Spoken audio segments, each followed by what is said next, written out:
I'm the Dolphin of France. This video is purely for entertainment and does not infringe on copyrights or laws. The rights to the novel and image belong to the original author. We do not claim ownership. Don't like waiting and want to listen to this fanfic in full now? Subscribe to our Patreon, where you'll find the best fanfics. Chapter 226. The wind blows across Europe. Topkapi Palace. Sultan Hamid I, who was sitting on a large square chair, saw Caliphate stepping into the door. He supported the cushion with his hands and tried to sit up straighter, but the weakness in his muscles made him give up. His life of confinement before the age of 43 left him in very bad physical condition. Although he is only 64 years old now, he is already showing signs of running out of fuel. He raised his hand and waved to the Grand Vizier, who was saluting, and asked in an obviously breathless voice, "Is there any news from the Maghreb?" Maghreb means the land of the sunset in Arabic. The first Arabs to arrive in North Africa use this word to refer to the central and western regions of North Africa. Grand Vizier Caliphate nodded worriedly. "Your Majesty, the Algiers guards did send troops under the instruction of said. He even used your name, Hamid." I sighed. "Where are the others?" His servant returned to Constantinople last night, saying that he had jumped into the Mediterranean half a month ago. He retained his dignity as an imperial envoy. Caliphate lowered his head and said, "Your Majesty, regarding Tunisia's annexation to France, you see, Hamid." I stared down at the patterns on the carpet and waved his hand again. "Send someone to France to show the proper attitude of the empire," he warned with some worry. "Don't use too strong words. We have to concentrate on dealing with the Russians." Just a few days ago, the Russian commander-in-chief Potemkin divided his troops into 6 groups to storm the Ochakov fortress. It only took a few hours to occupy this important town on the northwest side of the Black Sea. In this battle, Potemkin captured more than 13,000 Turkish troops, and his troops pointed directly at the Danube River. Speaking of Russia, Hamid I glanced at Caliphate. "How are you going to deal with it?" Although the Grand Vizier is not directly responsible for the military, as the Prime Minister of the Ottoman Empire, he is still very clear about the deployment of troops. The situation is not very optimistic. Caliphate hesitated before continuing. "Both Austria and Russia are increasing their troops. The generals believe that all efforts must be made to prevent the Russian and Austrian divisions from meeting. The preliminary plan is to gather 150,000 troops to reach the Danube area before next summer, capture Banja and Ajad one by one, cut off the connection between Russia and Austria, and then recapture Ochakov. 150,000 people." Hamid I nodded. "How sure do you think you can defeat the Russians?" We have the strength advantage and we should be able to win." The Sultan signaled Caliphate to come closer, leaned forward and whispered, "If you still can't win this time, try to negotiate peace with Russia. Give up the northern shore of the Black Sea in exchange for peace." Joseph never expected that his actions in North Africa would accelerate the disintegration of Ottoman morale. The Ottoman Empire, which was originally going to fight to the last soldier, but gave up on the northern shore of the Black Sea due to exhaustion 3 years later, had lost the will to fight to the death with Russia. London.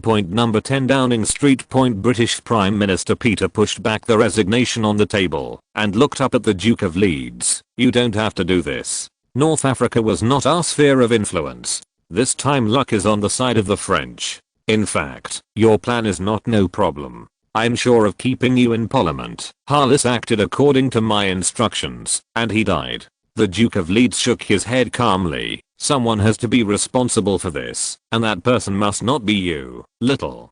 Pete was silent. Harless was a Whig, his own opposition party. Now he has committed suicide in order to suppress the diplomatic disaster of inciting Tunisia to attack the French. At the same time, the Duke of Leeds spent a huge amount of nearly £700,000, but ultimately failed to prevent France from acquiring Tunisia, which can be said to have suffered a major failure. The Whigs will definitely use this series of events to launch an attack in Parliament. His position as Prime Minister is already unstable. If this matter gets too big, it might lead to impeachment by the Parliament.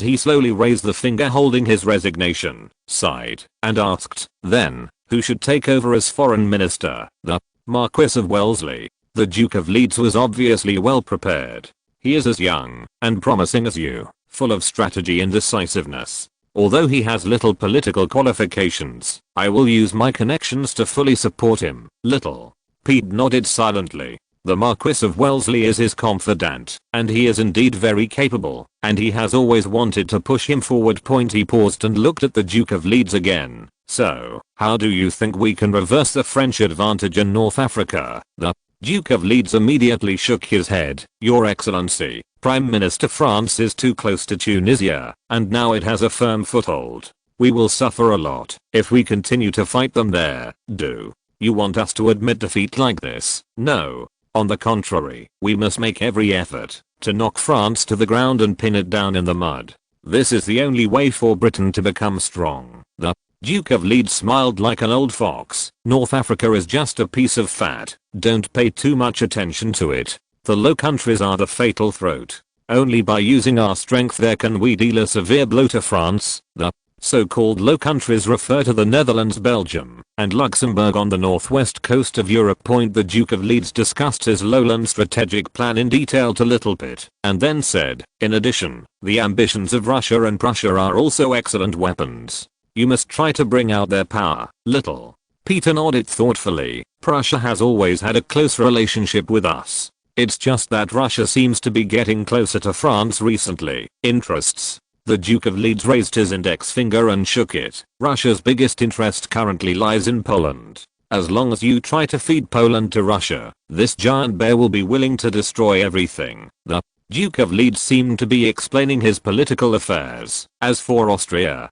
don't look at them marrying women to the French king, but in fact the conflict between Austria and France is the most serious on the entire European continent. Don't forget, they have been enemies for centuries. Little Pete nodded. You are right. They have serious conflicts of interest in the Rhine region and Italy. The Duke of Leeds gave him an approving look. It's just that the Prussians rose too quickly and attracted Austria's attention. If you can make some kind of understanding between Prussia and Austria, then Austria will immediately expand westward and southward. This will lead to a fierce collision with France, Austria, Vienna. Schönbrunn Palace. Joseph II, Holy Roman Emperor and Archduke of Austria, could not help but smile after hearing the diplomat's report on the situation in Tunisia. My dear sister grasped the timing very accurately this time. He looked at the old man next to him with a long face and a big nose. The strong pressure from the Russians and us made the Ottomans unable to care, so my sister took the opportunity to pick the fruit of Tunisia. The Ottoman Sultan could only watching helplessly. The old man had a serious look on his face and nodded. Her Royal Highness is becoming more and more proficient in political methods. Even the British can't say anything this time. After all, it will offend Russia, and even us. Her Royal Highness he was talking about was Joseph II's sister, Marie Antoinette, now Queen of France. He was a veteran of Maria Theresa's era and had hugged Queen Mary when she was a child, so his address was naturally affectionate. Joseph II was obviously in a good mood. He made a rare gesture to the attendant to pour him a glass of wine and gave another glass to the old man. Does this mean that France's strategic direction has shifted to the southern coast of the Mediterranean? This possibility cannot be ruled out, Your Majesty. Then we should seize this opportunity to congratulate my dear sister and discuss with her the issues about Italy. Prince Rietberg, you have always had a good relationship with the French political circles. Maybe you are willing to go there for me. Palace of Versailles. The old man is the Austrian Minister of State, Konrad Rietberg, who is equivalent to the Prime Minister. The outstanding politician who single-handedly ended the century-old hostility between France and our leader, presided over the marriage of Queen Mary to Louis XVI, and ultimately led to the Three Skirts Alliance of Austria, France, and Russia. Although Joseph II took back considerable power from him after he came to power, he is still the most powerful minister in Austria. Cornitz immediately stood up and said extremely seriously, Your Majesty, with all due respect, Austria's national policy should be firmly directed towards the German region and keep an eye on Prussia at all times. Dispersing efforts now in Italy will only give the Prussians an opportunity to expand their influence in Germany. No, this won't take up too much of our energy. Joseph II was a headstrong person and found it difficult to listen to different opinions. What you want to do is to discuss with France the division of power in Italy, not to monopolize it. Oh, by the way, there is also the United Trading Company they propose to set up with the Dutch. I'm very interested. You can also talk about investing in it. Your Majesty, I'm willing to go to France. Cornets bowed slightly, but said firmly, but I still want to remind you that Prussia is our most serious concern. Yes, Prussia, you are right. So, when do you plan to set off? You can leave tomorrow, Your Majesty. Very well. I look forward to your return with good news. Street. Petersburg. Hermitage. Count Alexei of Obulinski saluted his mother nervously. For some reason, he felt a little nervous every time he saw her, even though she was smiling kindly. Catherine II motioned for him to sit down beside her, and said with a smile, Alyosha, I must admit that your previous contact with the French Crown Prince was very timely. Russians like to use simplified nicknames when calling close people. Alyosha is Alexei's nickname, especially the twin trading company you formed. Now that France has obtained a port in North Africa, your trade costs in the Mediterranean will be significantly lower than before. Perhaps your company can also obtain some Tunisian franchises. Alexei nodded. Yes, Your Majesty, His Highness Joseph wrote to me, expressing his intention to double the company's trade volume, so much, they not only acquired the Tunisian colony, but also eliminated Tunisian pirates. A large part of the nearly 100 pirate ships captured will become the company's assets, and there are even many skilled sailors on board. In fact, Joseph captured nearly 160 ships in Tunisian ports, but half of them were large ships suitable for long voyages. As for sailors, many local Tunisians originally served the navy. Now that all Tunisian pirates have been wiped out, these Berbers can basically be used with confidence after being screened. This directly increased the tonnage of Gemini Trading Company's ships by 150%. That's why Joseph dared to state his goal of doubling trade volume. For every additional point in French-Russian trade, the British-Russian trade will decrease by 1 point. This would go a long way towards weakening the close trade relationship between Britain and Russia. Oh, that's great. Catherine II gestured to the west. I think you should congratulate your crown prince friend in person. In addition, you can also suggest to him to take advantage of the victory to directly capture Algiers. I remember that those stupid Algiers even took the initiative to attack them. She was happy to see France continue to harvest the Ottoman provinces in North Africa. Although the Ottomans did not actually rule those places, the constant loss of overseas territories had a huge psychological impact on them. This would make Russia's war with the Ottomans easier. Moreover, France may be progressing very smoothly, and it may not even be possible to directly attack the Ottoman mainland from the south. Against a huge empire like the Ottomans, it will not be possible to end the war in 3 to 5 years. In the long course of the battle, it was not impossible for France to reach the southern coast of the Ottoman Empire. Yes, Your Majesty. In fact, I also want to go to Paris in the near future. Although Alexei is now focusing on running Gemini Trading Company, the colorful world of Paris is also attracting him all the time. Catherine II seemed to have remembered something, and warned again. By the way, take Sasha with you. She has been talking about where she wants to go in Paris. But you have to keep an eye on her homework during the trip. Sasha is Alexandra's nickname. If this happened in the past, Yekaterina would not trust her beloved granddaughter to her dandy younger son. However, Alexei has obviously become much more mature and stable in the past year, so there should be no problem in letting him watch over Sasha. Paris in the Palace of Versailles. The celebrations about North Africa lasted for 3 days before finally ending. Joan, Hilda, Ishak and others immediately returned to Tunisia. After all, there were a lot of things waiting for them to do. Their in Louis XVI's living room. Bursts of laughter were heard. Queen Mary held a clay pot painted with exquisite colorful geometric patterns and admired it up and down. This is the hand companion that Joseph brought back to her from North Africa. It is a treasure made by a Tunisian pottery master hundreds of years ago. Louis XVI on the side was playing with the camel skin and crocodile skin shotgun bag given to him by his son. Tunisia's lethal making craftsmanship is excellent, and the work of top craftsmen is hard to find in Europe. The happiest person was Joseph's young brother Charles, who was having a great time holding a colorful parrot at the moment. Chapter 227 Taking care of everything. Clementine also received a gift from her cousin. It's a big jar of Tunisian-style candy, which uses honey and sugar to bind cashews, argan nuts, dates, etc. together, and then presses them into short sticks. It tastes very sweet and delicious. She was completely unable to resist the temptation of candy. The moment she smelled the sweet taste, her eyes immediately lit up, and she forgot all about her reserve. She reached out and pinched a piece of candy from the jar and threw it into her mouth. The crispiness of the nuts mixed with the sweetness of honey made the little lolly narrow her eyes in happiness. Thank you so much for your gift, my dearest cousin. She wanted to salute Joseph again, but found that her fingers were sticky with candy and could not lift the skirt. After thinking about it, she directly grabbed a piece of candy and stuffed it into her cousin's hand. In the mouth. Joseph was shocked and wanted to say, "You don't seem to have washed your hands," but it was too late. He could only mutter silently, "It's not clean. You won't get sick after eating it," and started chewing helplessly. "Dear cousin." Beside, the parrot standing on Charles's arm imitated Clementine and made a funny sound. "Wow. It can talk." Charles, who was nearly 4 years old, immediately widened his eyes and exclaimed.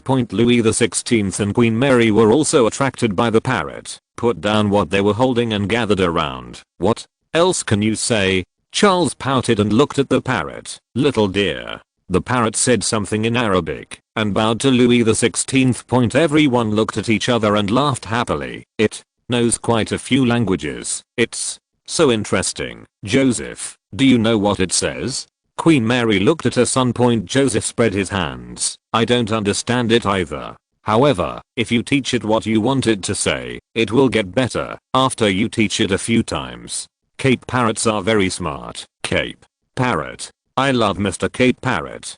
Charles held the colorful parrot, which was as big as a pigeon, and circled around the room happily. Clementine shook her head and corrected, "The Cape parrot is its species. You should give it a name." "That's it. What should I call it?" Charles lowered his head and was lost in thought. Suddenly, from the corner of his eye, he saw a cold light staring at this side from under the table. In a flash of excitement, he grabbed the cashmere tricorn hat that his father had casually placed on the corner of the table and blocked it forward with all his strength. The next moment, the after image of the black and white flower flashed by, hitting the hat and letting out a reluctant meow. "Mr. Beard." Clementine was startled and hurriedly looked for her maid, Rosalia. "What's wrong with the cat?" She had forgotten that Princess recently visited Spain, and Mr. Beard's girlfriend also went with her. She ran out for a walk, while the maid was not paying attention. As a result, a plump pigeon snack was found here. The cat's long prepared attack was blocked by Sheil. He glanced at the parrot greedily, bowed again, and jumped up with a meow. Charles had been taught about chivalry by Queen Mary since he was a child. Although he was a little scared at the moment, he still mustered up the courage to raise his calf and kick Mr. Bearded. Woo. The cat didn't know whether it was kicked or not. It screamed in fright and retreated into Clementine's arms for comfort. Little Lolly comforted the cat and protested to Charles, "Your Highness, you almost kicked and injured Mr. Beard." Sheil hugged the parrot tightly and retorted, "This bad cat wants to eat Mr. Parrot. I apologize for it, but you have already covered it with your hat. There is no need to add another kick." "I think it's necessary." "No need." It was the one who started the trouble. The little lolly put her hands on her hips angrily and shouted, "There is no doubt that what you just did was very rude." The little boy couldn't quarrel with her, but suddenly he saw the argan nuts on her candy. He remembered the picture book he had learned before, and immediately took it into consideration, pointed at the nuts and asked, "Do you know how to collect that?" "Huh?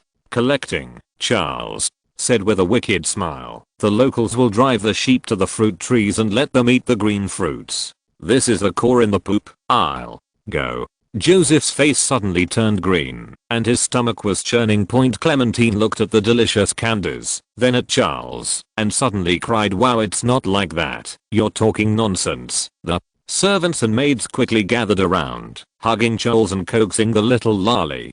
The scene was chaotic. Louis XVI looked at the royal biologist standing at the door, as if asking for help. The latter hurriedly walked over, saluted several people, and explained, "It is true that there is such a collection method as His Highness mentioned, but the part that is eaten is the kernel in the core, and there will never be sheep dung on it through the shell. Moreover, high-end candies like this should be collected manually." Joseph breathed a sigh of relief, and the little Lala's crying gradually became weaker. Queen Mary coaxed her youngest son, and then touched the little Lala's head to divert her attention. "By the way, Clementine, haven't you always said that you want to hear stories about your cousin's adventures in North Africa?" She looked at Joseph. "My dear, just tell them." When the two children heard this, they immediately stopped making trouble and turned their attention at the same time.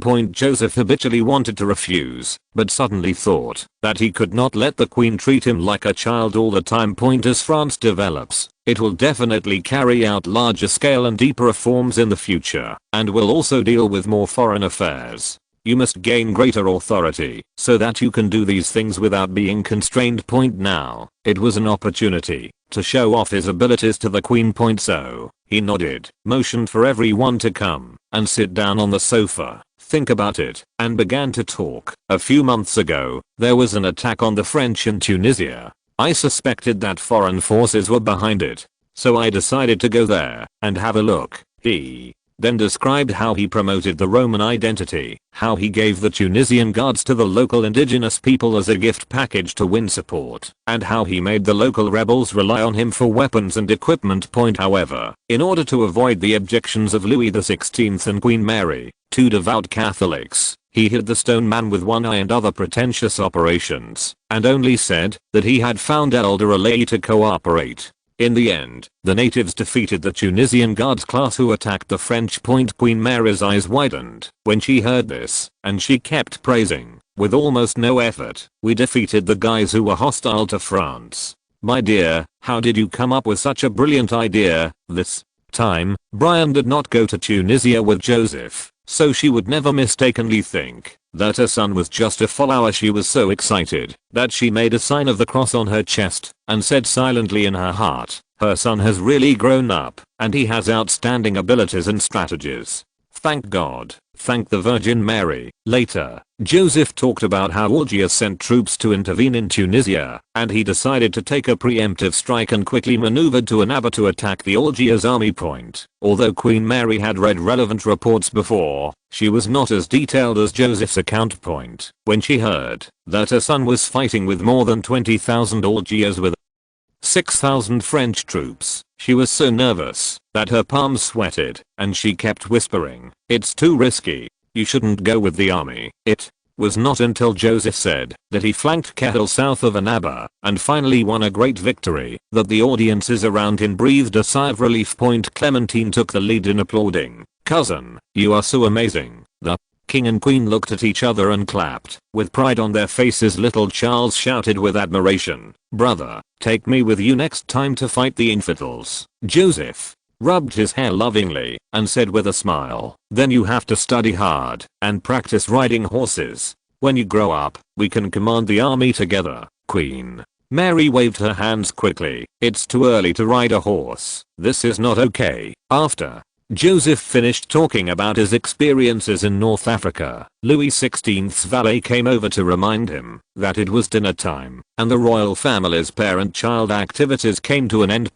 Queen Mary looked at the back of her eldest son walking side by side with her husband, and couldn't help but smile with relief. Her hard work was not in vain, and she finally cultivated such an outstanding heir. But she immediately remembered that Joseph had been in the North African battlefield, where artillery fire was everywhere, and her heart suddenly tightened. If it weren't for the Marquis de Saint Véran's army, how could her son be in such danger? Fortunately, my son performed well, otherwise he might have been injured by the Algiers army. She didn't dare to think about it anymore. A cold and malicious light flashed in her eyes, like a lioness protecting her cubs, and she roared in her throat, "Montcalm, you must pay for your actions." Immediately, she remembered the Minister of War who recommended the Marquis Saint Véran to her, and immediately hated him as well. Early the next morning, Joseph who had escaped from trivial matters, rushed directly to the Industrial Planning Bureau of the Tuileries Palace Point. When he entered the office, he immediately saw the thick pile of documents piled on the desk, and he couldn't help but let out a long sigh.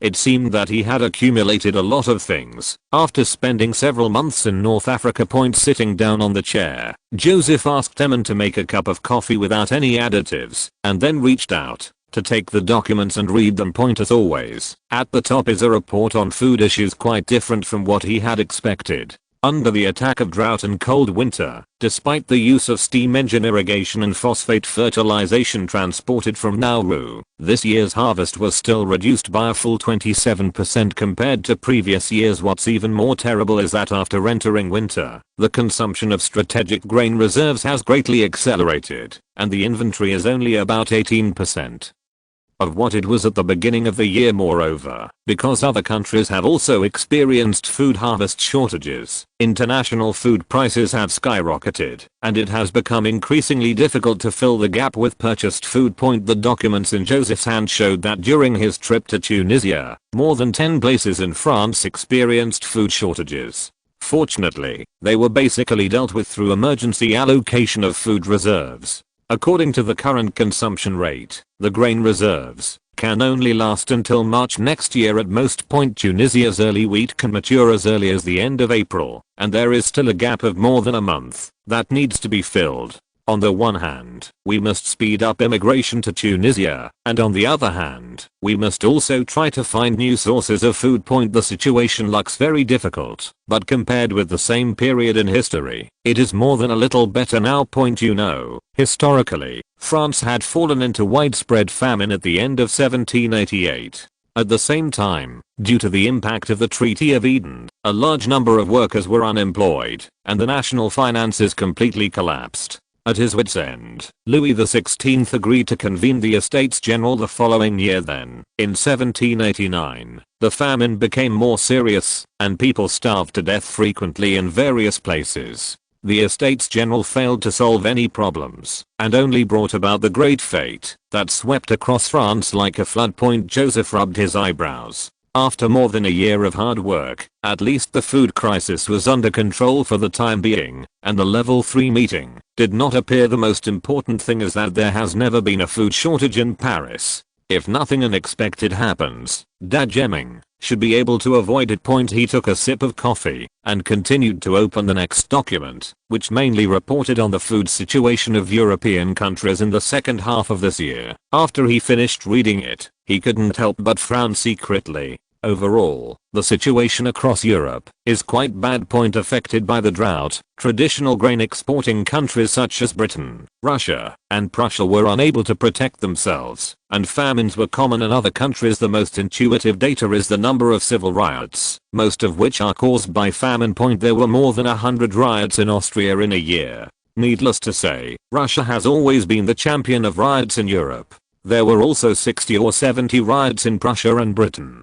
Yes, the wealthy and powerful dying is not immune to this, but the situation in England is somewhat special because he is engaged in a large-scale land enclosure movement. The Italian countries are slightly better. After all, trade is developed, and the population is relatively small. Even so, there were more than 30 riots in places like Sardinia and the two Sicilies. In contrast, France has only had more than 10 riots this year, which can serve as a model for Europe. It is impossible not to have riots in this feudal era.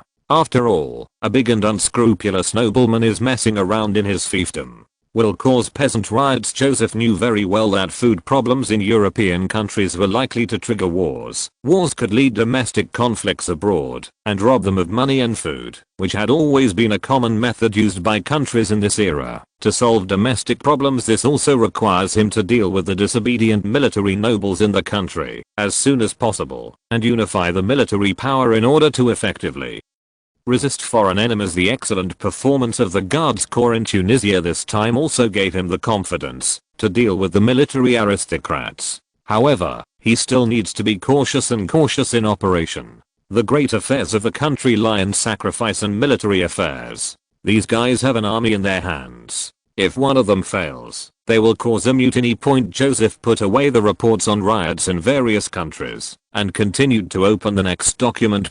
This was the result of Talleyrand's submission regarding France's solemn protest to the British government regarding British incitement of the Tunisian guards to attack the French. Chapter 228, Acting Chivalrous. When Joseph saw the end of the report that read British Consul Harless committed suicide due to personal reasons at the end of the report, he couldn't help but smile and shook his head. It is indeed an old tradition to lie dying, and he is absolutely cruel to his own people.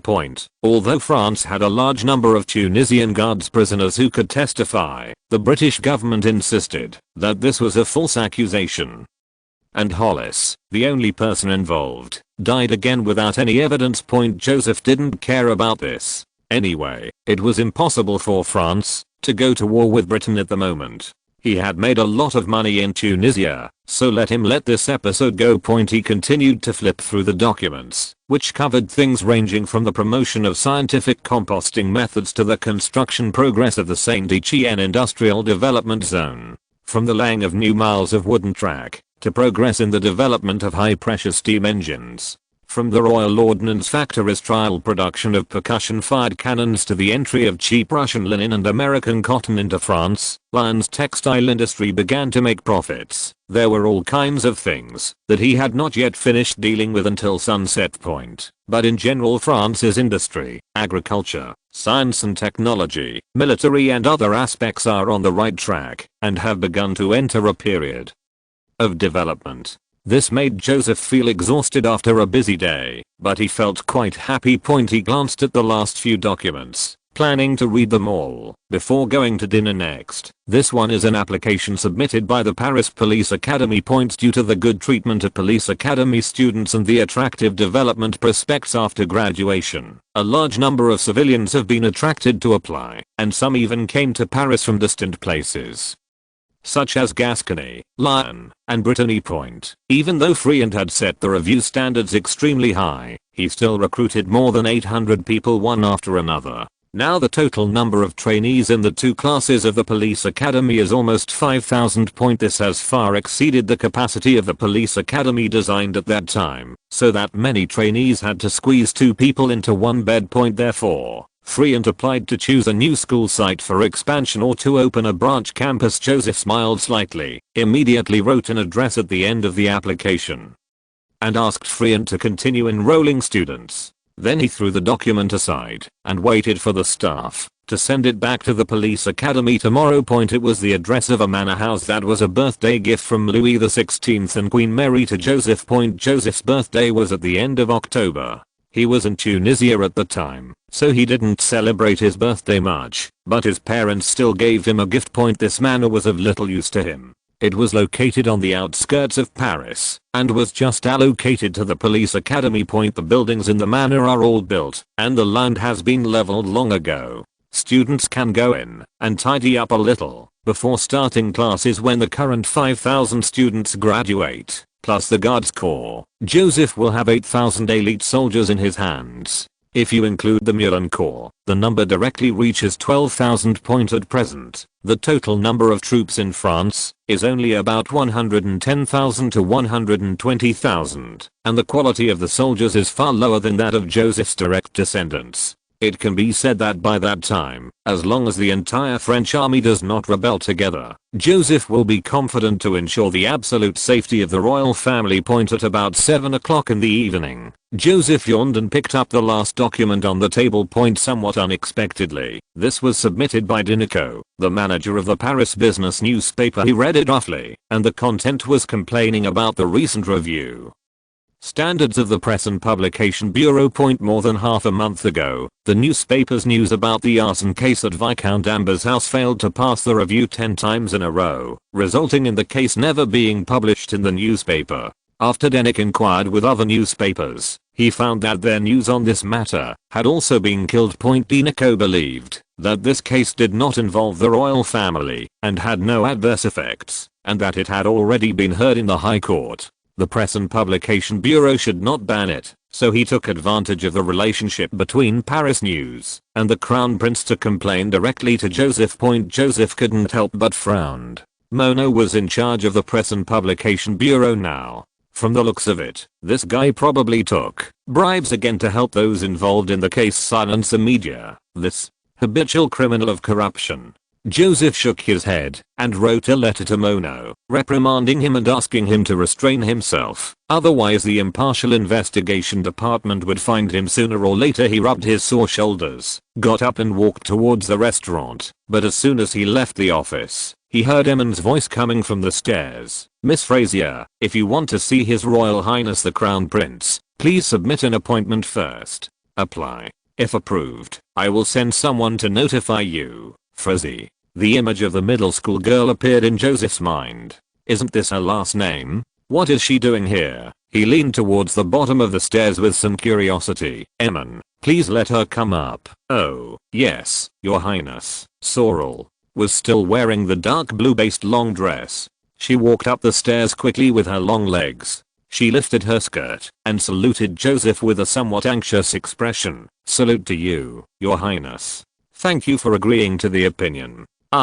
Joseph, bowed slightly in return and let her into the office. "You seem to be in a hurry." "Yes, Your Highness." Sorrel seemed a little embarrassed. After all, she had not been able to make amends for causing the Crown Prince to lose 5,000 livres last time, but she wanted to ask him for help this time point. But she immediately encouraged herself secretly in her heart. This is for fairness and justice, and His Highness will definitely understand. So she took a deep breath and looked at Joseph. "Your Highness, please save those two heroes. I know I'm a little abrupt, but besides you, I really don't know who to ask for help." "Hero? Who are you talking about?" Monk Joseph's angel was confused. "It's the Mallet brothers." Joseph. Sorrel's big eyes flashed a few times. "Have you not heard the news about the arson incident at Viscount Amber's house?" "Oh, by the way, the news was blocked in the newspapers. Those hateful bureaucrats." She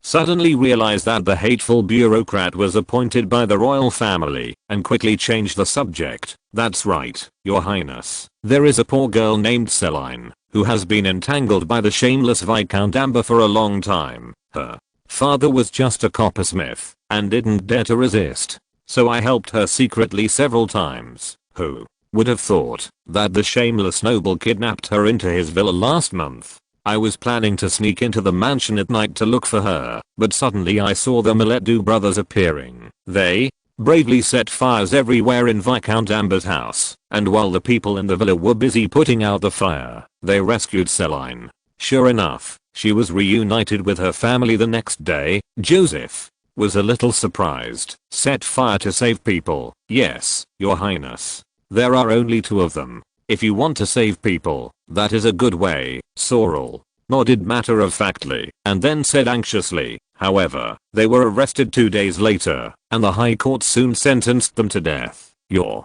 Highness, they are warriors who help poor people. They should not die like this. Please help them." Joseph immediately remembered the press and publication bureau's blocking of news about the arson case at Viscount Amber's house. He couldn't help but squint his eyes slightly, thinking that this guy Monad was doing something good this time.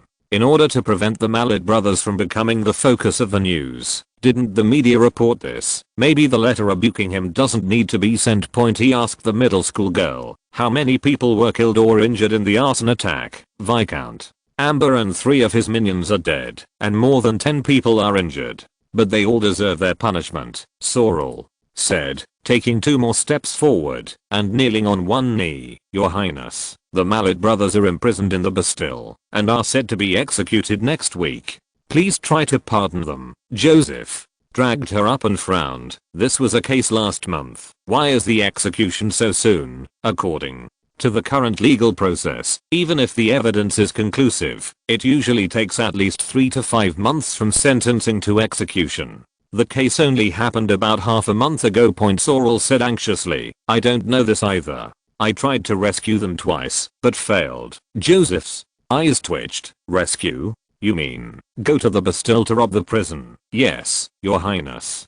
Sorrel didn't seem to think there was anything wrong. "I saw them both times, but the lock of the cell couldn't be picked at all." Joseph nodded. "That's not surprising, because those locks were made by my father himself, since Jean, the main criminal in the diamond necklace case, escaped from the Bastille the year before last. The enthusiastic Louis XVI helped the Bastille make a batch of new locks, using the double row tooth technology he invented, which has excellent anti-pry properties. Excellent point, he signaled to Sorel again. Please go back first. I will take care of this matter. Thank you so much, Your Highness. After sending away the middle school girl, Joseph had a simple dinner and then sent someone to the Palace of Versailles overnight to inquire about the arson case from the Minister of Justice. The next day, Baron Breteuil came to Joseph's office in person and reported the relevant cases to him. Your Highness, the two brothers are from minor aristocrat families, and I have never heard of them having a reputation for being chivalrous and righteous,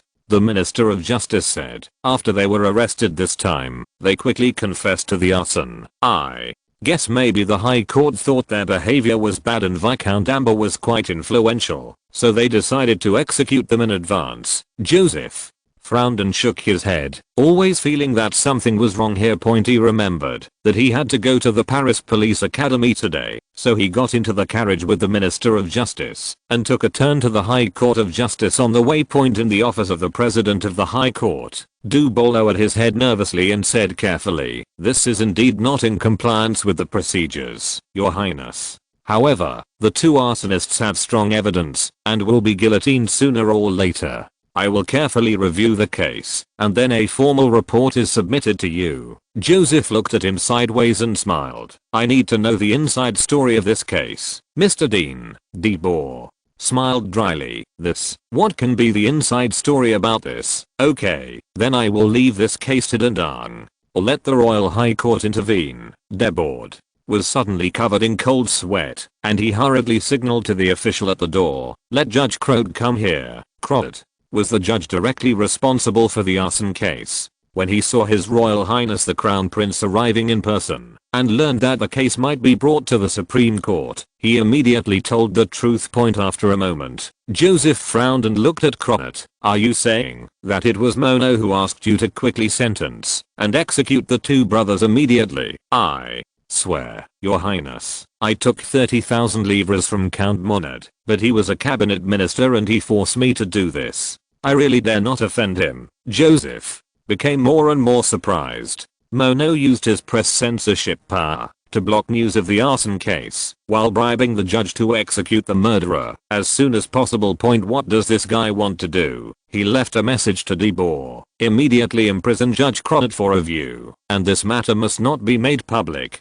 Then he left the High Court. Later, Joseph summoned Fouche and asked him to investigate the arson case as soon as possible, focusing on Monod. The police intelligence department was extremely efficient. After only 3 days, Fouche placed the results of the investigation on the Dauphin's desk. "Your suspicion is absolutely correct, Your Highness," the intelligence chief reported. "The woman named Céline and her family said 7 days ago that they were going to Tunisia to reclaim land. In fact, they were killed as soon as they left Paris." Nearby, a farmer reported the case. "Mono did it, although there is no direct evidence. It should be the person he sent." Fouche nodded. "In fact, we found out that the illegitimate son of Count Monod, the boy named Anthony who obtained the inheritance rights half a year ago, has been fighting with Viscount Amber for that woman." "Oh, that's Céline." "This matter is easy to find out. Many people in the aristocratic circle know about it, and both of them have fallen in love with that woman. It is said that Anthony raped her several times before." Joseph's expression turned cold. "Just tell us the conclusion." "Okay, Your Highness. The Miletu brothers have a close relationship with Count Monod's son. This time, Viscount Amber and Anthony should have kidnapped her. After failing to fight for the woman, Anthony was so angry that he sent his men to punish Viscount Amber, but those two idiots chose to set fire to him for some reason. Oh, maybe they couldn't find any other way to deal with Amber. So, after the Miletu brothers were arrested, Mono was worried that reporters would find out the truth, so he blocked the relevant news. Then he bribed the judges and asked them to threaten the two brothers not to reveal their sons, and to get the results as quickly as possible. Killed 2 people. Then it will become dead without evidence. This bastard." Joseph slapped the table hard and said in a deep voice, First send someone to keep an eye on Mono's house to prevent that dude from escaping, but don't make any other moves for the time being. Yes, your highness. Fouche bowed and retreated. Joseph looked at the investigation report in front of him and couldn't help but frown and fell into thought. Mono's case must be severely punished, but after all, this guy is the Home Secretary and the third in command of the cabinet. Dealing with him directly would have too much impact. What should be done to avoid causing a serious political earthquake? However, the development of things was beyond his expectation. The very next day, the headlines of major newspapers were almost all the news. The son of the Home Secretary is suspected of being involved in the arson case at Viscount Amber's house, and has been summoned. All Paris was shaken. Chapter 229 Traitor.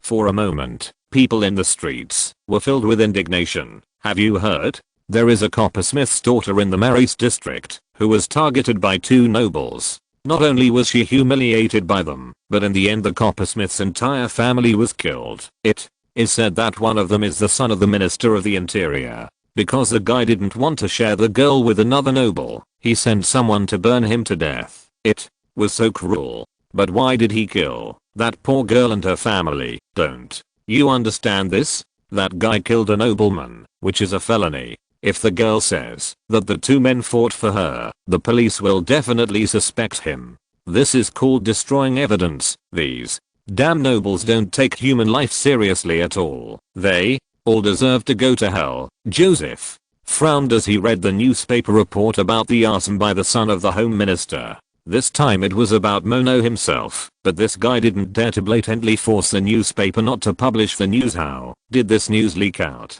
He immediately summoned Fouche again. It didn't take long for the police intelligence division to submit preliminary investigation results. Someone had directly reported the ins and outs of Mono's son's instigation of the arson to the police station and major newspapers. Under questioning from a large number of reporters, the police department had to summon Monod's son Anthony. Although he was quickly released because the evidence was not sufficient, with the help of reporters, he has become the target of public criticism. But who actually released the news is unknown.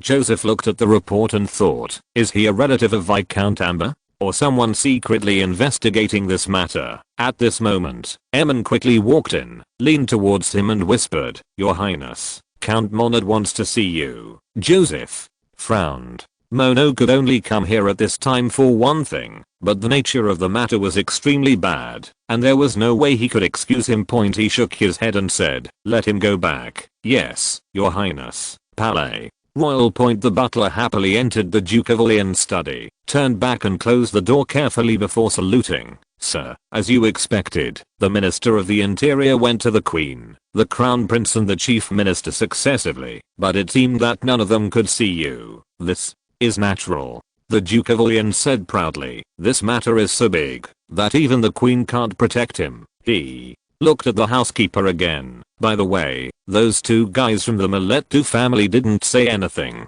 did they? The butler bowed and said, We in the Bastille are watching. I'm afraid they don't dare to talk nonsense. Very good. A smile appeared on the Duke of Orleans' face. If this idiot Mono hadn't killed the coppersmith's family, things might not have gone so smoothly. Yes, the so-called arson case of Viscount Amber's house was planned by him. After learning that his heir was suffering from syphilis, he went crazy and wanted to take revenge on Joseph and the royal family. It happened that a few months ago he learned that Monod's son and Viscount Amber were eyeing a common girl at the same time. In his opinion, Mono is an important political force in the royal family. If he can be used well, he may be able to find the loopholes in the royal family. So he searched among the people around Anthony, and finally selected Anthony's horseboys, the rundown little aristocrat Mallet brothers. After controlling the two brothers through some means, the Duke of Orleans instructed them to try to intensify the conflict between Anthony and Viscount Amber. Anthony had been an illegitimate son for more than 10 years, and 6 months ago he suddenly became the heir to the title of Monod. The change in status made him immediately drifting off point. More than half a month ago, after drinking, he went to the house of a girl named Celine, intending to have fun with her, but he learned that she had been kidnapped by Viscount Amber and taken to his villa to play with Point under the instigation of the Mallet brothers and the influence of alcohol. He flew into a rage and ordered the Mallet brothers to snatch Celine back. Point. The two brothers had already received instructions from the Duke of Orleans and immediately reported the matter to the latter. The Duke of Orleans realized that this was a good opportunity to drag Mono into the water, so he sent people to burn Viscount Amber's house with them. Point. The rest of the plot basically progresses according to his design. Point. The Mallet brothers captured Celine back to Anthony's residence and proudly told the latter that they had burned the blind Amber to death. Point. Anthony was so frightened that he sobered up for the most part, ran home in a state of pee, and told his father about the incident. Point. Mono was also horrified. He originally wanted the Mallet brothers to run away, but he didn't expect that these two idiots were caught by the police. Of course this was their intention. Point. Then he went to the cell to meet the Mallet brothers, but the two insisted that Anthony ordered them to set the fire. Anthony was so drunk that day that he only knew that he asked them to snatch the woman back, and he didn't remember anything else at all. Point. In desperation, Mono promised the Mallet brothers huge benefits and asked them to bear the crime. He then bribed the High Court judge to execute the two men as soon as possible. Point. And this was exactly what the Duke of Orleans wanted. Point. It's just that Mono was more outstanding than he expected, and he killed Celine's family because of his guilty conscience. Point. At night. Point. A black carriage quietly drove into the villa of the Interior Minister. Monod watched suspiciously as the person took off his hood, revealing the face of the Duke of Orleans. He frowned and said in a deep voice, "What are you doing here? I heard that you have encountered some troubles recently." Duke Orleans said, "Won't you invite me in to sit down?" "No need. This has nothing to do with you." Mono did not forget that the person in front of him was his political opponent. "In this case, your son will probably be captured by the palace guards soon." Note 1. Orleans smiled. "And you will probably be implicated and dismissed from your post." Mono's face turned pale and he said, "I will ask Her Majesty the Queen for forgiveness." The Duke of Orleans immediately interrupted him. "I heard from friends at the High Court that the Crown Prince went to the High Court the day before yesterday and jailed Judge Crowd for review. Yesterday, your son's case caused a lot of trouble in the city. Don't you think there is any coincidence in this?" "Of course, all coincidences were arranged by him." After learning that the Crown Prince had gone to the High Court, he immediately sent people to release inside information about the arson case to the police station and newspapers. Mono was stunned for a moment and then thought that neither the royal family nor Brian wanted to see him in the past 2 days. Is this really an arrangement by the Crown Prince? He also remembered the last time the bank went bankrupt. The Crown Prince seemed to be very dissatisfied with him. After that, he weakened the authority of the internal affairs system several times. Until the most recent matter of immigrating to Tunisia, he was skipped directly and handed over to Mira. Wave is in charge. Point. Now, something happened with his son again. Point. He froze on the spot in despair, muttering, "It's really him." The Duke of Orleans leaned into his ear at the right time and whispered, "There is only one person who can help you now, and that is me." Mono was startled and hurriedly dismissed all the servants, took him to his study, closed the door, and immediately asked anxiously, "What can you do to save Anthony?" The Duke of Orleans smiled and said, "It's very simple. I will help you kill the two arsonists. If there is no evidence, I will find a way in the High Court so that your son will not be involved in this case." Monod's eyes widened immediately, but they are now in the Bastille. Since the last time Necker was poisoned by the jailer in the Bastille, Joseph took advantage of this and ordered the commander of the Bastille, the Marquis d'Ornat, to strictly rectify the management of the prison. Now, let alone killing prisoners there, even getting some inside information is very difficult. Duke Orleans said calmly, "Please believe that I have this ability." Monod's eyes flashed with hope. He stared at the Duke of Orleans and hesitated. "But why do you want to help me?" The Duke of Orleans held out a finger. 1,000,000 livres. Mono was startled for a moment. He had been embezzling for many years. He did have so much money, but he would definitely suffer a lot. However, his son's life and his own future were more important.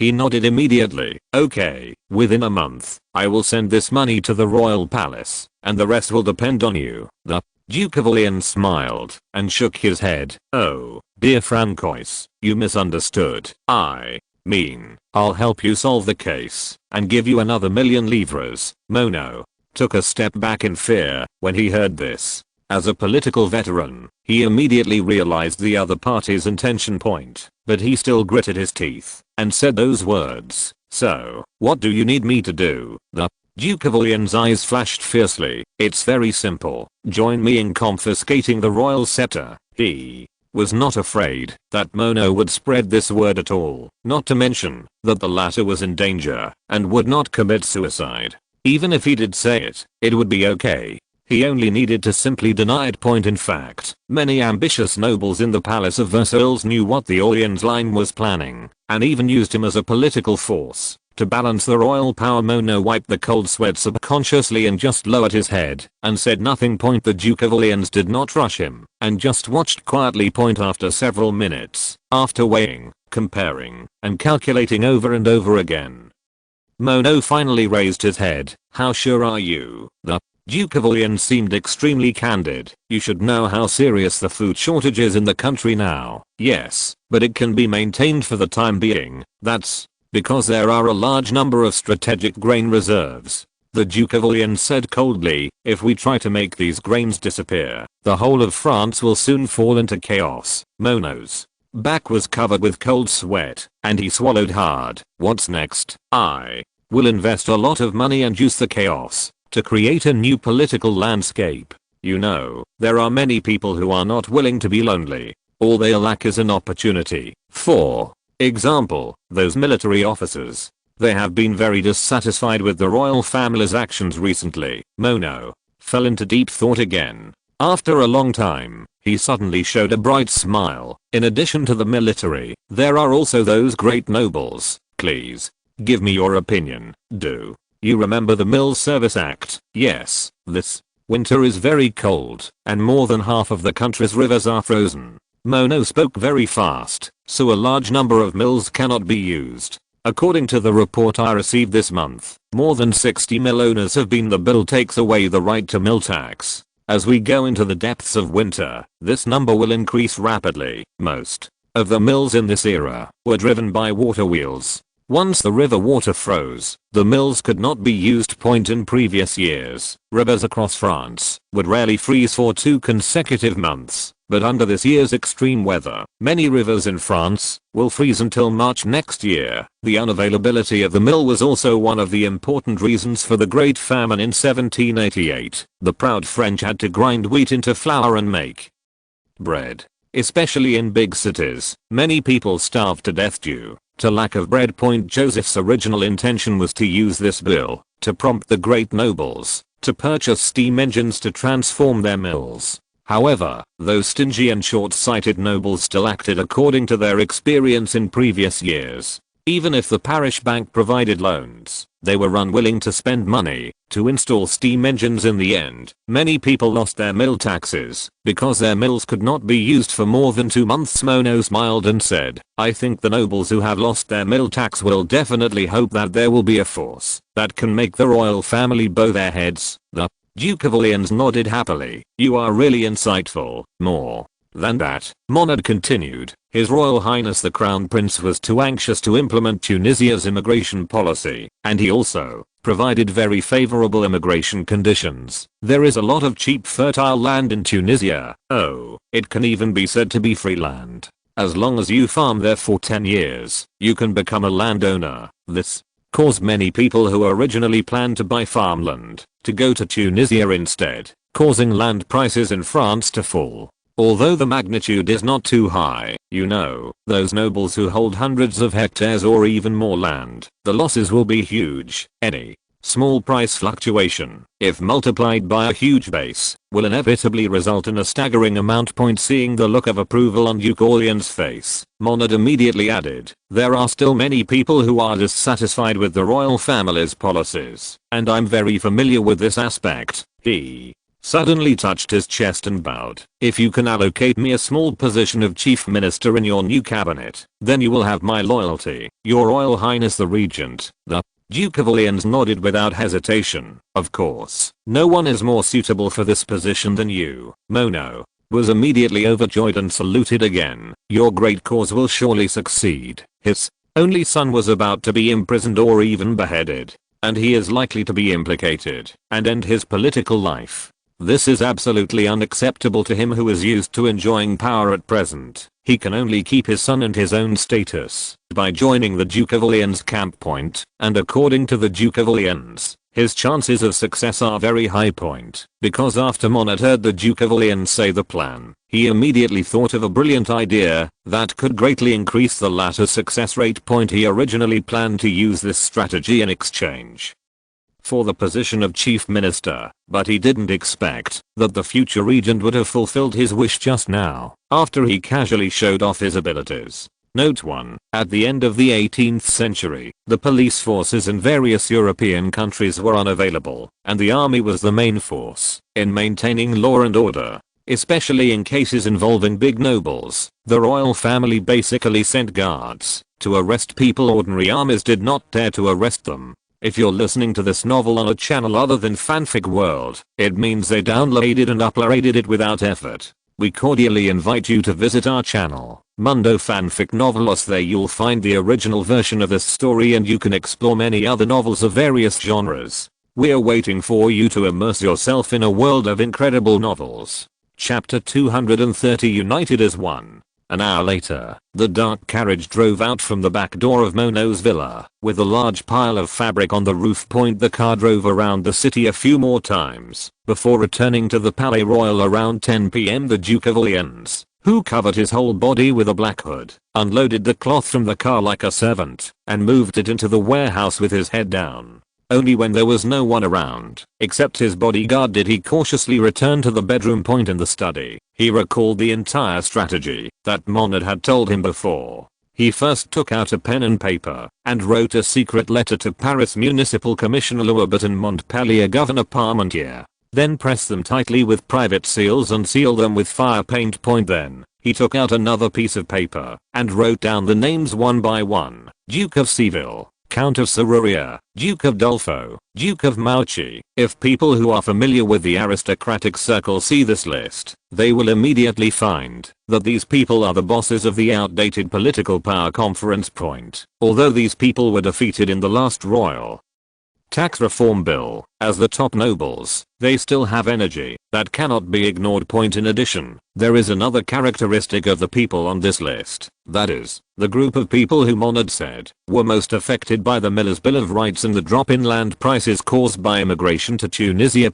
After the Duke of Orleans finished writing, he checked the names again and again, then handed the list and secret letter to the butler Donady and gave detailed instructions. 2 days later, southwest of Paris, in a very large dog racing track on the south bank of the Seine River, the competition is going on. The sound of dogs is loud, the dust is flying, and more than a dozen slender racing dogs are running towards the finish line like the wind. The surrounding stands are full of distinguished nobles. Not just anyone can get the invitation here. In the VIP room in the middle of the second floor on the west side of the stand, more than 20 people were crowded. They all looked at the game indifferently, showing no interest. After a long time, a tall, thin man wearing a long sapphire blue coat with cold eyes opened the door of the VIP room and stepped in. The people in the VIP room turned around and saw him, and immediately stood up and saluted. "You are finally here, Your Majesty the Duke of Orleans." "Oh, Philip, my old friend, why are you so anxious to find us?" "Your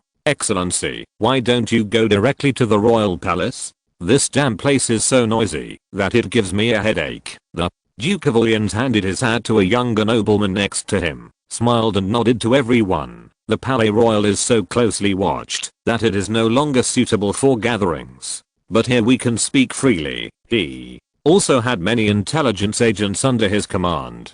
The constant defeats in the political struggle over the past year made him suspicious, so he had his residence carefully inspected, and he actually found that someone was closely monitoring the Palais Royal. That was naturally the person from the police intelligence department arranged by Joseph. How could he not keep an eye on the scourge of the Duke of Orleans seriously? However, as a veteran conspirator, the Duke of Orleans also had his own countermeasures for this. For example, today at this dog racing track, nearly 100 distinguished nobles came, and only a few of them were the targets of his meeting. However, agents from the police intelligence department who did not have an invitation letter could not sneak in point that way no one would know who he actually met. In fact, he looked like he was just here to bet on dogs. The Duke of Orleans sat down on the chair in the middle, but did not say anything business, but said to Count Cerulean in a casual manner, "Bruised, it is said that you have lost the tax revenue of 7 or 8 mils recently.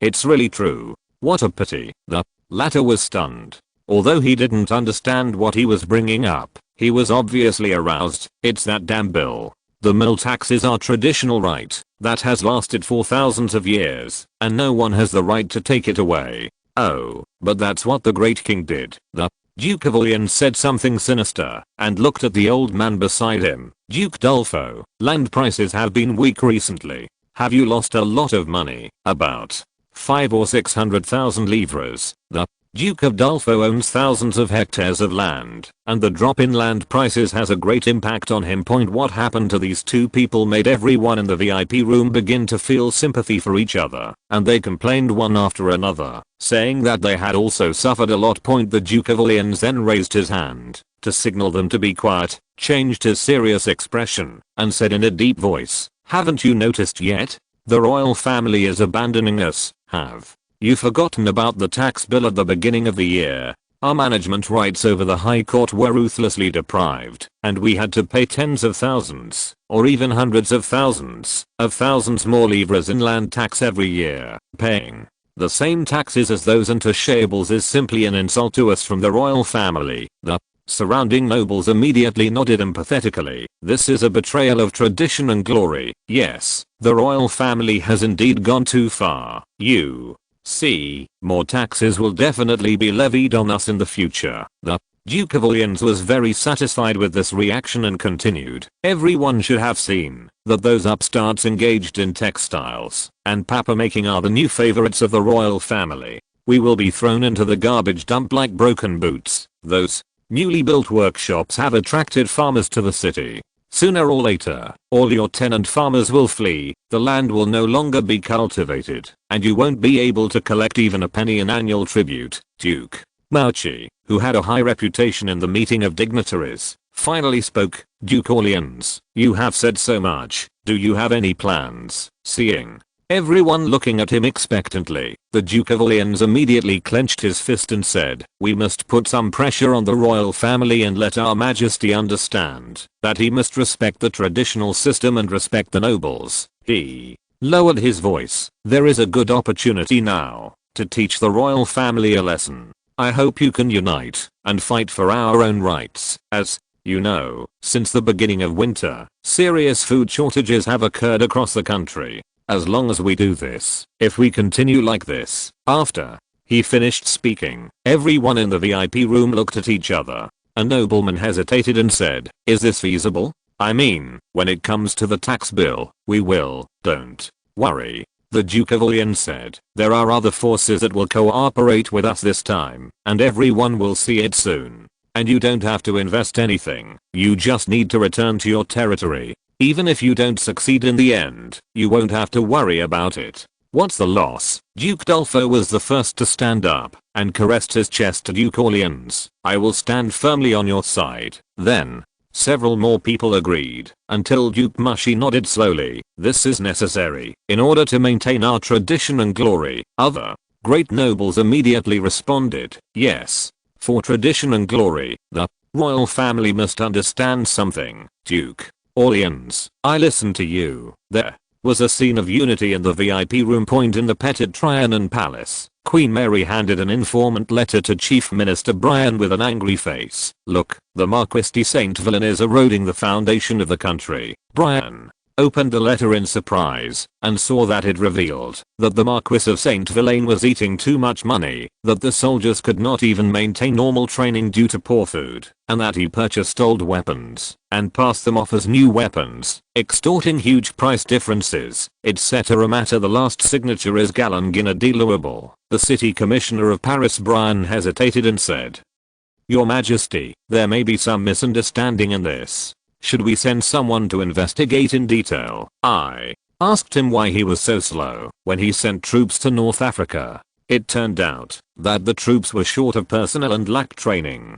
Queen Mary was worried that she could not find a reason to deal with the Marquis of Saint Villain. How could she give up such an incompetent officer? He was actually the commander of an army of tens of thousands. I think he must be severely punished so that he will remember his responsibilities. Brian knew very well that the Marquis de Saint Villain was a very influential military family in the south, and it was not appropriate to touch him casually, so he quickly advised, "Your Majesty, after all, this is just a one-sided statement made by Viscount Louable." Halfway through his words, the Queen's maid knocked on the door and handed her a letter sealed with lacquer. "Your Majesty, this has just been sent from Montpellier." Queen Mary frowned and took out the letter and took a look at it. A sneer suddenly appeared on her lips and she handed the letter to Brian. "Read it yourself." The latter hurriedly corrected the letter and saw that it was the governor of Montpellier province who had exposed a series of corruption behaviors by the Marquis of Saint Villain.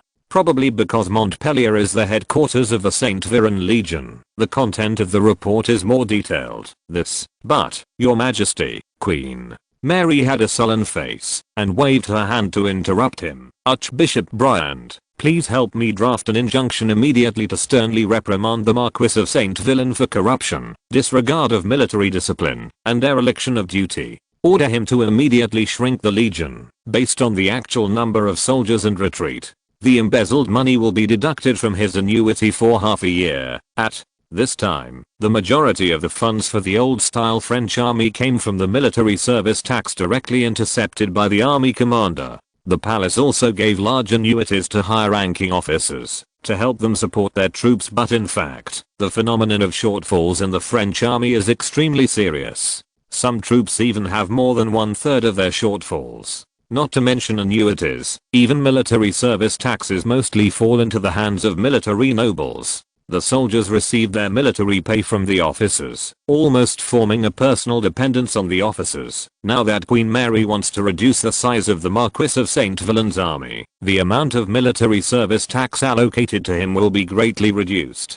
Plus the annuity deduction. It will be like cutting his flesh with a knife. Brian wanted to persuade her again, but Queen Mary was so angry that she was not moved at all. Just afternoon, the order signed by Louis XVI was sent to the province of Montpellier. The Queen did not stop and directly issued another instruction, reprimanding the Minister of War, the Marquis de Saint Priest, for his serious hiring mistakes, causing him to reflect deeply and personally supervise the execution of the punishment for the Marquis de Saint Villain. Brian knew very well that the military aristocracy had always been a monolith, and the free pay and corruption were almost always obvious, but no one from the king to the civil servants dared to say anything. And the Queen's two instructions issued today just stoked a hornet's nest. He anxiously paced back and forth in the office, but he had no idea for a long time. Finally, he had to order his servants to prepare a car and go to the Tuileries Palace to discuss with His Royal Highness the Dauphin. Nice city. The two officials in charge of the grain reserve watched the carriage convoy going away and couldn't help complaining in a low voice, "I don't know what the big shots in the Palace of Versailles are thinking. They mobilize such a large transportation capacity to transport grain to Montpellier and then have to leave from there. Grenoble shipped grain to replenish us. Who knows? Anyway, we just need to count the quantities correctly." The transport team came to adjust the food supply with a document personally signed by the Home Secretary. What could be the problem? Don't delay over there in Grenoble. We have less than £30,000 left in stock. If they are a few days late, there will be no bread to sell in the city. At the same time, Grenoble's grain reserve also shipped a large amount of grain, but the destination was still Montpellier. The documents on their side show that food from Nice will be replenished in a few days. In fact, in the past half month, grain depots throughout southern France have received documents from the Interior Department to carry out large-scale food deployment. However, no one thought there was anything wrong. After all, food shortages had occurred frequently in the past 6 months, and there had been many emergency food allocations in the past. Although the quantity mobilized this time is relatively large, according to past practice, food from other places will soon be replenished, so there is no need to worry at all. East Central France. On the King's Avenue in the south of Auvergne, the Marquis de Saint-Villain was sitting on a speeding carriage, looking at Paris hundreds of miles away with a fierce smile on his face. "Brother, Austria, I will return all their humiliation to you 100-fold. I want you to know that without the military, the royal family is just a field mouse shivering in the cold wind." He looked at the letter in his hand for the 10th time. It was written by his nephew, who was also the Major General of the Montcalm Legion. The content was to report to him that the Legion was ready for combat deployment at any time. Also, food shortages began to occur in many places in Montpellier. The Marquis of Saint-Villain was thinking about the pleasure of revenge, and he couldn't help but recall a secret discussion in the Duke of Orleans' private hunting ground more than 10 days ago. At that time, he was still tortured by anger and humiliation, which caused his shooting performance to be extremely abnormal. "It's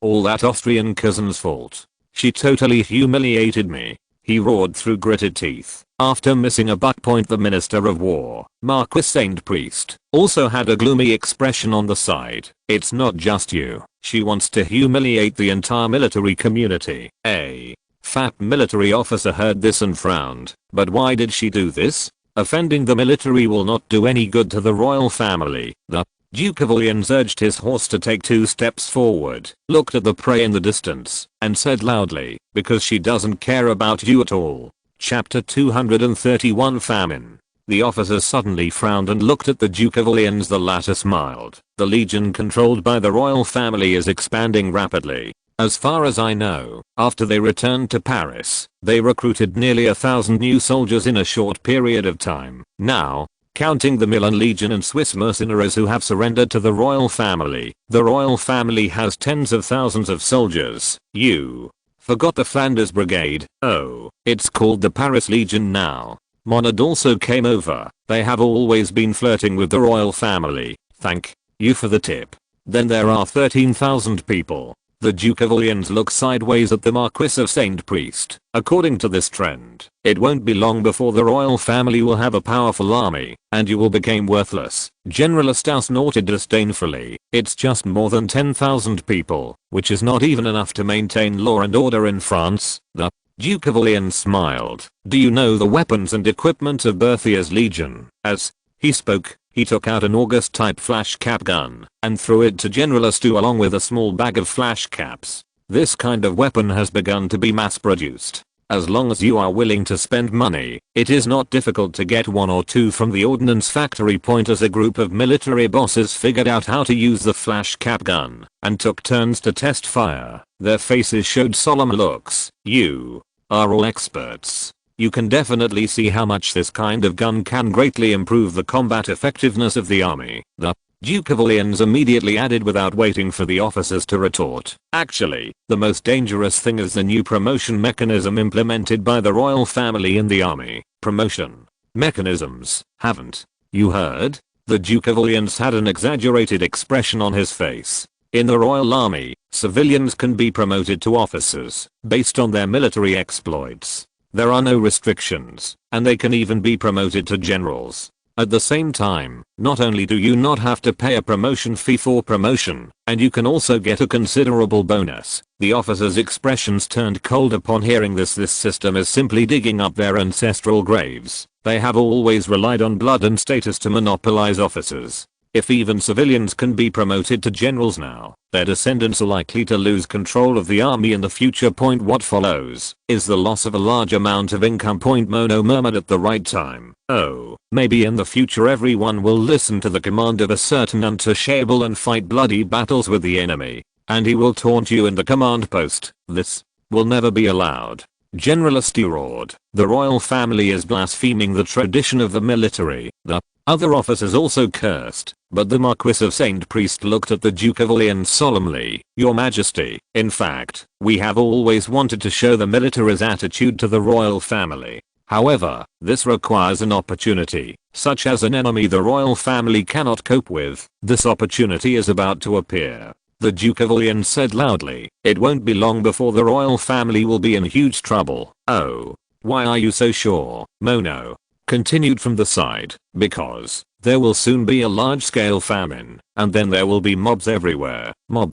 The Minister of War shook his head. Those mobs pose no threat. The Duke of Orleans smiled and said, if we carry out some operations, the situation will be completely different. He roughly stated his plan, and finally said, this time we also got the support of the meeting of dignitaries. Yes, the recent actions of the royal family have gone too far, and everyone hopes to correct the king's mistakes. The eyes of the dozen or so officers present couldn't help but light up. I'm so stupid, really. An ordinary carriage was driving towards the Saint Germain district against the setting sun. In the car, Sorrel clasped her hands and kept blaming herself with her head lowered. I actually thought those two guys were the heroes who saved Celine, and I even recklessly asked His Highness the Crown Prince to help them get away with it. She shook her slightly curly black hair vigorously. His Royal Highness the Crown Prince may now misunderstand that I'm the accomplice of those two guys. A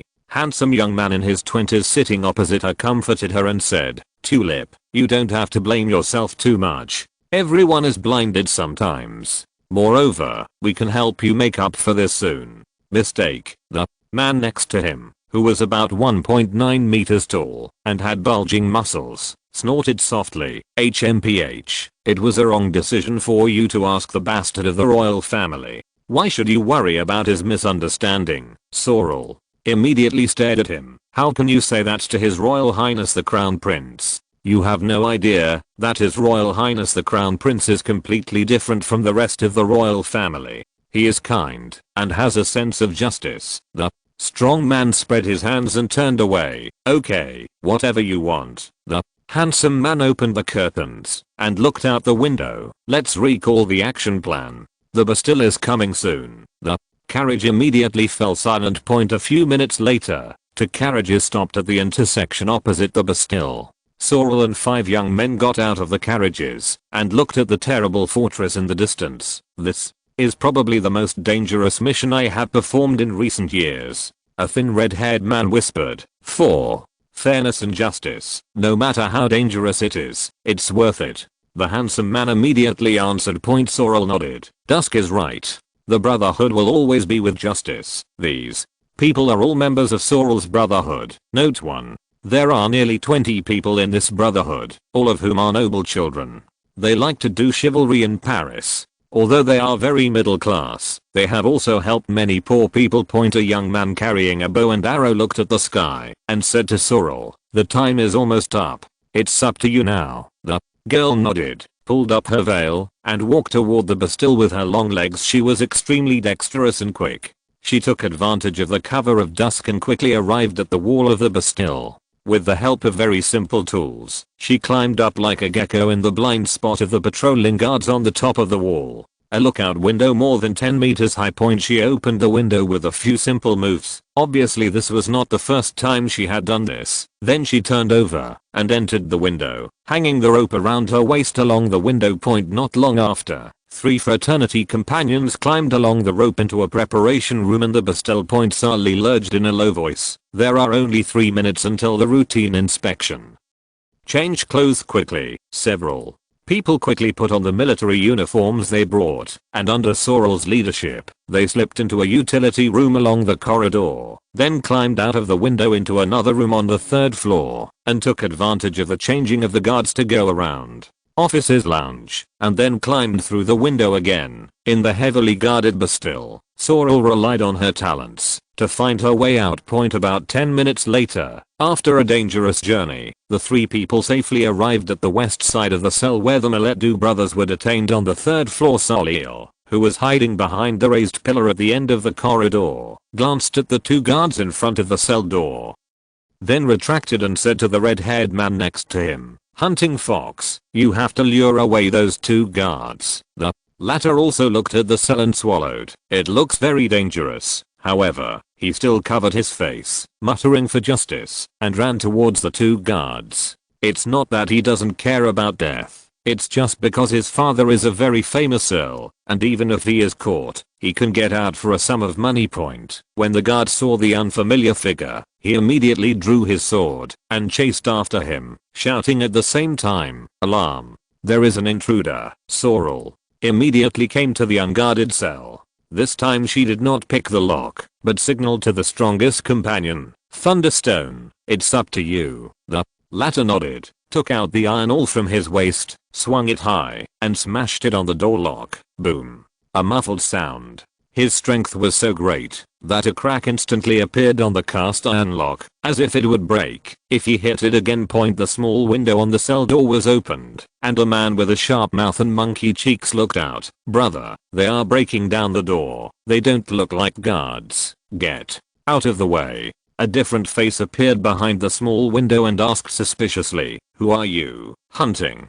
Fox immediately said in a rough voice, "The boss sent us to rescue you." This is Sorrel and others' plan to make up for their mistakes after they learned that Mono's son could not be convicted due to insufficient evidence. They decided to pretend to be a prison robber, defrauding the trust of the Mallet brothers and extracting useful evidence from their mouths. Of course, if you can't deceive those two people, kidnapping and torture is also an option. The people in the cell were surprised and asked, "Duke, has he changed his plan?" Duke. Sorrel, who was nearest, couldn't help but be startled. Shouldn't the eldest brother of the Mallet brothers be Mono's son?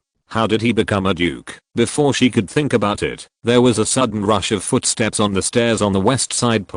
Just as she was about to urge Leishi to hurry up, the door of a cell in the distance suddenly opened, and 7 or 8 fully armed guards poured out of it. They had obviously been ambushing there for a long time. Salil and the others were shocked. They quickly showed their weapons and started fighting fiercely with the guards. Several of them came from prestigious aristocratic families and had been practicing swordsmanship since childhood. In one moment, they were able to overwhelm the guards, who were twice as many in number, and retreated. Just when the 3 of them arrived at the end of the corridor and were about to jump out of the window the way they came, they heard a click of a gun being pulled out behind them. Sorrel slowly turned her head, and what came into view were more than 30 black gun muzzles. A man with double fish eyes pushed aside the guards and came forward. "Snid, I've been waiting for you for a long time. Catch them all." 3 hours later in the interrogation room of the Bastille, Fouche frowned and dropped the confession in his hand, glancing at the beautiful young woman opposite. "Sorrel? From the Phrase family." Sorrel nodded nervously. Fouche breathed a sigh of relief. "So, you want to kidnap the prisoner?" "No, sir, we just want to defraud their confessions." Fouche suddenly slapped the table angrily and shouted, "Do you know how long I have been setting up to catch the mastermind behind them? You have messed it all up." He could tell from experience that the few young nobles who had just been interrogated were not lying. He waved to the guard irritably, turned and left. "Lock him up first." Sorrel was dragged up by 2 guards, but suddenly remembered something and hurriedly said to Fouche, "By the way, sir, I heard those 2 guys said that their boss seems to be a duke." "Oh." Fouche immediately turned back. Palais Royal. The Duke of Orleans looked at the housekeeper with a gloomy face. "Someone wants to kidnap the Mallet brothers? Who is it?" "It's not clear yet." The butler lowered his head and said, "There was only news from the Bastille that there were 4 people." "Oh, and they also said that they vaguely heard someone mentioning the Duke during the interrogation." The Duke of Orleans suddenly stared, pondered for a moment, and suddenly stood up. "Quick, let all places start to move immediately." The housekeeper was startled and reminded him carefully, "Sir, the northwest provinces have not yet been arranged. They've probably noticed something and can't delay it any longer." The Duke of Orleans paced back and forth anxiously and then ordered, "Get ready, let's leave Paris too. Go and inform Monad and ask him to leave quickly. Oh, and also, the money given to the military was directly paid with bills of exchange from the Paris Discount Bank, and it was too late to leave the UK, as the Bank of France's central bank status is gradually established. It has begun to carry out necessary supervision of major French banks. The funding he promised to the military is huge and will easily be noticed. He was planning to transfer it from a British bank before, but now that the situation has changed, it may be too late. Provence. Nice. Several craftsmen in shabby clothes braved the biting cold wind to arrive at the nearest strategic grain storage depot, only to find that nearly 1,000 people had gathered here. They were all informed by the government grain sales point that no food had been sent from the grain storage depot. Only then did he come all the way to inquire about the situation. The officials at the grain depot had to repeat over and over again, "Our grain has been transferred to Montpellier. There is really no grain in the warehouse now. But in a few days, the grain from Grenoble will arrive." A tall man with a scar on his face immediately interrupted him loudly. "That's what you said 5 days ago. Where is the food now?" The man next to him immediately answered, "The government has always said that there is enough food so that everyone does not need to worry. It seems that we have all been deceived." A skinny old man wearing a thin linen coat, dragging a 10-year-old child with him, struggled to squeeze in front of the grain depot official, lowered his head and stroked his chest and said, "Master, all the bread in the city is sold for 22 sous a pound. We really can't afford food. Please be kind and send some food." Generally speaking, bread in Nice does not exceed 10 sous per pound.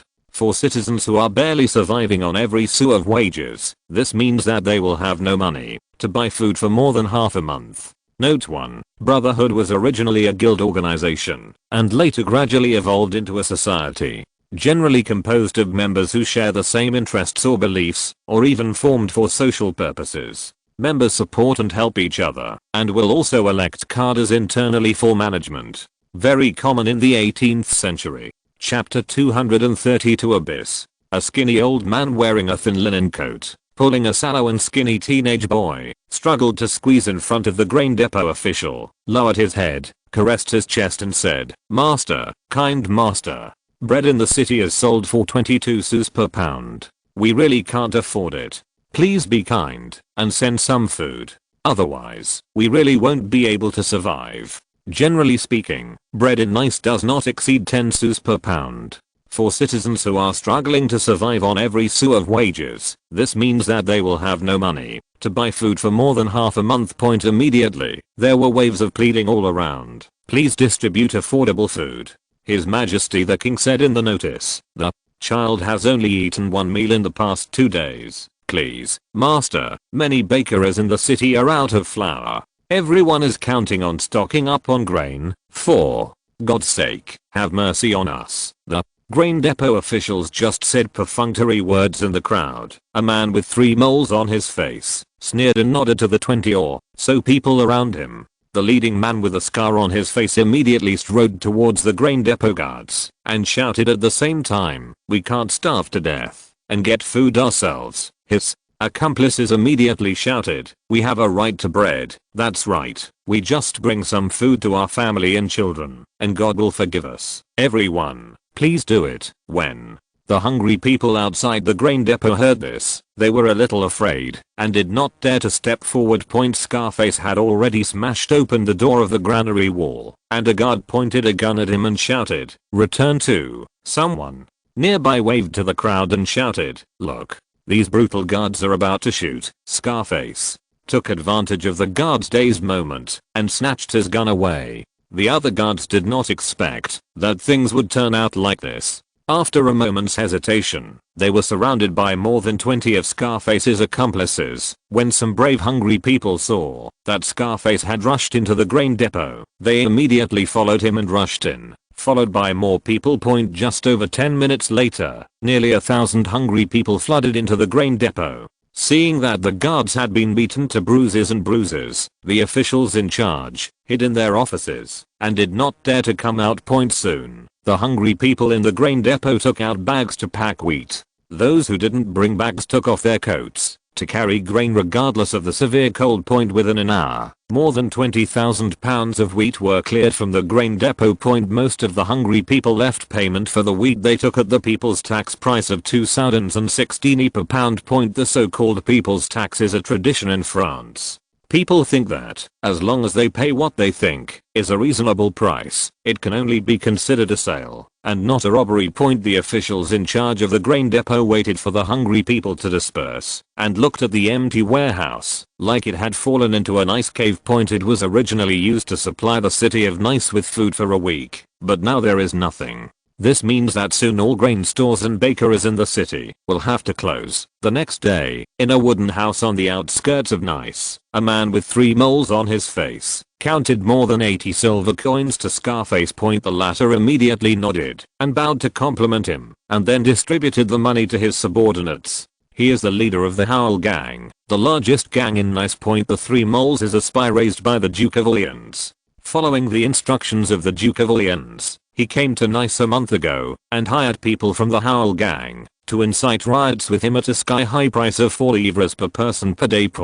After planning for a long time, their operation yesterday was a great success. After paying out their wages, the 3 moles immediately took the gang members to the grain reserve to wait. As he expected.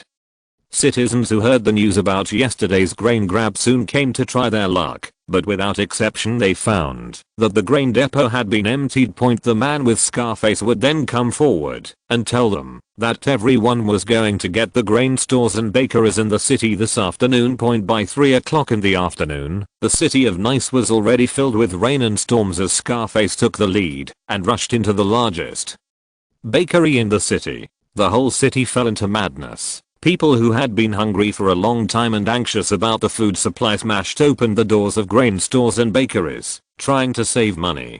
Take away food wherever possible. At first, people followed the rules and left the people's tax, but by the second half, it had turned into simple robbery. By dusk, the city's normal bread supply had completely collapsed. Those who did not grab food were destined to be unable to buy even a crumb of bread tomorrow morning. And such people make up the majority of the citizens. The next day, the door of the devastated Markman bakery was crowded with desperate citizens. The owner and chef had long since run away, and there was nothing in the store. Although people know it, they still linger here habitually.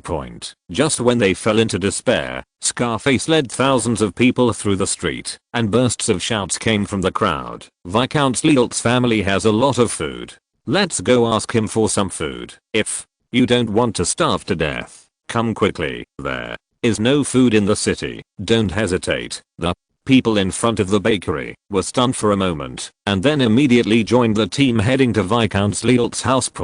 Although some people feel that Viscount Lealt and his family are quite good people, at this time, people are like a flock of panicked sheep who will blindly follow the leader, completely losing their ability to think.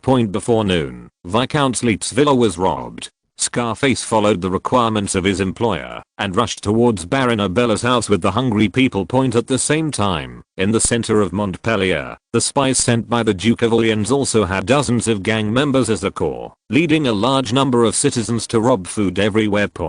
Just as the leading gang member invited the hungry people to rob a noble's house in the south of the city, a hungry person loudly suggested, "Why don't we go to Count Seruria's house? His manor is so big, there must be a lot of food." Before he could finish his words, he was kicked secretly, and 2 gang members pushed him to the ground, as if they were casual. Count Seruria was an ally of the Duke of Orleans, and it was necessary to avoid fire on his head. In fact, the Marquis de Saint Villen's Montcalm Legion is currently stationed in his manor, with more than 17,000 people. Even if the hungry people go there, they will definitely be kept out. The little episode passed quickly, and the crowd began to shout and flock to the south of the city. In just a few days, the hungry mob had swept through most of Montpellier, but the Marquis de Saint Villen, who was responsible for the security here, just watched with cold eyes and allowed the riot to spread due to the malicious and indiscriminate transportation of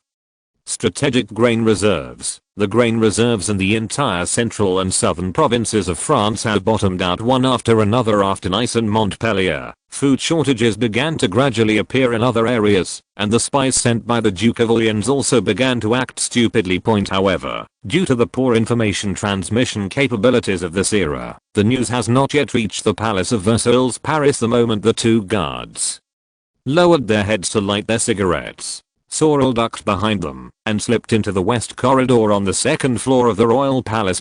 She pressed her back against a statue, took a deep breath, looked at the door of the document room not far away, and secretly rejoiced in her heart. She finally got in. After the jail robbery that day, she divided the work with her fellow brothers, each of whom was responsible for investigating a suspected duke. And she focused her attention on the Duke of Orleans. She had originally heard that the Duke of Orleans had traveled to the south recently, and thought that this was a God-given opportunity, and that it would be easy to find some useful evidence. However, she did not know that the security at the royal palace was extremely tight, even higher than that of the Bastille. She came several times, but could only wander around the perimeter. Today she finally caught the guard slack and finally reached the document room point after a group of patrolling guards passed by. She quietly came to the door of the document room. She first took out an earpiece and pressed it against the door to listen for a moment. After confirming that there was no movement inside, she skillfully used a wire to unlock the door. She muttered in her mind, "It's much easier to open than the lock in the Bastille." She carefully pushed the door in, then turned back and closed the door gently.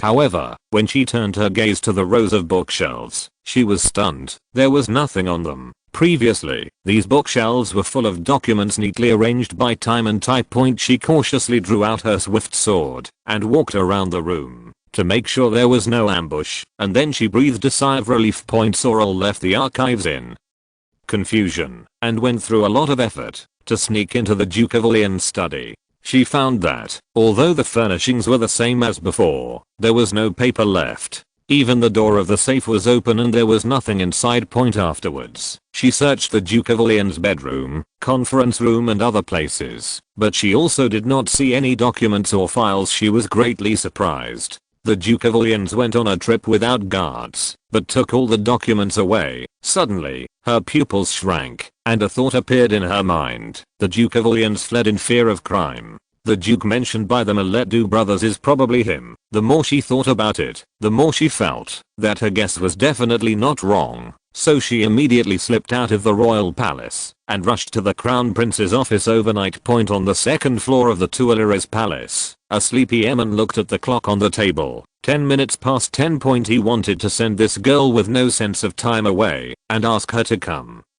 back tomorrow, but suddenly he remembered the scene when His Royal Highness the Crown Prince directly summoned her into the office last time. He glanced at Sorrel's curvy waist and her long, straight and slender legs, who was wearing a black night jacket, and suddenly understood something. No wonder she came so late. Well, it was probably the agreed time. Joseph was awakened from his sleep, looked at Em dissatisfied, frowned and said, "Sorrel, what time is it?" However, he woke up, so he waved drowsily. Since she said she has something important, well, please ask her to go to the reception room. After a moment, Joseph, who was wearing a nightgown, motioned for Sorrel to sit down opposite the sofa, yawned and said, "What's the rush for you to come so late?" Sorrel nodded vigorously and said seriously, "Your Highness, I have found the mastermind behind the Millet brothers." "Oh." Joseph immediately cheered up. "Please tell me in detail." Sorrel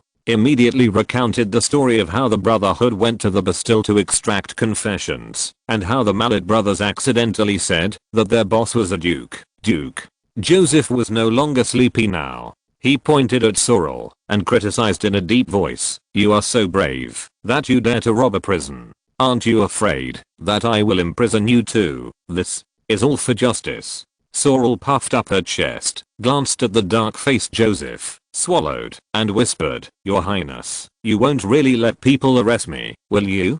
Joseph waved his hand. "Tell me what you found first." "Oh, okay." Sorrel continued hurriedly, "I went to search the Duke of Orleans' house, and I found that all the documents in the royal palace were missing." By the time she finished speaking, Joseph's face was as dark as water. During this season, nobles really like to travel to the south to escape the cold. No one would care if the Duke of Orleans said he wanted to go, but I didn't expect that he took away all the important information. It must not be as simple as traveling. However, he did not think that the Duke of Orleans was fleeing in fear of crime. He just burned a small nobleman to death, and it was not his own doing.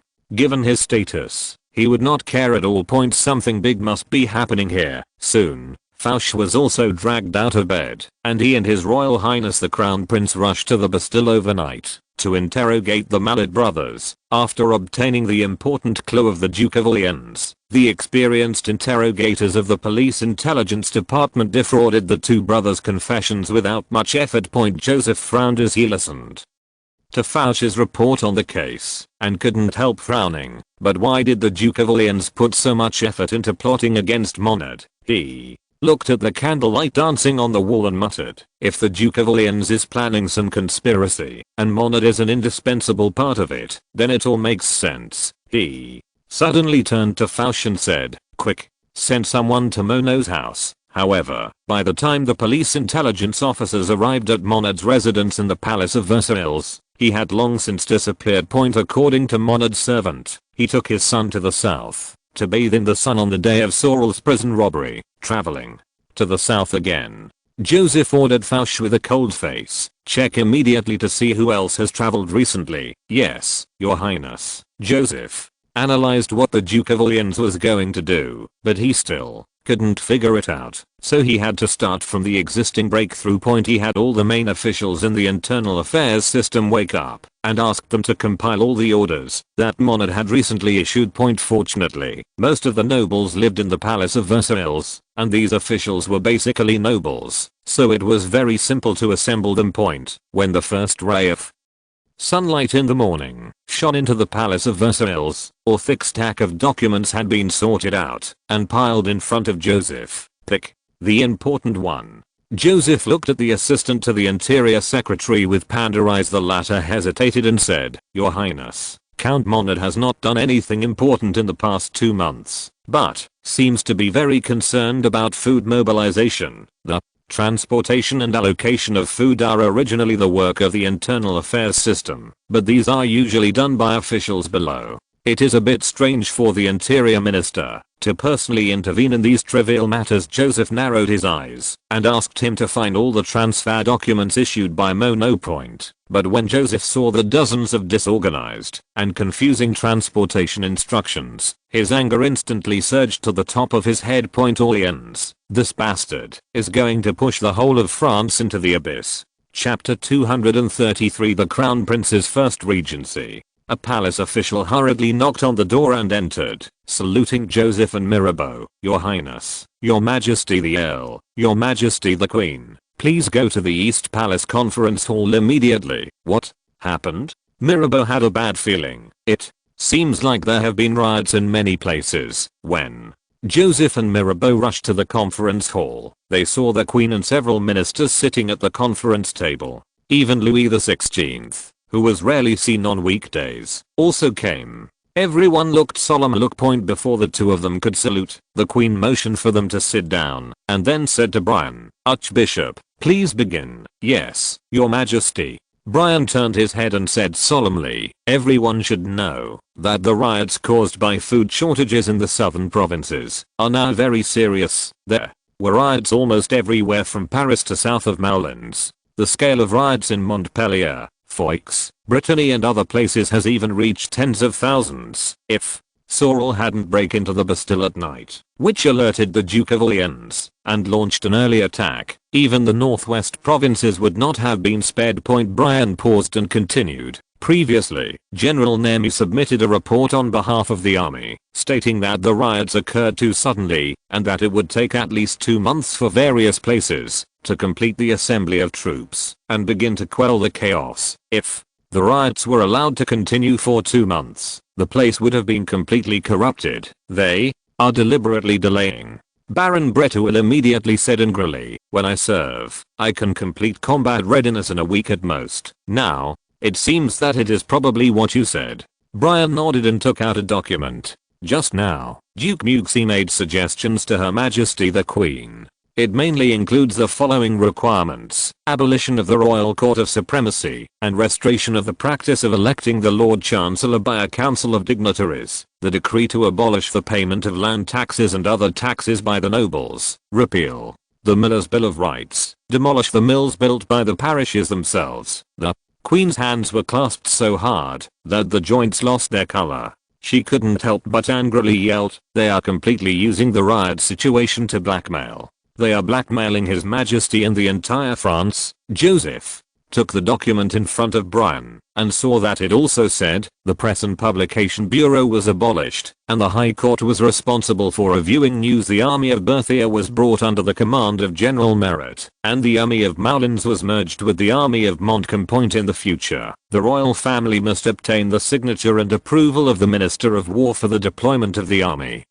Otherwise the army has the right to refuse to execute it. There are 6 or 7 more that follow. In short, the lion opens its mouth and unabashedly divides the royal family's authority. If they are all accepted, Joseph's reform efforts over the past year will be wiped out, and the nobility will once again take the lead on the royal family. Brian waited for the Queen to finish her anger before continuing. More than 20 generals signed Duke Mew his proposal to express their support. Duke Mew, he said that, if His Majesty can meet these requirements, the efficiency of the military will be greatly improved. After a while, Queen Mary looked at everyone tiredly. Do you have any suggestions? Nicolet, the Minister of Household Registration, said cautiously. Your Majesty, riots have been going on in many places for nearly 10 days. Riots have also begun in Lyon, Trevoux and other places. These 2 places are already in central and northern France, close to important places such as Moulins and Lyon. Nicolet continued. This will cause very serious damage to the country, and it is very likely that the violence will eventually turn into an insurgency. Many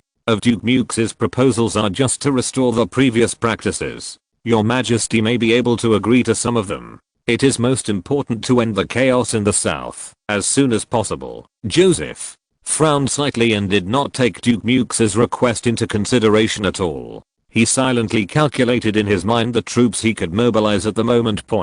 If all the police academy students are reorganized, there will be about 6,500 people in the 2 phases. Adding the Berthier Corps and the Moulin Corps, this will be 14,000 people. The 3,000 men of the Paris Legion can also be counted. In the most extreme case, the Paris police can even be mobilized, which is another 3,000 people. With the training and morale of the Paris police, it is at least the upper middle level in the old French army. The security work in Paris can be left to the King's Swiss mercenary group temporarily. After the police reform, gang members in Paris have almost disappeared under repeated police crackdowns, and there is really not much pressure on public security. In other words, he can pull out an army of 20,000 people, and it is a team with strong equipment and combat effectiveness. The Duke of Orleans has conducted a very detailed intelligence investigation on the royal family before, and concluded that the maximum number of troops the royal family can mobilize is only 13,000 people.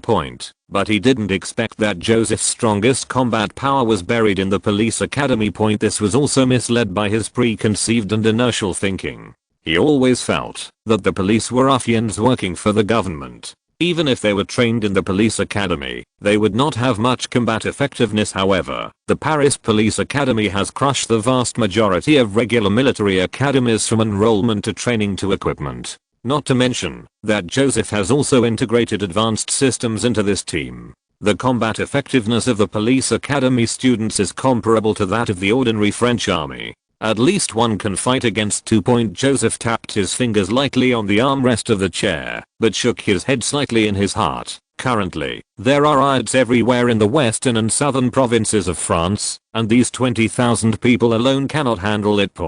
And unless it is absolutely necessary, it is best not to recruit the Paris police. After all, it will have a certain impact on the stability of Paris. So under normal circumstances there are only 17,000 people. At the same time, he had to beware of those military nobles stabbing him in the back. It is obvious that these guys are unlikely to engage in rebellion, but they can disguise themselves as rioters and sneak attack their own troops. In this way, he would not be able to disperse his troops to various places to quell the chaos. Small groups of troops could be easily tricked. In the conference hall, a group of cabinet ministers had obviously reached a certain level of consensus on accepting the blackmail from the military in the dignitary meeting. They really could not think of any other response plan. Queen Mary and Louis XVI listened to the ministers' discussion with sullen faces and seemed to acquiesce to this result. The abolition of the land tax and the abolition of the Press and Publication Bureau are absolutely unacceptable. Mirabeau shouted. I think everything else can be discussed, but the Supreme Court must be retained. Brian was very worried about the last tax reform, and knew the importance of mastering the High Court. As for the Duke of Orleans, Foreign Minister Verzin is strongly advocating for full acceptance, so that the army can put an end to the chaos as soon as possible. Until 3 o'clock in the afternoon, everyone was so hungry that their chests were touching their backs, and they could not reach an agreement. We had to take a break for lunch. While waiting for the chef to serve the food, Brian leaned next to Joseph and whispered, "Your Highness, I have allocated funds to purchase food from Spain and Sardinia. As long as I persist for a month, these food can alleviate the shortage of food in 7 or 8 provinces." Situation it was far from enough. Joseph shook his head slightly, but suddenly caught something from his words. I had just fallen into a fixed mindset, only thinking about how to deploy troops to quell the riots, but I forgot that the root cause was food. The provinces where the riots occurred were not out of food, but the food reserves had been transferred away. If we could come up with a batch of grain now, it wouldn't be too much, enough to feed each province for half a month. Or even 10 days. To stabilize the hungry people. As long as order is restored, and the grain reserves are transported back to their original places, the chaos will be over. He was lost in thought. It was enough food for the entire western and southern provinces of France for half a month, and it had to be distributed quickly to the victims. We can only ask God for help. Joseph couldn't help but be startled when he thought of this. God help, yes, how could I forget that I could really ask God to help me? France has a group of God's spokesmen who own their own farmland and real estate, and are most keen on hoarding food. That's the Catholic Church. You know, after the Great Order, the National Convention confiscated the church's assets. The food in the cellar shocked the congressman and temporarily alleviated the frost disaster in the spring of 1792. Due to the supernatural nature of the church in this era, no one will target the church. Of course, apart from the archbishops, not many people knew how much food the church had in store. And Joseph, a latecomer, not only knew how much food the hamster-like church had hoarded, but he also had no psychological burden on gathering the church's wool. Once his thoughts opened up, Joseph suddenly felt like it was dawn. There were church properties all over France, that is to say, cellars for storing grain were everywhere. Disaster victims hardly have to go far to receive relief food. The church's grain reserves are definitely enough to feed the southern provinces for half a month, no, even for 1 or 2 months. Because the so-called food shortage means that there is not enough food for everyone, resulting in a sharp rise in food prices. As long as there is food that can plug the gap, it is enough. He thought a lot from this. The chaos caused by the Duke of Orleans and the military might also be a good opportunity. If done correctly, it can even solve the stubborn problems of military nobles in one fell swoop. Joseph thought carefully and soon had a complete plan in mind. After lunch, the cabinet ministers began a heated debate over how to compromise. At this moment, Joseph suddenly stood up, signaled everyone to be quiet, and then bowed to the Queen and Louis XVI.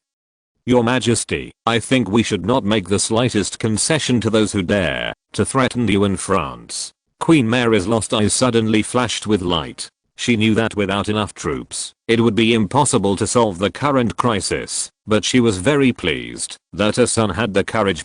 Joseph continued, "Please grant me full authority to deal with this incident. I'm sure to end the riots in the provinces, Queen." Mary smiled and shook her head. "Joseph, dear, I know you want to do your best for France, but this time, Joseph looked at Archbishop Brian. The latter saw his look and immediately stood up and said, "Your Majesty, I think His Royal Highness the Crown Prince is the only person who can solve the current predicament. He weighed his words. In fact, he has extraordinary abilities that you can't even imagine." As Joseph's eyes swept over the other cabinet ministers, Mirabeau and Baron Breteuil also stood up one after another. "Your Majesty, I also think that you can absolutely trust His Royal Highness the Crown Prince. I share the same view." The Lord Admiralty looked back and forth and stood up in support. In the conference hall, except for the foreign minister and the 3 people who were not present, everyone chose to side with Joseph. Queen Mary did not expect that her son would be so attractive. Before she could recover, Louis XVI, who was listening on the side, actually spoke. Perhaps we can let Joseph give it a try, he whispered again in a very low voice. He can even design a flash cap gun, Queen. Mary was hesitating and suddenly remembered the amazing methods her son had displayed in North Africa. Maybe he really had a way to deal with this crisis. She finally nodded slowly, looked at Joseph and said, "Then, the Crown Prince will be responsible for handling the affairs of each province riots. During this period, he can issue decrees on behalf of me and His Majesty the King. Please, do your best to cooperate with him. Thanks for your trust." Joseph bowed to Louis XVI and the Queen, and then pointed to Wilson without hesitation. "Effective immediately, you are dismissed from office." Wilson almost fell off his chair. Why did the topic of riots suddenly turn to him? "Your Highness, you have no right to do this." "No, I do," Joseph said calmly. "You will seriously hinder the process of quelling the riot. Therefore, you must leave the cabinet." "You are framing me." Joseph turned to Queen Mary. "Your Majesty, I am sure this is very necessary. I will give you a satisfactory explanation after the matter is over." Virgin and the Duke of Orleans were so deeply involved, and the Duke of Orleans was one of the masterminds behind this incident, so this mole must not be allowed to remain. Queen Mary was a little embarrassed. After a moment, seeing that no one objected, she looked at Wilson and said, "Count Wilson, please take a temporary leave for a while. If it turns out that you have no problem afterwards, I will resume your duties." Wilson was stunned for a few seconds, nodded casually to the Queen, and turned away angrily. Finally, "I got rid of this guy who made trouble for himself whenever he had nothing to do." Joseph felt a sense of relief all over his body. The smell of power was indeed addictive. Then, he ordered Brian to continue to give orders to the armies everywhere in the name of the king, asking them to immediately disperse the rioting crowd and maintain order. This order clearly stipulates that small-scale garrisons are allowed to act independently without reporting to superiors when quelling chaos. He also attached an edict that civilian officers who had made meritorious service in quelling the rebellion could be promoted to lieutenants, and above. It was the military's business whether anyone would carry out the order, but he had to give it a try. As for matters such as purchasing food and carrying out publicity to stabilize people's hearts, Joseph simply explained a few words and announced the end of the cabinet meeting. Next is the most important work. Half an hour later, a dual carriage drove towards Paris. In the carriage, Joseph looked at Talleyrand, who was sitting opposite, and said with a smile, "Archbishop, the position of foreign minister is now vacant. I wonder if you are interested." Surprise flashed across the lame man's face, and he hurriedly stroked his chest and said, "Thank you, Your Highness, for trusting me. I will definitely not disappoint you." Joseph nodded. "Before that, I need you to do me a little favor." Chapter 234 Indulgence Pro Plus. After listening to the Crown Prince's question, Talleyrand suddenly had a constipated expression on his face. "Your Highness, I know something, but this kind of thing." Joseph smiled and said, "Don't worry, I don't mean any harm. I just want to give some gifts." Talleyrand struggled in his heart again, but in the end the temptation of the foreign minister prevailed. He picked up a pen and paper and began to think and write. After a moment, he handed the paper with a dozen names written on it to Joseph. "Your Highness, that's all I know. Don't ever say that I told you. As for the kind of party you mentioned," his expression was a little unnatural, "it is usually held on the second Sunday of every month. The meeting point in Paris is in a manor in Montmartre. The bishops of Valois and Reims also often go there. The second Sunday of every month." Joseph recalled the calendar. "Isn't it tomorrow? Well, I'm lucky. I originally planned to send people to invite the bishops from several nearby provinces. This can save time." He remembered something again and looked at Talleyrand with a teasing smile. "You seem to be very knowledgeable in this matter." "Ah, I'm not. I don't." Talleyrand almost denied it 3 times, but then quickly calmed down. "Well, Your Highness, I just heard some rumors. You know, I have a bad memory." Good. Joseph nodded and put this aside, thought for a while and said, "In this case, it will be too late to go to the police academy. Let's go directly to Montmartre. Oh, and we need to buy some gifts." According to his original plan, He planned to go to the police academy to participate in the combat readiness mobilization meeting point. This time the matter involves those guys from the military, so the army must be prepared to deal with unexpected events. In addition, if there are sporadic riots that have not been quelled, the army will have to be relied on to quell them. Point at around 6 o'clock in the evening the next day, more than 20 middle and high-ranking priests gathered at the White Maple Forest Manor in the town of Montmartre in the northern suburbs of Paris. These even include Archbishop Beaumont of the Paris region, Archbishop de Fleur of the Valois region, and others. Next to them was a young servant, all of them handsome. The music around was soothing, and the priests greeted each other warmly. A broad-faced bishop was chatting with his colleagues in the Nemours district about recent anecdotes, when he suddenly noticed the gemstone cuffs on the cuffs of the young man opposite who was leaning on the latter somewhat unexpectedly. He took his servant's arm, which also wore the same armband. The priest opposite asked curiously, "A sire also has one?" The broad-faced bishop nodded. "Someone gave it to him yesterday." "Where is yours?" "It was given to Ockos by an unknown person." The two of them didn't pay much attention to it. After all, given their status, there were usually many people coming to make friends, and they often gave them gifts.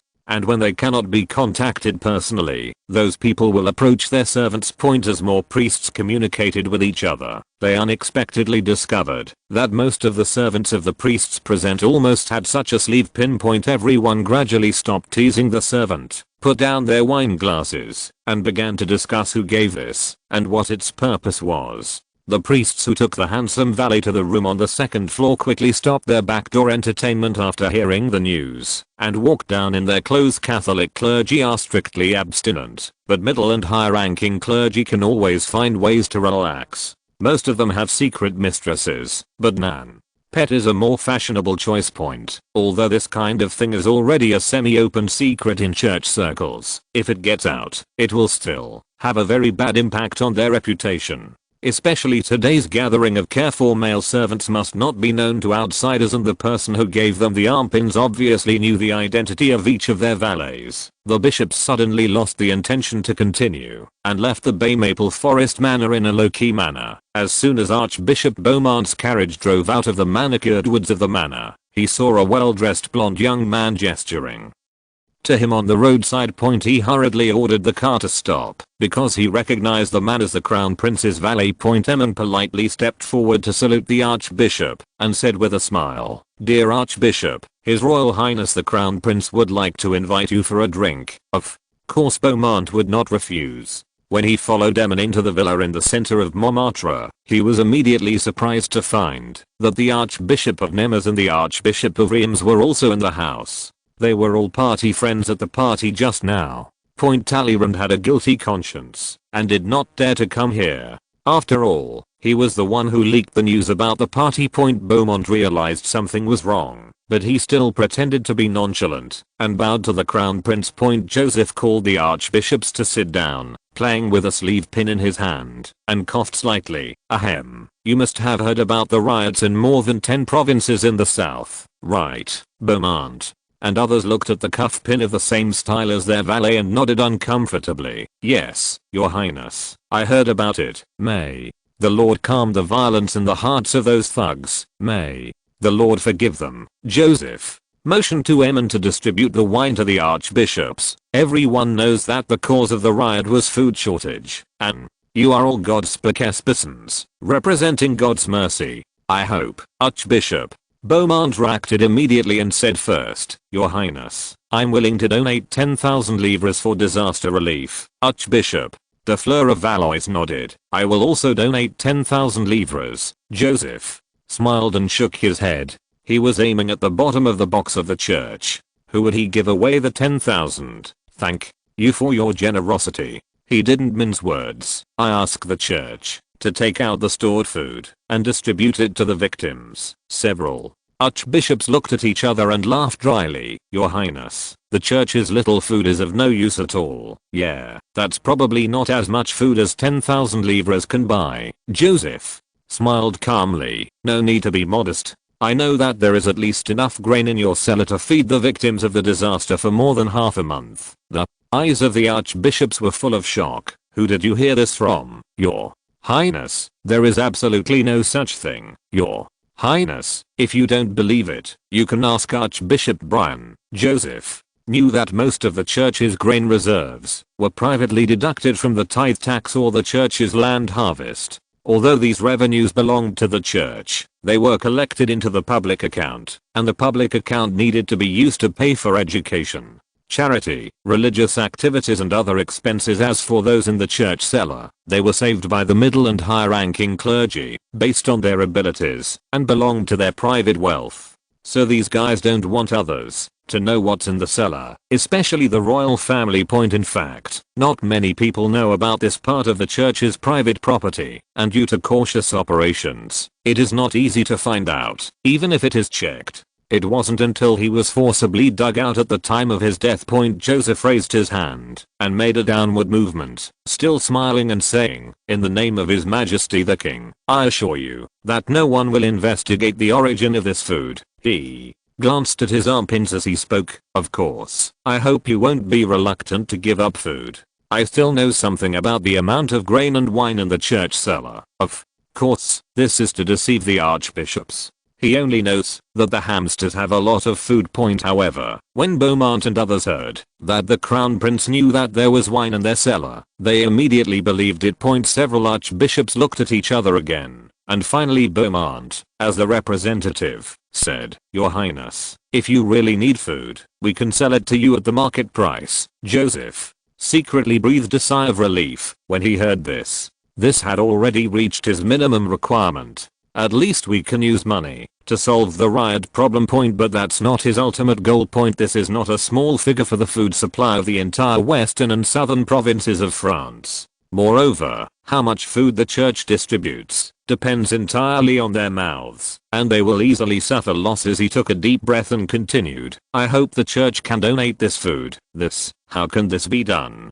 Several archbishops suddenly became anxious. The crown prince was trying to rob him openly. Joseph signaled to them to calm down. "If the church donates enough food for the rioting provinces for a month, I can let the church start selling indulgences again." Catholic doctrine holds that all human beings are guilty of original sin. Since the Middle Ages, the Holy See has invented indulgences, telling believers that, if they buy these coupons, they can reduce the time of suffering in purgatory. This invention made the Vatican a lot of money, but it also made the secular class hate it.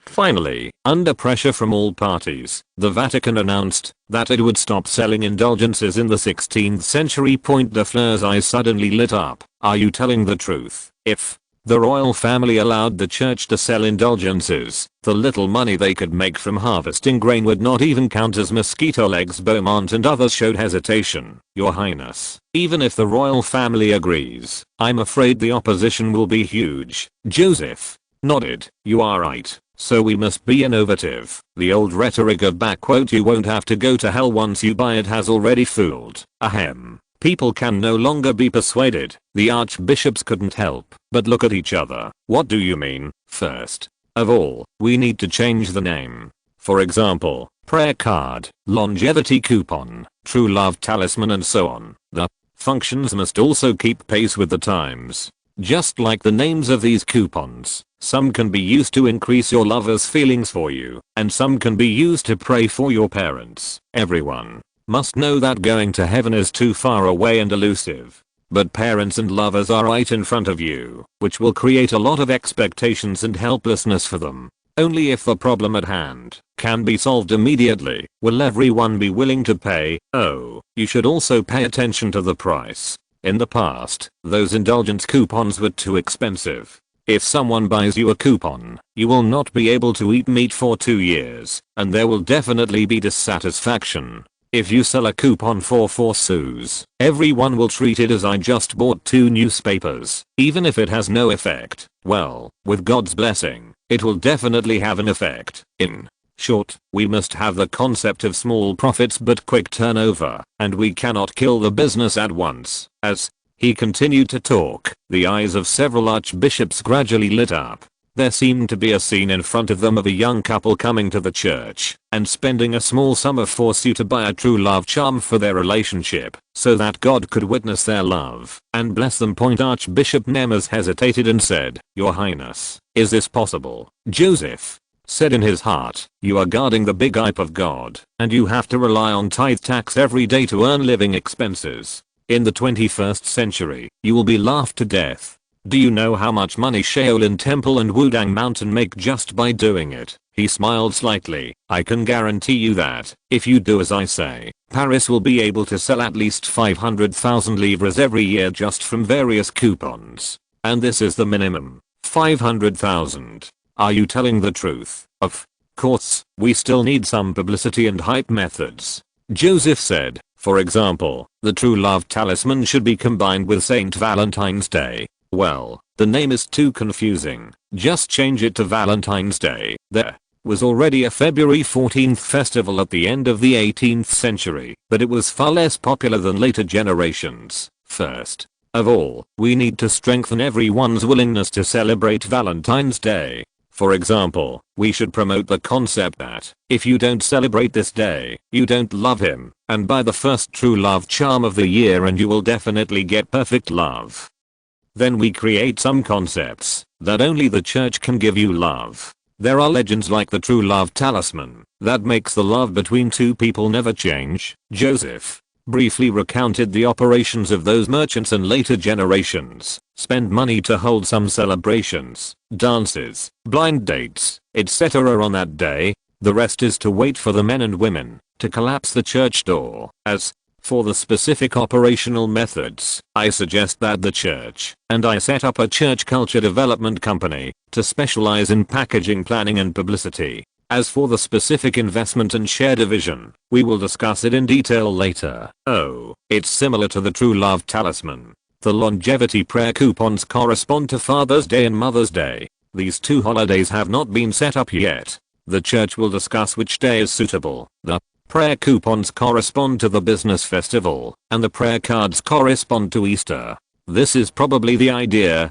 After the company is established, there will be a full set of plans. The archbishops never expected that indulgences could be used in so many ways, and in the end they even created a company. However, when they thought about it carefully, they felt that the crown prince's method was indeed extremely feasible. Joseph was not afraid that they would do it in private without him. After hearing this, these business routines are simple to say, but people who have never experienced them really can't figure them out. Several archbishops briefly discussed for a while, and Archbishop Beaumont, as the representative, said, "Your Highness, the food for this disaster relief should be regarded as our investment in some development company of the church." According to their estimates, if the prince's words are followed, the food invested this time can be earned back in 2 years at most. From now on it will be pure profit. In addition, there is no need to worry about today's special party being exposed. Chapter 235 Opportunities in Crisis. When Joseph came out of the White Maple Forest Manor, he already felt confident. The archbishops of the Paris region, plus Valois and 3 other districts, all reached a shares in exchange for grain agreement with him. Coupled with Talleyrand of Autun and Briand of Toulouse, nearly half of the most influential clergy in the French church will now be involved in this matter. All that's left is for them to blend their interests with the archbishops of the southern dioceses. Judging from the information just revealed by Archbishop Beaumont, the church has a considerable amount of private food, which can even fill France's food gap to a certain extent. But in this case, the historical freeze of 1792 could not rely on the church cellar. But Joseph believes that as Tunisia continues to develop, the increased grain production in 2 years will be enough to cope with the short-term food shortage in the spring. After all, Tunisia has 1/3 of the cultivated land area of France, but only needs to feed a population of 1.8 million. And in order to ensure that Beaumont and others can achieve the highest efficiency Joseph also drew the Pope's throne for them. Although the Holy See is currently ruled by Italians, in the 14th century, the Holy See was in Avignon, France. It was not until nearly a century later that Gregory XI moved it back to Rome. Southeastern France still retains the territory of Avignon, which belongs to the Papal States, although the French Catholic Church is currently self-contained. It is impossible to say that the high-ranking clergy have no ideas about the papacy. So Joseph revealed to several archbishops in the White Maple Forest his grand blueprint to relocate the Holy See to Avignon.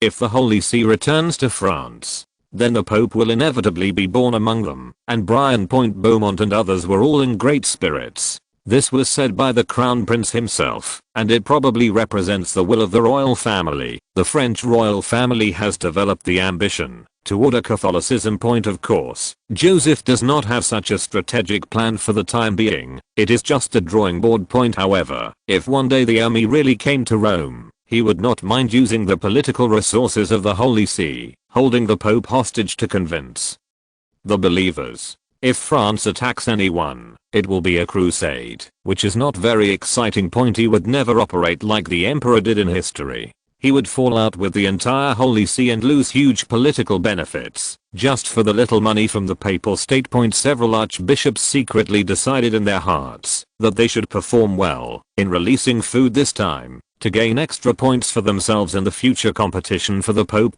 Joseph had already made a rough plan before going to Montmartre. After returning to Paris, he went directly to the headquarters of the police intelligence department. After listening to Joseph's plan, Fouche suddenly showed a crazy and excited expression. "Your Highness, I simply cannot describe my admiration for you. You were able to find an opportunity in even this situation. Just thinking about the big scene planned by the Crown Prince made his blood surge." Joseph interrupted his rainbow fart and also drew him a pie. The police intelligence department performed very well in North Africa last time. If it can successfully complete its mission this time, I think it will be upgraded to the police intelligence department. Oh, the name National Intelligence Department seems more appropriate. Well, if there is a cake hanging in front of you, your subordinates will be more motivated. When Fouche and others heard this, their eyes shone as expected. He was directly promoted to the intelligence department, and then the head of the department would most likely enter the cabinet and become the Minister of Intelligence. Managers at all levels below will definitely rise with the tide. Everyone in the police intelligence department was gearing up and wanted to fly to the southern provinces immediately.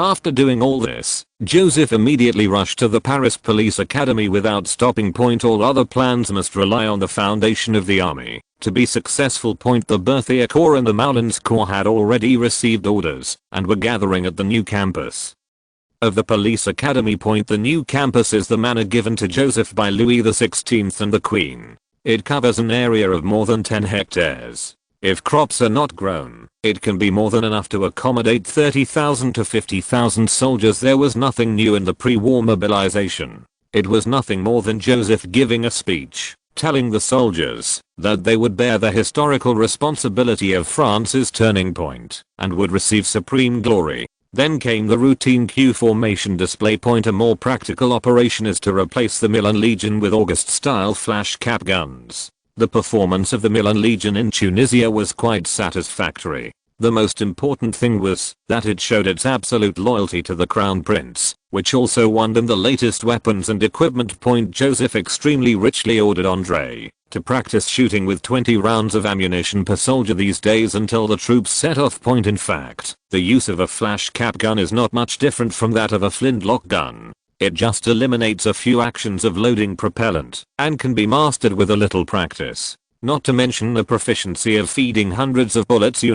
Many veterans of the old French army have no experience with 100 guns. In addition, the Guards Corps also upgraded to 12-pound heavy guns this time. Mainly after the Battle of Tunisia, Joseph found that the previous heaviest 8-pound cannon had insufficient suppressive power, so he simply followed the Emperor's organization and replaced the entire army with 12-pound and 6-pound cannons. The former is used for fire suppression, and the latter is used in battlefield environments that require mobility and flexibility. Anyway, The cavalry artillery has not been built yet, so the bulkiness of the 12-pounder gun is not a big problem. Just add a few more dragging horses. After arranging the hardware matters, Joseph summoned Berthier, Friant and other officers together, and issued a series of orders on improving the mental level of the soldiers. After Joseph finished speaking, Berthier said with a bitter face, "Your Highness, the Department of Military Affairs you mentioned involves so many matters that it may be difficult to start operations in a short period of time." Andre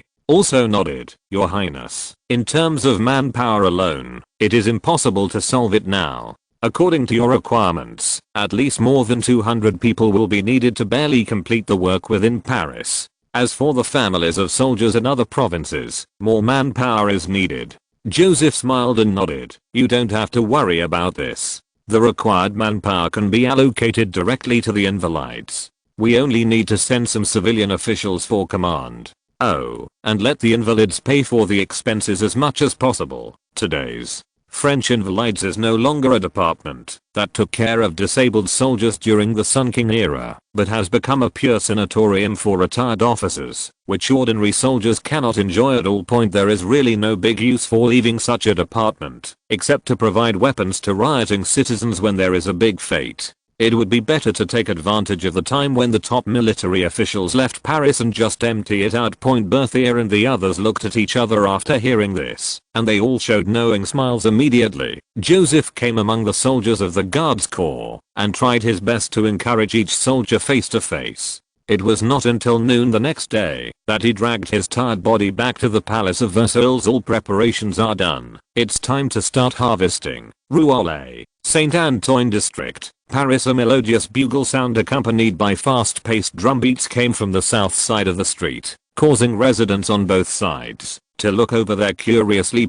Soon, they saw a team of about 20 people, dressed in elegant ceremonial uniforms, forming two straight columns, and walking towards this side in an orderly manner. An old man selling fish frowned and whispered to the middle-aged man next to him, "What happened? So many soldiers were sent to arrest people." The middle-aged man shook his head. "Why do you want to make such a big fuss when arresting someone? Are you afraid that the person you want to arrest won't escape?" The young reporter behind them looked around and explained to the two, "That is the newly established Ministry of Military Affairs. I heard that it serves the Berthier Corps and the Combat Police Unit." The old fish seller said doubtfully, "We don't seem to have any big officers here, right?" According to his habitual thinking, this so-called service to the troops department is equivalent to serving officers. The team from the Ministry of Military Affairs stopped in front of an inconspicuous residence.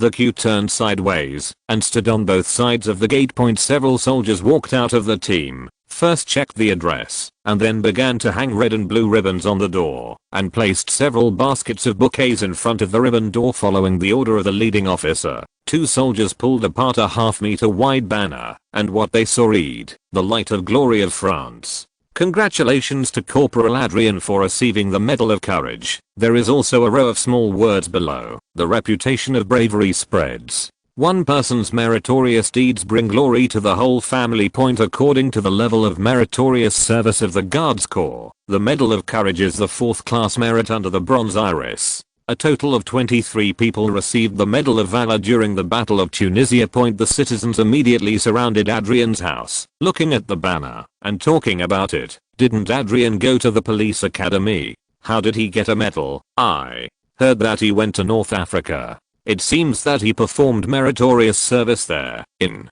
such a big pomp. Adrien really stole the show. He is just a corporal. Why did the military come to his house to congratulate him in such a grand manner?" The officer from the Ministry of Military Affairs was about to knock on the door when Adrien's parents and sister pushed the door open in surprise. Old Mr. Adrien looked around nervously, bowed in front of the officer, and whispered, "Master, what are you?" The officer hurriedly supported him, raised his hat and saluted him, and said loudly, "Good morning. Are you Mr. Adrien? Your son won the Medal of Courage for his bravery in the battle to prevent the Algiers from invading Tunisia. I'm here to tell you the good news on behalf of the Paris Police Academy." Adrien and his family were all stunned in place, unable to react for a long time. The officer stepped forward and thrust a certificate of metal and 200 livres of silver coins into old Adrian's hands, and said with great enthusiasm, "This is Corporal Adrian's certificate and bonus.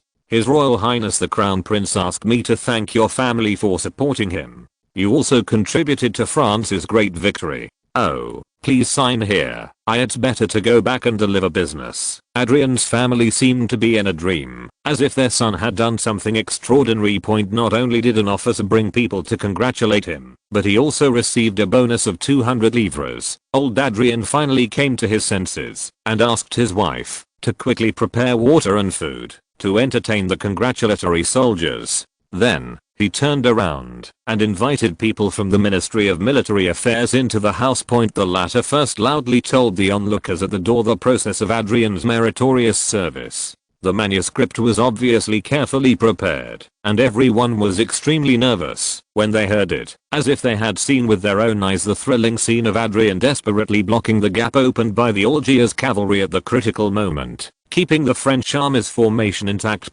Then, the officer went on to talk about the various benefits enjoyed by the families of soldiers who have made meritorious services, including, if they encounter an accident, they will be given priority by the police. Family members can get military-related jobs. If they encounter problems, they can directly go to the Ministry of Military Affairs to resolve them, etc. In short, Adrian's family will definitely be a very prestigious one on this street from now on. The people watching were all envious and talked loudly. "I didn't expect that I could get ahead by going to the police academy. My god. That surprise of 200 livres. Did you hear that? If there is any trouble in his family, he can go directly to this officer to solve it. Oh, my third child originally wanted to go to the police academy, but I didn't let him go. I really regret it." There was even a young man who had rejected Adrian's sister's confession before and shamelessly approached the girl on the spot. For a time, the whole of Paris was full of busy figures from the Ministry of Military Affairs. The meritorious soldiers of the guards immediately became the focus of people's attention. Various newspapers, led by Paris Business Times, spent a lot of space introducing their heroic deeds. Even the news of riots in the southern provinces was suppressed by them. The families and friends of the meritorious soldiers soon wrote to them about the commendations. The letters encouraged them to fight bravely and strive to win the medal again. Improving the reputation of the guardsmen and enhancing their sense of honor and belonging is what Joseph has wanted to do for a long time. In the past, because we did not want to stimulate the military nobles too much, operations in this area could only be carried out within the army. Now that the military nobles have made it clear that they are going to have trouble with the royal family, there is no need to hide it. The soldiers in those old style armies were just humble servants and low class people, but in the guards, they were soldiers with high status and the glory of France. If these two sides fight, even if the gap in combat effectiveness is not considered, the guards corps will be able to crush their opponents in terms of morale alone. However, Joseph's move caused trouble for the Paris Police Academy and the Berthier Corps. They had to deal with citizens who signed up for the police academy or to serve as soldiers almost all day long. Less than 5 minutes after Joseph returned to the Palace of Versailles, Brian came looking for him anxiously. The Archbishop hurriedly bowed, shook the document in his hand and said, "Your Highness, you are back. The scope of the riots is getting bigger and bigger, and the Queen has asked you many times for your countermeasures." Joseph smiled and asked him to sit down, and said calmly, "I'm also preparing to go to you. Archbishop, please issue an order to the armies of the southern provinces in the name of the king, asking all middle and high level officers to come to the Palace of Versailles immediately. Those who fail to do so within a week will be punished for 1 billion. Brian was shocked and stood up. "Your Highness, how can this be done? If all the officers are summoned to Paris, then who will command the army to quell the riot?" Joseph smiled. "Please rest assured that the church will help me solve the problem of riots." Chapter 236 Turning Point. Brian was confused and said, "You mean, the church? Oh, I forgot to tell you." Joseph patted his forehead. "Speaking of which, I still need your help here. When Brian heard that Beaumont, de Fleur and other archbishops had agreed to use private grain to fill the food gap in the southern provinces, he was overjoyed. How did you convince them? In fact, what he wanted to ask more was, how did you know that the priests had hoarded a large amount of grain when he was still in Toulouse? He also asked his priests to do similar things. Later, when he was promoted to chief minister, he disdained the little profit, establish a church cultural development company and sell a new type of indulgence. Joseph said a few words in general, and then ordered, you first draft an order to transfer back the officers. The details will be discussed later. Okay, Your Highness. Although Brian felt that the army should still be used to maintain order, out of absolute trust in His Royal Highness the Crown Prince, he still nodded and prepared to execute it immediately. However, he turned back, just after taking a few steps, frowned slightly and said, Your Highness, the second half of this order, it may be appropriate for the High Court to decide whether to impose the crime of rebellion. Joseph was a little surprised. We are not a society ruled by law, so why do we still pay so much attention to procedural justice? Brian caught a glimpse of his expression and hurriedly considered, Your Highness, if you directly accuse the officers of rebellion in the name of His Majesty the King, it may cause the nobles to panic. It may even cause many neutral nobles to sympathize with those careerists. Joseph immediately understood that he had indeed acted too hastily. The places where officers are stationed are considered their responsibilities, and they can find a bunch of reasons for you to refuse to come to Paris. If they are convicted of rebellion because of this, it will make other nobles feel that the royal family is doing whatever they want, and they will act on their behalf. If they are not as good as the royal family wants in the future, they will also be sentenced to a serious crime. This has touched the bottom line of the aristocracy. Joseph nodded thoughtfully. You are right. Then only the officers are strictly ordered to come to Paris. Anyone who violates this will bear the consequences. He whispered to himself again. It seems that we have to find a way to make them really rebel. After Brian left, Joseph took out the list he had sifted on the road, wrote personal letters to the senior officers on it one by one, and then gave it to the Queen to sign and send it out. Then he summoned Mirabeau, Bailey and other representatives of the capital aristocracy, handed them a document that had been prepared, and explained it carefully. After doing these things, it was completely dark. Regardless of his fatigue, Joseph got into the carriage with his dinner and rushed to the Paris Legion station. On the speeding carriage, he looked out the window at the stars, chewed corned beef, and sighed to himself. He was really worried about France. Montpellier, in the hunting ground of the Count Serulier's manor, the Marquis of Saint Villain shook his horse's reins lightly, looked at the continuous military tents of the Montcalm army in the distance, and said to the Duke of Orleans beside him, do you think the royal family will agree to those conditions? The latter also urged the horse to move slowly and said leisurely, with such a large-scale riot, the royal family will face huge financial and public pressure, and it will also seriously damage the royal family's prestige. My cousin Austria has no other way, and she will definitely agree, at least partially. So, what clauses can we allow her to strike out? Any terms? Duke Orleans spread his hands indifferently. As long as she makes concessions, you and other generals will send troops to quell the riot. The exaggerated conditions he proposed to the Queen were arbitrary, and he had no intention of being accepted by the royal family. This is just a cover-up. His real goal is to give the army a suitable excuse to move. At the same time, the fighting power of those rioters was almost negligible, and he sent people to instigate them, so it was easy to quell them. Once the troops from various places are on the move, it is not that simple to return to their bases at that time. The military, with its great prestige in quelling the chaos, would gather troops from all over the country northward on the pretext that there were still riots, and form a semi-siege of Paris. If the northwest provinces could complete the layout before, it would be almost a complete siege. With the few troops the royal family has, they will definitely panic. The meeting of dignitaries took the opportunity to lead the nobles to put pressure on the royal family again. By that time, the conditions offered will not be as simple as last time. According to the Duke of Orleans' plan, he should at least serve as regent. To achieve this goal, He has married the extremely influential Marquis of Lucknow in the military, whose daughter will soon marry Philip. The royal power will return to the state before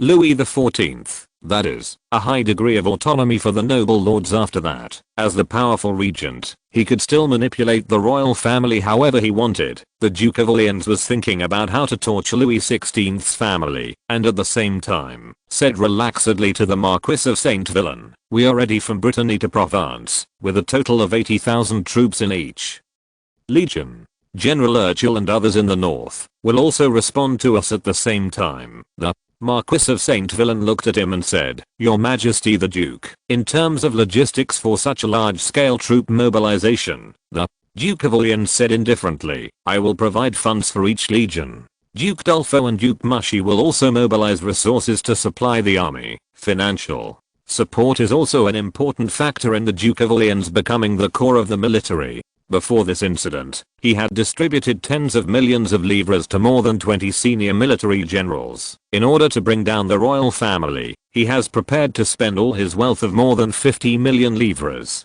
In terms of military expenditure alone, he was confident of defeating the royal family. In fact, this is just his cash and debt. If you include fixed assets, it will be an astronomical figure. You know, the annuity paid to him by the royal family alone is as high as 3 million livres every year. The Duke of Orleans also has a huge amount of property, and it is not just bragging to say that he is as rich as anyone in the country. That's great, the Marquis of Saint Villain said with a happy expression. "When will the Queen's envoy arrive?" "It should be soon." As the Duke of Orleans was speaking, he saw a servant of Count Serruria riding up and saluted them. "Your Majesty the Duke, General, the people from Versailles are here." The Duke of Orleans and the Marquis of Saint Villain looked at each other and smiled. "Come on, let's go take a look." When the two returned to Count Serrulia's villa, they did not notice that the Count standing there had a strange look on his face. The Duke of Orleans sat down on the chair and said to the palace officials who came to deliver the order, "Tell me what conditions Her Majesty the Queen has agreed to." Before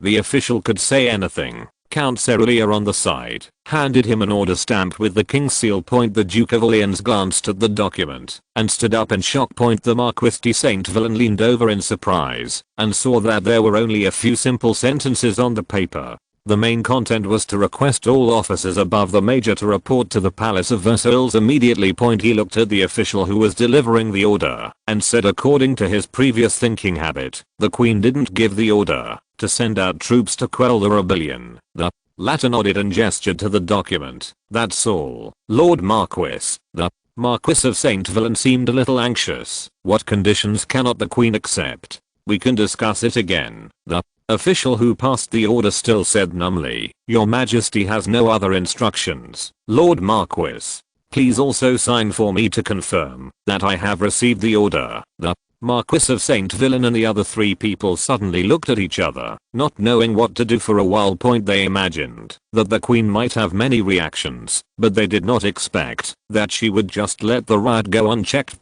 They seemed to have gathered all their strength, preparing to deliver the most fatal blow to their opponent, but suddenly found that there was only a ball of air in front of them, with nowhere to exert their force. But what to do about the riot? Marquis Saint Villain grabbed the official. "My army is ready, just waiting. You can go to the Palace of Versailles and ask His Majesty in person about this." The latter politely touched his chest and bowed. "I have not received any other instructions." The Duke of Orleans suddenly stepped forward and said, "What about other provinces? Don't they care about the riots?" "As far as I know, that seems to be the case, Your Majesty the Duke. All the southern provinces, except Bordeaux and Lyon, should have received the same order. As the area with the largest potato planting area in France, Bordeaux did not suffer from any food shortage this time, so no riots occurred. As for Lyon, after signs of food shortage appeared, the textile industry guild immediately organized major factories, gathered their supervisors and security guards, and set up temporary patrol teams, which quickly dispersed the rioters. This is mainly because Lyon's textile factories have been quite profitable since Paris Fashion Week. The industry association spent a large sum of money to pay bonuses to the patrols, thus ensuring that the factories did not shut down due to riots. When the herald officer left, the Marquis de Saint Villain immediately looked at the Duke of Orleans awkwardly. "Your Majesty the Duke, what should we do? Are we going to Paris?" "You must not go," the latter said with a livid face. "I don't believe that Austrian cousin really doesn't care about the riots. Just wait here, she will definitely compromise." The Marquis of Saint Villain hesitated and said, "What if there's no compromise?" The Duke of Orleans gritted his teeth and said, "We will directly lead the army." The Marquis of Saint Villain immediately shook his head decisively. "No, no, to mobilize troops without an order is rebellion. He dares to take advantage of the chaotic situation to gather troops and force the palace, but he still doesn't have the courage to rebel directly. An unjust rebellion can at most force the royal family to flee abroad, and then other major powers will send troops to intervene. Finally, the royal family returns, and the rebels go to the guillotine point." He knew that the Duke of Orleans wanted to usurp the throne, but he did not want to be a stepping stone under the throne point. But he also knew that, because he had threatened the royal family this time, if he went to Paris, his political future would be over immediately. He thought about it, and finally made up his mind. "I think it's safest to wait and see." The Duke of Orleans returned to his room with a gloomy expression, and wrote letters to the more than 20 military leaders one by one, asking them to hold on, and wait for the royal family to compromise first. 2 days later, the hungry people of Montpellier swept through the city like locusts, taking away all the food in sight. Baron Laurent's villa is in a mess in the maid's lounge. A dirty old man found a small piece of bread in the corner cupboard, and immediately shook it happily to a 7 or 8-year-old boy beside him. "Alice, look what I found." Just as he was mid-sentence, a woman suddenly appeared next to him, snatched the bread away, and stuffed it into her mouth. The old man pointed at the woman angrily. You shameless guy, that is children's food." Before he finished speaking, another 5 or 6-year-old child walked in from the door, holding a baby in his arms, and said to the woman extremely weakly, "Mom, sister." The woman hurriedly picked up the baby, fed the chewed bread into her mouth, and murmured anxiously, "Swallow it, Irian, swallow it quickly." She had long since run out of milk due to hunger, so she could only feed her dying daughter in this way. The baby's cheeks puffed up, as if he had eaten food. The woman nodded excitedly, and was about to bite the bread again, and feed it to the child, but suddenly there was a light touch on her hand, and when she turned around, she saw that the bread had been taken away by the old man. "Give it back to me, please," she cried in a hoarse tone, but she couldn't shed tears. "Irian can't hold it anymore." The old man was unmoved at all, and gave the bread to his grandson. "Sorry, Alessi is going to starve to death too." The woman handed the baby to her eldest daughter, and tried her best to grab the food from the child's hand.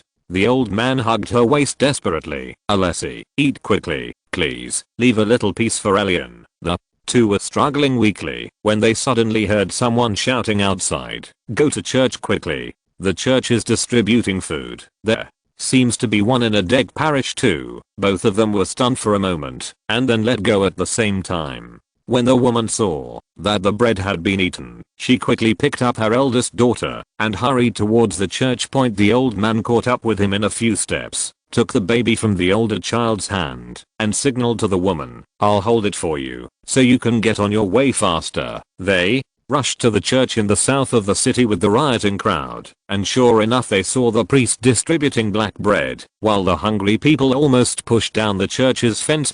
The woman and the old man waited in line for half an hour, and finally each received 1.5 pounds of bread, and they immediately ate it with their children. After a while, the woman looked at her little daughter who was full of bread batter and her mouth was squirming, and silently bowed to the priest. The priest made the sign of the cross on his chest, and said to the people around him who were constantly saluting, "You should thank the merciful God, not me." Another priest next to him continued, "There are also His Majesty the King, His Majesty the Queen, and His Royal Highness the Crown Prince. The food is distributed by them and the church together." The crowd immediately began to make the sign of the cross, and then shouted, "Long live His Majesty the King." After The people were no longer hungry and received the promise from the priests that there will be food distributed tomorrow. They all returned home exhausted. Dozens of gang members who were paid to incite the riots were still shouting not far away, "Whoever comes with me to Viscount Anlow's house will definitely have food at his house." People just looked at them indifferently, but no one responded. If you're listening to this novel on a channel other than Fanfic World, it means they downloaded and uploaded it without effort. We cordially invite you to visit our channel, Mundo Fanfic Novelos. There you'll find the original version of this story and you can explore many other novels of various genres. We're waiting for you to immerse yourself in a world of incredible novels. Chapter 237 Secret Attack. The gang member stared fiercely at the church in the distance and shouted at the crowd, "Don't be fooled by those priests. Their food will only be distributed until tomorrow or the day after tomorrow at most. If we don't want to starve, we have to rely on ourselves, according to the requirements of their boss, the spy of the Duke of Orleans. They must incite a riot of at least 500 people today in order to receive wages, but now there are only 110 people gathered around them. There are people with evil intentions everywhere. Even if they have food to eat, these people still want to fish in the troubled waters of the nobles' homes. They have stolen a lot of property these days." Until 5 p.m. the riot team had not gathered 200 people. The leader of the gang let the crowd disperse with curses and took his younger brother back to his residence. When the shoe repairman across the street saw this, he immediately stood up and whispered, "Sir." They left. "Sit down first." Pretending to be a customer, Prosper put on his boots calmly, waited for a moment, and then signaled to the dozen or so citizens standing or leaning around him, "Follow your goal." Those people nodded without trace and followed some people in the rioting team from a distance. Prosper took 2 men and followed the gang members personally. According to the orders of His Royal Highness the Crown Prince, this riot broke out quickly and spread extremely quickly. Someone must be instigating it behind the scenes. The current core task of the police intelligence department is to find the masterminds who instigated the riots. Personnel from the police intelligence services were already in place in all the southern provinces, and Prosper was personally in charge of Montpellier, where the commotion was the most violent. The gang members entered a 2-story building on the city's west side. Prosper walked around the house and saw that the front and back doors were guarded by minions, and he felt certain. At 2 o'clock in the morning, Seba, the leader of the corpse gang, was awakened from his sleep with a gun to his head. "You, who are you?" He looked at Prosper and roared inwardly, "If you dare to mess with the corpse gang, you will regret it." "Nightfire." "Gang?"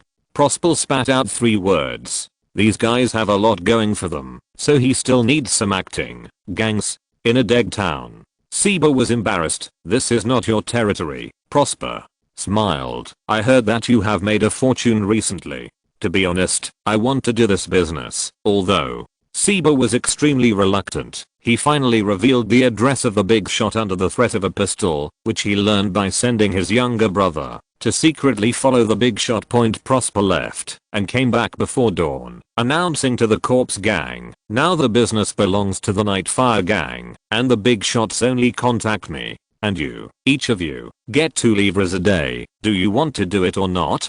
Dry. In fact, he just led the people from the police intelligence department, with the cooperation of the secret police, to arrest 2 people in the hotel Seba mentioned, and found thousands of livres and some riot plans from the room. The 2 men have not confessed yet, but it is basically certain that they were controlling the riots in Montpellier. Although Seba is dissatisfied with the halving of his wage, it is still a good income. So after the Nightfire gang promised not to encroach on the corpse gang's territory, he reluctantly agreed. Prosper then asked him to gather all the gang members to prepare for a big fight. At the same time, similar scenes occurred in various southern French provinces. The efficiency of the church is very good, at least more than that of the French bureaucracy. The priests carried bags of grain out of the cellars. The food shortage was soon alleviated, and the hungry people dispersed. The police intelligence department also launched attacks in all directions. After all, the spies kept privately by the Duke of Orleans were no match for the national intelligence agencies. Most of the people who organized the riots fell under the control of the police intelligence service. Northeast France. Strasbourg.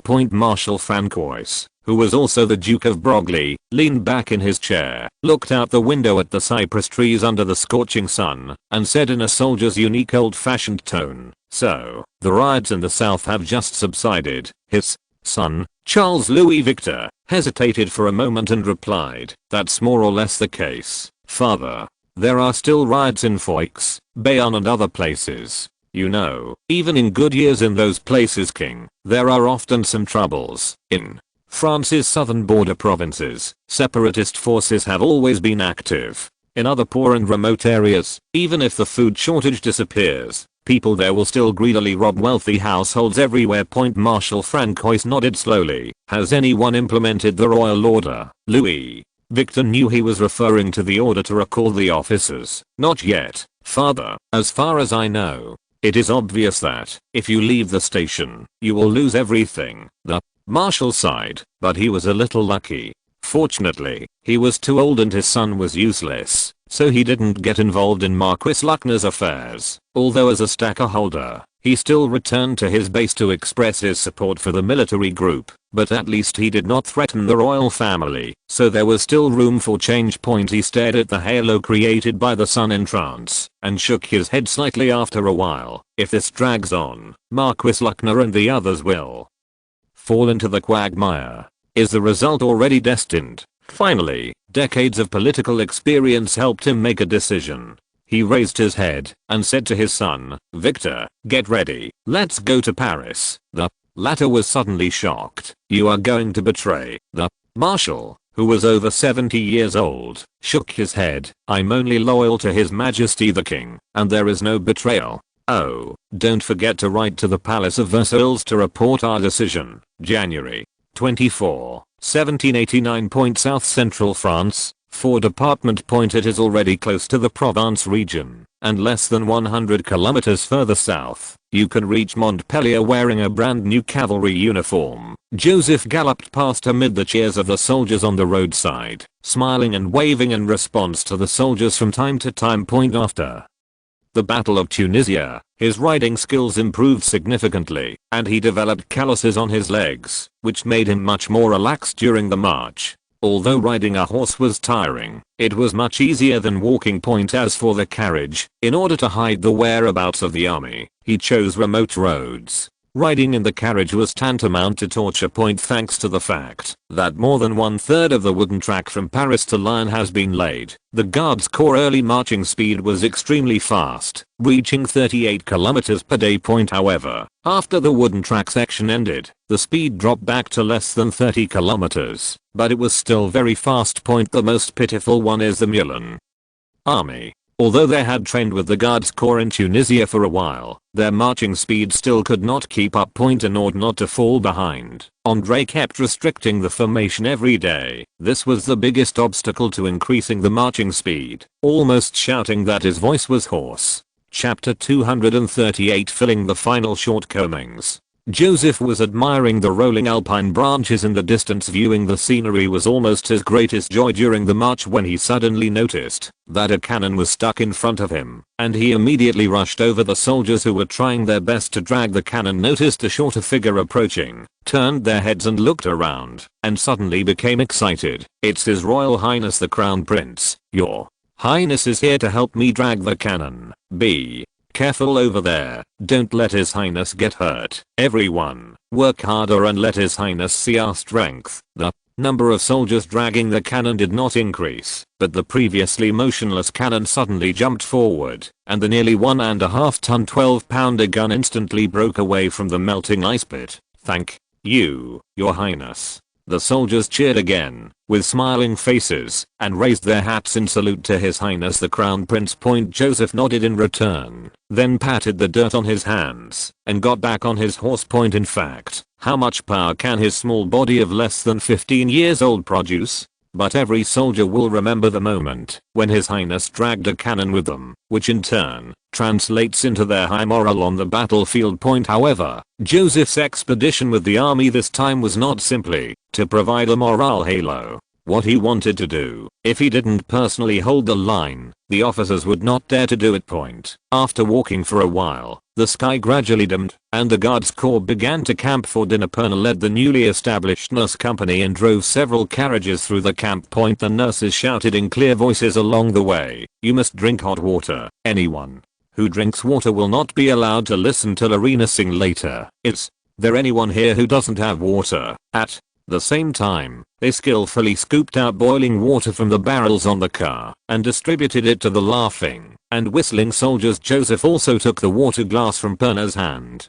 "Well, it's hot tea today. The military doctor has already taken the job of the crown prince's exclusive doctor, and now she is taking Emma's job." Joseph was about to enjoy tea when he saw a messenger galloping on horseback from the north. Emma took the letter from the messenger and sent it to Joseph. "Your Highness, it is from the Palace of Versailles." Joseph saw Brian's private seal on the envelope, took a sip of tea and said, "Just read it." "Yes, Your Highness." Emma opened the envelope and read it quickly. "Your Highness, Archbishop Brian said that he is still holding meetings every day in accordance with your request to discuss how to reconcile with the military as soon as possible." Joseph smiled and nodded. He knew very well that there were many eyes and ears of military nobles in the Palace of Versailles. This was done to make them think that the royal family did not dare to offend the entire military and was currently studying how to find a way out. What he is most worried about now is that the military suddenly gives in and comes to the Palace of Versailles to admit its mistakes, which will not be easy to kill. Eamon continued. In addition, Archbishop Brian mentioned that the Duke of Broglie had left for the Palace of Versailles and wrote a letter expressing his eternal loyalty to His Majesty the King. General Racinho also sent people to Paris, saying that he arrive soon. Joseph was a little surprised by this. He had previously singled out several influential military nobles who were not directly involved in the conspiracy, and wrote letters to them in the name of the royal family, stating that if they obeyed the king's orders, they would continue to have His Majesty's trust, and hinted that they could obtain important position. He predicts that, as long as the military is suppressed, these people are likely to choose sides. Again. After all, he only has 20,000 troops in hand, and there is a serious shortage of generals. He must recruit some people from the old French army who can be recruited. But he originally thought that someone would surrender until he made his most important move. Unexpectedly, these generals' sense of smell was so sensitive, and they made the optimal choice directly. This is especially true of the Duke of Broglie. Although he is very old and does not have many troops, he is a marshal in the Louis XV era. He is very senior and quite influential in the army. After this matter is settled, it is very appropriate for him to come forward to recruit the old army. Joseph thought for a moment, returned to the military tent, and wrote a letter to Brian, asking him not to disclose a Duke of Broglie's defection to the royal family for the time being, and the position he could promise to the old man as Minister of War according to Joseph's military reform plan. A general staff will soon be established to be responsible for specific army mobilization and command. The war secretary will become increasingly insignificant and can be used as a bargaining chip. Early the next morning, the guards corps set off again to the sound of military music. Joseph looked south and asked Berthier, "General, how far are we from Montpellier?" The latter immediately said, 96 kilometers, Your Highness. He added, "We will meet Montcalm's legion in 3 days." Joseph nodded and took a deep breath. In 3 days, the last shortcoming of the royal family can be made up. By then, no one can stop him from taking France off. Montcalm's city, western France. General Scheer, commander of the Paris Army Corps, looked at the blood-stained streets indifferently, with soldiers escorting the rioters leading by him. The Legion staff rushed over and shouted, "General, the rioters on Changshaban Street have also been dispersed, and there are no rioters in the city. A total of 122 people have been arrested so far." General Scheer nodded calmly. Backwaters like Brittany always have such unruly people. After the church started distributing food, the rioters continued to cause trouble everywhere, and even rob the church. His legion was tempered on the border of Flanders, and it would be easy to deal with this kind of mob. He looked at his staff. "Where will the next riot be?" "Angry, on the west side of Anjou." "General, there's still a long way to go. Send the order, rest for a long time, and set off early tomorrow morning." The Mission of the Paris Legion is to clear out the scattered stubborn rioters as far as Bayonne in the south, and he must seize the time point. While the Paris Corps was cleaning the battlefield, a small-scale battle was also going on near Valence, far northeast of Montpellier in the town of Amiens in the north of the city. The rioters had still not dispersed. Hundreds of people were surrounding a nobleman's manor and were trying to rush in point beside the bell tower behind them. A sergeant returned the telescope to the officer beside him and frowned. Second Lieutenant Buonaba, we only have 50 people, and they have 300 to 400. The second lieutenant's eyes flashed with excitement. He pointed at the rioters and said to the surrounding soldiers, "What did you see?" No one said anything. Lieutenant Buonaba raised his voice. "That is our military exploits. The enemy is weak, but you are well-trained warriors. As long as everyone follows closely behind me, I can defeat them in an instant. Now, follow me." He drew his sword and strode towards the rioters, seemingly not thinking about whether the soldiers would follow. Chapter 239. The Second Lieutenant of Corsica. At this time, Second Lieutenant Buonaba only remembered the previous order issued by Paris. When he was quelling the chaos, he did not need to obtain the consent of his superior officers. More importantly, as long as he can successfully resolve the riot in front of him, he is likely to be promoted. He was only from a minor noble family on the island of Corsica. If there were no accidents, becoming a second lieutenant would probably be the pinnacle of his military career. You must seize the opportunity in front of you. He looked at the crazy rioters, squeezed the hilt of the sword hard, and thought to himself, it would be great if the cannon could be dragged here. But their company's cannon is still in Valence, and the regimental commander will definitely not agree to him dragging the cannon to this town. With the regiment leader's ambiguous attitude towards the riots, he would not even agree with him to quell the rebellion. Soon, the rioters discovered the army, but they were not afraid. Instead, they began to stone the small group of soldiers. Second Lieutenant Buonaba turned his head to avoid a stone, and heard a scream of "Ah!" from the soldier behind him. He looked at the arrogant rioters, could not help but frown slightly, turned his head, and whispered a few instructions to the sergeant beside him. The latter immediately circled around the back of the team and ran across the street against the wall. Seeing that the soldiers behind him had already formed a formation, Buonaba took a few dozen steps forward and raised his hand to give the order, "Stop." Then, he asked a non-commissioned officer to come out and shout a warning to the rioters as usual, asking them to leave immediately. They were answered with more ox. The second lieutenant walked to the left end of the queue and shouted loudly, "Prepare, fire." Shots in the air. Bang! The rioters were startled by the sound of gunfire, but then they realized that it was not aimed at them, and they immediately regained their momentum. "These soldiers don't dare to hit us. They are just a few people. Don't be afraid. Drive them away and go to Baron Lauret's house. Smash them to death." Just at this time, another group of rioters appeared at the corner of the street. The two sides merged into one. There were already more than 500 people. They shouted and threw stones and rushed towards the soldiers. The second lieutenant looked back and saw the soldiers whose movements were distorted because of nervousness. They were artillerymen after all, and they were really not very good at using flintlocks to fight the enemy. But he was calmly commanding the soldiers, "Don't stand still. Reload." Just when 5 soldiers in a row were injured by stones and the rioters were only 60 or 70 steps away, the sergeant from before finally arrived on the other side of the street. Without taking a breath, he immediately fired a shot at random according to the second lieutenant's instructions, and then shouted loudly, "Second Lieutenant, Captain Renaud is here with 1,000 people." His voice was loud and clear, and the rioters heard it very clearly. They suddenly panicked, stopped and looked around. Second Lieutenant Buonaba seized this brief gap, turned around and urged in a low voice, "Reload quickly. Hurry." The rioters were just a mob after all, still looking for Commander Reincarnated. The 50 artillerymen here finally completed loading. Buonaba waved his sword and pointed at the rioters. 5 steps forward. Prepare. Aim. Shooting. At a distance of more than 50 steps, the artillery fired a full salvo. Although only 6 people were hit, the huge gunshots and screams suppressed the rioters at the same time. The sergeant on the side of the street fired another shot and shouted, "Run quickly, there are many soldiers coming." "Ah, there are thousands of people."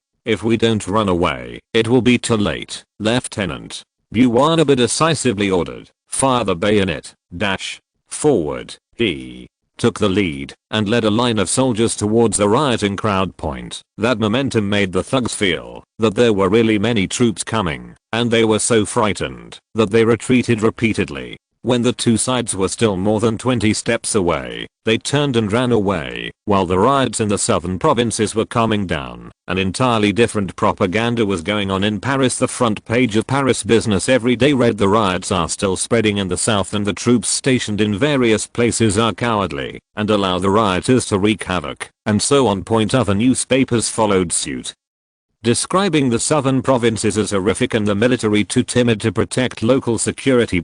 Any news about the riots that differed from this tone was intercepted by the Press and Publication Bureau. With the speed of information dissemination in this era, even if someone investigates the matter in the future, it will be difficult to determine whether the riot ended more than 10 days earlier than what the newspaper said. Starting from January 25. Major newspapers began to focus on reporting on the Crown Prince personally led the troops south to quell the riots, and the Paris Legion went to the western provinces to deal with the riots. In fact, the Guards Corps was only 2 days away from Montpellier. The citizens of Paris, who had been nervous for a long time, finally saw the light of day and looked forward to the good news about the Dauphin putting an end to the chaos every day. A secret salon is being held in Madame Abel's villa in the Saint-Germain district of Paris. The participants are all today's very influential capital aristocrats, as well as a small number of old enlightened aristocrats. Mirabeau was giving an impassioned speech. Traditional aristocratic privileges are no longer suitable for this world. Those bloated, greedy and lazy aristocratic gentlemen only know how to use their privileges to exploit poor tenant farmers year after year. What they bring to this country is only misery, backwardness, and shame. How many people went bankrupt, lived on the streets, or even died of starvation or disease because of their extravagant and worthless life. Yet they indulged in balls and drinking parties in the Palace of Versailles. The privileges of the old nobles must be abolished. No one can become a parasite of the country. Bay stood up immediately and raised his arms excitedly. Abolish the old privileges of the nobility. Vigneault, Jean Sonnet, Varenne and others also stood up. Even sharecroppers have the right to live well. Abolition of serfdom completely. Farmers need freedom. Yes, freedom and the right to live. Mirabeau signaled to the excited crowd to quiet down and continued. His Royal Highness the Crown Prince said that the riots in the western and southern provinces have brought us a rare opportunity. We must unite and attack those parasites. Create a promising future for France. Vigneault's eyes flashed. What does His Highness want us to do? Mirabeau took out the document that Joseph gave him, and dozens of people around him immediately gathered around. Abolition of all corvées on tenant farmers and all obligations to their lords. Abolish the hunting, pigeon raising, rabbit raising, and fishing privileges of the nobles. Abolish the mill tax, oven tax. Abolish the lords' courts, and any disputes should be heard by the courts. The grain yield decree is enacted. If you own more than 10 hectares of land, you must meet the prescribed yield per mu. Bay looked at Mirabeau in confusion. What's going on with this grain production decree? His Royal Highness said that this is a necessary foundation for the development of industrial industry. January 27, 1789. Montpellier on a mound 6 kilometers west of Earl Serulier's estate. Joseph was giving a speech to a group of reporters and nobles. Some of these reporters had come from Paris, and some were natives of Montpellier who had been summoned by the herald 2 days ago. Look at this majestic army.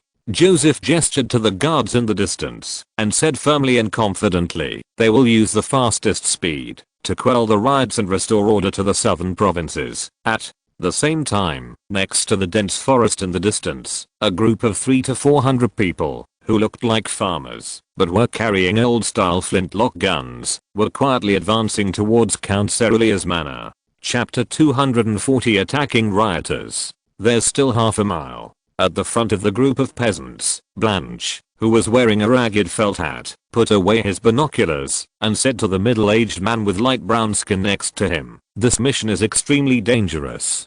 God forbid, those guys won't shoot directly at us." "Probably not," There have been rioters here before, and they didn't even fire much. The middle-aged man spoke with a thick southern accent. When this mission is over, you will be the second commander of the action team. Upon hearing this, the complaining look on Blanche's face disappeared instantly. Yes, although this mission is dangerous, the reward is also generous enough, an immediate to level upgrade point, and according to the news he heard, the police information department will soon be upgraded to the intelligence department.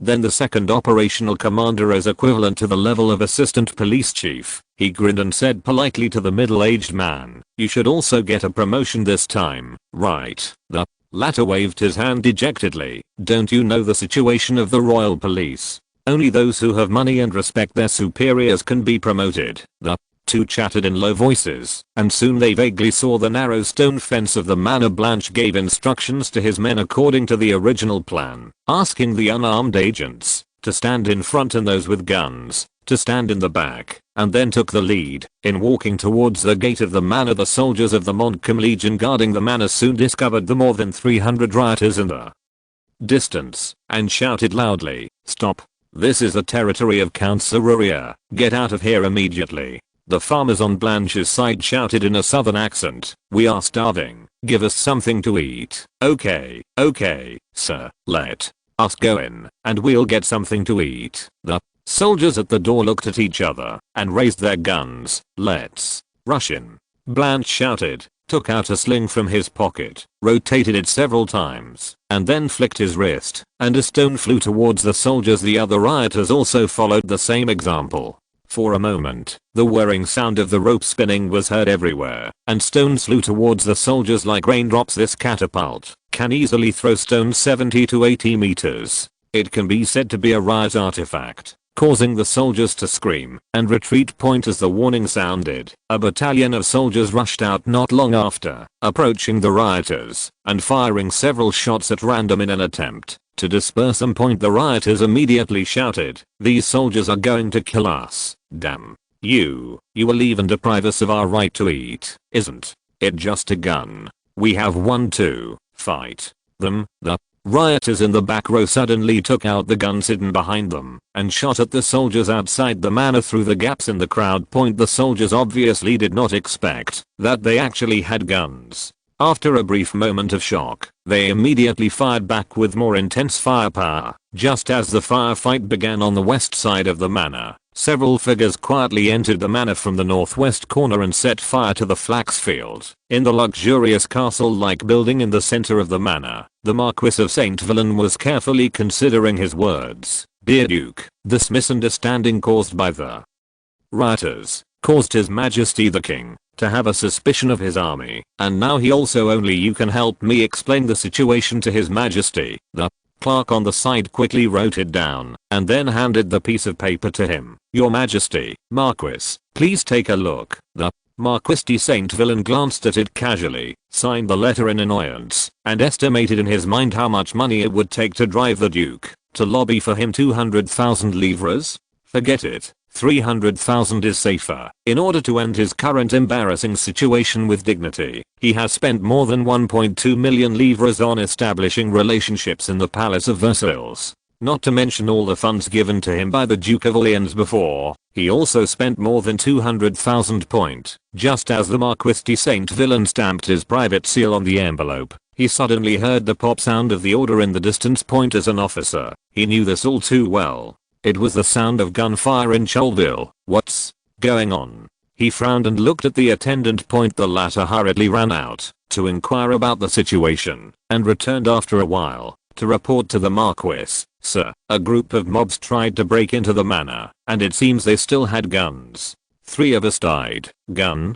Could it be that the police station was robbed? The Marquis of St. Villain looked out the window and said angrily, "These lawless untouchables. Let Major Brune disperse them as soon as possible." "Yes, General." Just as the herald was about to leave, the Marquis de St. Villain suddenly thought of something. Didn't the royal family try to calm down the chaos themselves? Now that these rioters are coming to the door, it is better to use them to show goodwill to the royal family. At this moment, an officer hurriedly knocked on the door and said to the Marquis de St. Villain, "General, the rioters set the flaxen floor of the manor on fire." The latter hurriedly turned to the window on the other side, and sure enough he saw billowing smoke billowing in the distance. These bastards. The Marquis of St. Villain grinded his teeth. Count Cerulean is a very influential nobleman. His army is stationed here, but he cannot save his manor. This is simply humiliating himself. The Marquis of St. Villain suddenly shouted, order Brun to lead 2 regiments of troops to catch all these mobs. Anyone who dares to resist will be shot to death immediately. Yes, General. Half an hour later, Major Bullen led more than 3,000 soldiers and rushed toward the rioters in a mighty manner. There was even a company of cavalry on the left side of the line point. When Blanche heard the sound of horse hooves, he felt something was wrong. He picked up the binoculars and took a look. He was suddenly startled and broke into a cold sweat. He hurriedly shouted to his men, run, run, throw down the gun. According to the script given to him by his superiors, he should have repeatedly provoked the Montcalm Legion. The other party was annoyed and sent some soldiers to attack him. How come there are thousands of troops in the first place? Hundreds of rioters ran desperately towards the woods on the east side, followed by a huge army in hot pursuit. After a wild run, the rioters saw that they were only 200 to 300 meters away from the planned woods, and the cavalry of the Montcalm Legion had already caught up. The dozen or so people who were running the slowest were cut down by sabers in an instant. Screaming in agony, Blanche resisted not looking back and finally plunged into the woods, while the cavalry turned around and regrouped. Major Brun frowned and looked at the woods and ordered 3 infantry companies to go in and pursue them, while other troops surrounded the woods from both sides. His orders were quickly carried out. However, just more than 10 seconds after the soldiers of the 3 companies stepped into the woods carelessly, intensive gunfire suddenly erupted in the forest, and a large amount of gunpowder smoke rose from the bare trees. Chapter 241. Oops, I've become a rebel. On the hillside in the distance, Joseph's speech continued. The riots continued, causing great damage to the southern provinces. However, our heroic Marquis de St. Villain, who has nearly 20,000 troops, has always refused to send troops to quell the chaos, and watched helplessly as those well-educated people were rioted. Those who looted. He paused for a moment to make it easier for reporters to record, and then said loudly, some people even suspect that the Marquis of St. Villain is the mastermind behind the riots. Of course, I don't believe this. Fortunately, His Majesty the King has never forgotten his people. His Majesty asked me to lead all the troops that can be mobilized in Paris, including the police, and come all the way to Montpellier to quell the riots. As he was talking, he suddenly heard bursts of gunshots in the distance, and his heart suddenly moved. Here we go. Two cavalrymen galloped over and shouted loudly from a distance, Your Highness, the Montcalm Legion suddenly attacked us. They are probably going to rebel. The hundreds of reporters and nobles around were immediately stunned and stood there, not knowing what to do.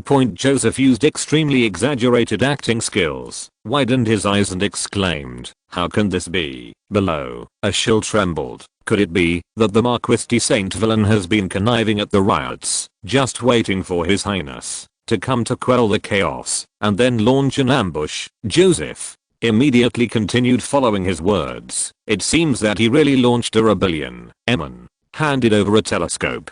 Joseph took it and glanced down the hillside, frowning and said, They are laying siege to General Berthier. Immediately, soldiers brought several boxes of telescopes and distributed them to the reporters very thoughtfully. As the reporters opened their binoculars, a distant scene instantly appeared before their eyes. Densely packed troops were firing fiercely and constantly surrounding the Berthier Corps station behind the grove, with the flag of the Montcalm Corps flying in the army. From Major Brun's side, he could only see the small woods in front of him, but from the high ground on the side, he could see the military camp behind the woods. After the reporters heard that Montcalm's army was attacking Berthier's army, they preconceptually concluded that they were going behind the woods. Joseph mounted the horse with a very handsome posture, turned to the reporters and solemnly said, I want to be with my army. If anything happens to me, please tell the world what happened here. After saying that, He led the guards and left point. The soldiers took away all the military supplies, telescopes. The distant battlefield immediately turned into a fog for reporters. Major Braun was lazily watching the army methodically control the woods where the rioters were hiding, waiting for them to drag out the people or bodies inside, when he suddenly heard a thunderous explosion from the side, and behind point he frowned, and his first reaction was, didn't he bring the cannon? But when he looked up, his pupils suddenly shrank. There were several bloody gaps in his infantry array, and the soldiers who were suddenly hit stayed in place in horror, as if they still hadn't understood what happened. What? This is the enemy's artillery. Major Braun was suddenly shocked. No, these are not rioters. He quickly turned around and shouted to the herald, order the entire army to stop advancing.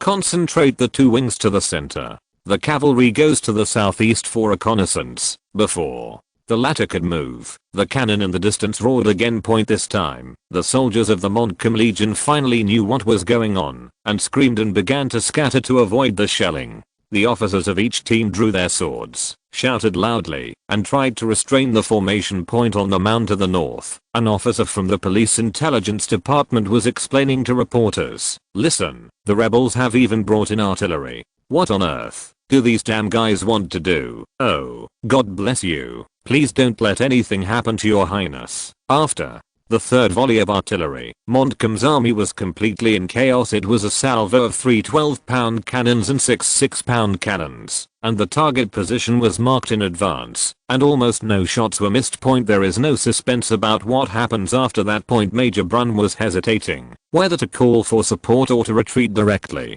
An infantry regiment on each flank lined up in a straight line to outflank him, while a large number of cavalry were quickly detouring behind him. Point meanwhile, those damn cannons keep blasting away. Point at this moment, Major Braun finally realized that he had been led into an ambush circle. He only hesitated for 2 seconds, then turned his horse's head, abandoned his troops, and fled back to Count Cerullia's manor with only a few dozen guards on the hillside in the distance. The reporters waited tremblingly for the sound of the cannons to stop. After waiting for more than an hour, they finally arrived at the guard sent by His Royal Highness the Crown Prince to pick them up. Point the area around the small forest where the fierce battle just occurred has been basically cleared. Point with a look of grief and indignation, Joseph was taking the reporters to look at the bodies of the Berthier legionnaires who were killed by the rebels. 1 to 200 corpses were neatly arranged on the ground. Point the Crown Prince loudly reprimanded the Marquis of Saint Villain for his rebellion, and briefly talked about General Berthier's difficult process of repelling the rebels, and finally vowed to avenge the soldiers. Of course, those on the ground are all soldiers of the Montcalm Legion.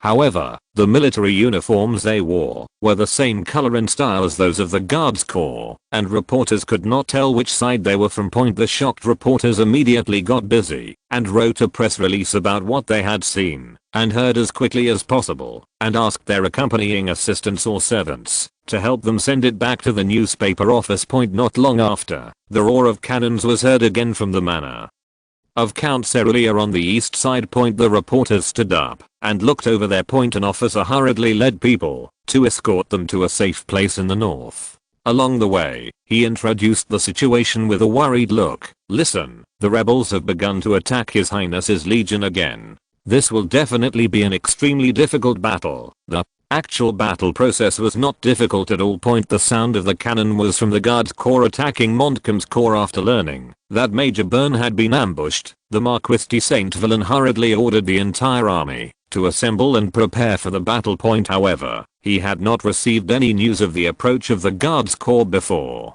The troops were all resting leisurely in the manor, and there were not even any outside reconnaissance sentries set up. By the time Berthier had almost surrounded the manor, nearly half of the Montcalm Legion's soldiers had not yet completed their formation. Point then, there was a bombardment. After 2 mid-level officers of the Montcalm Corps took the initiative to surrender, Davout's company was the first to rush into the manor through the gap, and fought all the way to the center of the manor without any delay, and then met the Marquis of Saint Villain. The guards took action. Chapter 242. You are who you are, and you are also, if you are not. The sound of gunfire and the panicked shouts of the servants kept scratching the Marquis of Saint Villain's nerves. A servant was helping him put on his military uniform, and he yelled at the disgraced Major Braun, "You said that's Berthier's army." The Latter shouted loudly, "It's their flag, and the Paris Police Academy," not because he was confident, but because if he didn't shout, his voice would be muffled by the gunfire. "It's your head broken?" The Marquis of St. Villain glared at him with a dark face, grabbed the telescope in the attendant's hand, and walked toward the roof with a curse. "So who is attacking me now? Berthiers, are those 3 regiments still some ridiculous police force?" He stepped onto the roof and immediately saw black smoke billowing everywhere around the manor, and the sound of gunshots and bugles became clearer. It was obvious that a fierce battle was going on. "Who is it?" Marquis St. Villain opened his telescope and saw a line of infantry 400 to 500 meters wide approaching towards this direction. The soldiers lined up in an orderly manner, shooting extremely skillfully while marching, and their pace was steady. The shooting from their own side seemed not to affect them at all. At the same time, there were several companies of skirmishers on the opposite side of the line, taking advantage of the terrain to move forward in a roundabout way, and soon reach some houses on the periphery of the manor. The corners of his eyes twitched involuntarily. The soldiers on his side were defending the building, but they were obviously at a disadvantage in the exchange of fire. 2 houses in very critical locations to the south have been lost. Soon the skirmishers planted flags on the rooftops and began firing down the garrison lines. When those flags were blown by the wind, the Marquis de St. Villain's expression instantly seemed as if he had seen a ghost. Those were indeed the flags of the Paris Police Academy. Major Brune wasn't lying. Then he saw the flag of Berthier's Legion among the drifting smoke. He immediately thought that the only one who could mobilize these 2 forces at the same time was the royal family. So, this is the royal family's troops attacking themselves. Attack the elite Montcalm Legion with Berthier's 3 regiments and reserve police. He tried to dispel the sense of absurdity in his heart, and then frowned deeply. The royal family's behavior at this time was tantamount to provoking a full-scale civil war. The military would never be indifferent to today's events. Is the Austrian cousin crazy? Just when his mind was filled with distracting thoughts, a muffled sound came from below the villa, and the entire building shook violently, causing him to stumble one after another. The attendant hurriedly stepped forward to support him and said hurriedly, "General, the house has been hit by a cannon. Please get out of here quickly." After the Marquis St. Villain realized what happened, his pupils suddenly shrank. This manor occupies a huge area with a length and width of more than 4 kilometers. Cannons cannot hit this place from the outside of the manor, and the fact that the cannonball can hit this house means that the enemy is approaching within 600 to 700 steps. He pushed the attendant away and looked down at the villa. Sure enough, he saw more than 100 enemy soldiers on the west side shooting at each other with his own bodyguards. The door to the roof was pushed open. The army staff officer stumbled in and shouted, "General, Lieutenant Colonel Burney surrendered to the enemy. The defense line on the west side has been lost." "I saw it." The Marquis de St. Villain interrupted him with a gloomy expression. "He doesn't even have a reserve team, so what can he use to plug the gap in the defense?" He saw more reserve policemen rushing up from the west, and his own guards had been pressed to the flower bed in front of the villa by heavy fire. After a moment, he let out a long sigh, turned to his staff and said, "Send an order for the whole army to stop resisting." "Yes, General." 40 minutes later, in the hunting lounge on the east side of the manor, the Marquis of St. Villain glanced sideways at the young man in cavalry uniform in front of him, and said in a cold voice, "His Royal Highness the Crown Prince, I need you to explain this attack." He had no fear for his own safety. In fact, he thinks the royal family is in trouble. Big trouble at that. Explanation? Joseph smiled. "There was a rebellion in the Montcalm Legion, and my soldiers heroically crushed the rebellion." The Marquis of St. Villain glared at him angrily and said, "What kind of rebellion? You are framing this." Joseph interrupted, "No, hundreds of reporters saw this. I believe it will be published tonight. HMPH, don't you realize that you are provoking a civil war?" The Marquis of St. Villain still raised his head. "The king is persecuting his army. Do you think the other generals will sit back and watch? It's just counterinsurgency. They won't have any objections." "Who do you think you can fool with such a trick?" Joseph waved his hand. "Whether you rebel or not does not depend on what actually happened, but on whether the top military officials accept the conclusion that you rebelled. Oh, I believe that the shrewd generals can guess what happened here. but they will only choose to believe that you rebelled, because it cuts your situation off from this, without the support of riots in various provinces, and without reasonable excuses. The military will not openly be enemies of the royal family. Joseph gestured toward the battlefield outside the window. Your army did not even last 2 hours, which makes it even more difficult. It made them realize the fighting power of the royal family. Now, you are the rebels and they are not. The crown wants to punish the rebels and they are safe. Do you think, in this case, they would pull you back into the non-rebel camp and have to side with you? The Marquis of St. Villain's face suddenly turned pale, pointing. He knew that the crown prince was right. As long as other military bosses admitted that they were rebels, they did not need to risk becoming enemies of the royal family. As for the facts, no one cares about the facts, especially when newspapers drive public opinion. They will just follow the trend. The Marquis of St. Villain swallowed hard and looked at Joseph nervously. What do you want? Joseph stepped forward to help him dust off the dust on his clothes caused by the shelling. Don't worry, if you cooperate with me, expose your conspiracy, and testify against some people, then you can be exiled to the Besançon area, and you can even keep part of it property, or you choose to keep certain people's secrets, and then exile your family to the Seychelles. He knew that according to traditional French habits, even if the Marquis of St. Villain rebelled, he would be sentenced to exile at most. You know, the Prince of Condé, the Grand Condé, united with Spain twice to launch rebellions, which made Louis XIV afraid to return to Paris. In the end, he ended up in exile, and even returned to France a few years later. The Marquis of St. Villain nodded almost without hesitation. Your Highness, please allow me to pledge my allegiance to His Majesty the King again. Oh, all this is instigated by the Duke of Orleans. Just 2 months ago, he told us that there would be a famine. Chapter 243 The Best Strategy. Joseph raised his hand and said, "Who are you?" The Marquis of St. Villain was startled for a moment, but the fear of being exiled to Seychelles immediately overwhelmed everything. Yes, Marquis Luckner, General Astu, General Mornay. Joseph turned to his scribe to record point. In fact, he knew that it was basically the more than 20 people who signed the petition to force the royal family to go to the palace, but it still had to be said by the rebels themselves later. The Marquis of St. Villain elaborated on the military noble's plan to threaten the royal family. Of course, the wording was changed to "I hope the royal family will pay more attention to the military." In addition, Duke Mauchi, Duke Seville, and Count Cerulia were also involved in this matter. Since he chose to confess, he would simply drag more people into the water, and maybe even make it impossible for the public to be held accountable. Mainly when the military refused to send troops to quell the chaos, they mobilized public opinion in the Palace of Versailles, and used their political influence to win over more nobles, to put pressure on His Majesty. Joseph sneered and nodded. It seemed that the people in the dignitary meeting were still evil-minded.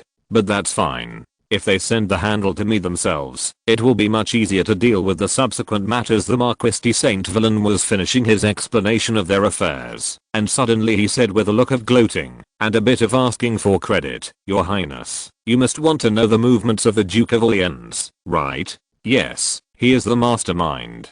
You must arrest him quickly." Oh. Joseph raised his eyebrows immediately. "Where is he?" "He went to Orvan 2 days ago to find the Marquis of Luckner." The Marquis of St. Villain said, "The Marquis of Luckner wants to create some kind of alliance front to unite the most nobles. To ask the royal family to this riot will not be investigated. It was probably just to discuss this matter." "Oh, they are also married." Joseph immediately breathed a sigh of relief. Fortunately, the Duke of Orleans was not here, otherwise he would have had to arrest him. If the Marquis of St. Villain testified against him, then we can only follow the normal process: trial, plead, blend, and finally be sentenced to exile at most. Moreover, as the first-class noble under the royal family, this guy's rich and influential, and he has the energy to continue to be a monster even in the exile point. So Joseph had one and only one solution for him, and that was to just click point. Not only can it reduce a scourge for France, but also plundering his family property can greatly subsidize the finances. But as mentioned before, this guy's influence is too great, so how to defeat him is definitely a big question point. After the guards tuck away the Marquis of Saint Villain, Joseph ordered Berthier to let the entire army rest for a day, and then set off for Auvergne. He was not going to find the Duke of Orleans, but to move his army into the face of the Marquis of Lucknow, so that he could communicate with him more easily. This time, he relied on a surprise attack to eliminate the Marquis Saint Villain, who had been the most cheerful before, pushing the situation in a favorable direction. But what followed was how to appease the military. Yes, its comfort. Joseph did not think that he could command the Guards Corps to sweep all the way, beat up all the military nobles with evil intentions, and then throw away the rabbit-free border provinces like the Marquis of Saint Villain. Doing so would only plunge France into the chaos of civil war and waste huge war funds. If he accidentally loses another battle, he will be in danger to take a step back. If we really clean up all the old troops, we don't have that many troops to fill the garrison vacancies in various places. Today's local security in France is maintained by the army. Unless all provinces can complete the police reform like Paris, without the army to control it, banditry will spread everywhere, and people will be in ruins. Therefore, the best strategy is to maximize the power of defeating the Montcalm Legion rebellion and recruit the existing army for your own use. At present, those military nobles must be trembling when they hear the news of the royal family's victory. This is the best time to set rules for them.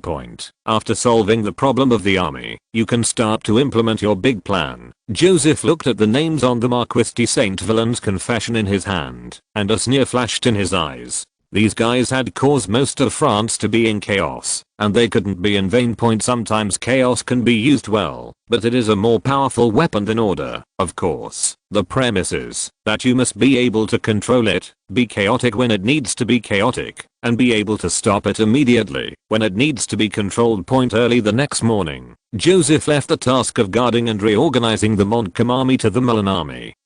The latter showed signs of being unable to move after this period of high-intensity marching, and then ordered the entire Guards army to break camp, head northwest. The Legion moved a large amount of food, wine and other supplies from Count Serruria's warehouse, happily loaded them into the carriage with the help of the manor servants, sang glory and victory loudly with the military music, and embarked on the journey. 3 days later, Joseph rode up to a high ground and could see the dense town buildings of Auvergne without a telescope. He did not take it lightly, and still asked Berthier to arrange for the reconnaissance cavalry to go out for more than 10 kilometers and remain vigilant at all times. Although the possibility of Marquis Lucknow jumping over the wall in a hurry is very slim, be careful and sail with caution. However, 7 or 8 kilometers away from the city, Joseph unexpectedly saw dozens of carriages parked on both sides of the road, as well as more than 100 servants surrounding the carriages. Those people were carrying garlands, food, drinks, etc., and when they saw the guards from a distance, they immediately formed a neat queue. Then, Marquis Lucknow came forward with a smile on his face. In Joseph's carriage, the old Marquis, with his bright tongue, boasted about His Royal Highness the Dauphin's military exploits in wiping out the rebellion of the Montcalm Legion. Then he scolded the Marquis of Saint Villain, and finally beat his chest and expressed that he had not died long ago. It can be seen that this guy wants to rebel, otherwise he will lead an army to attack him personally. In fact, Marquis Lucknow was panicking at this moment. The Montcalm Legion was specially strengthened when the Queen sent them to North Africa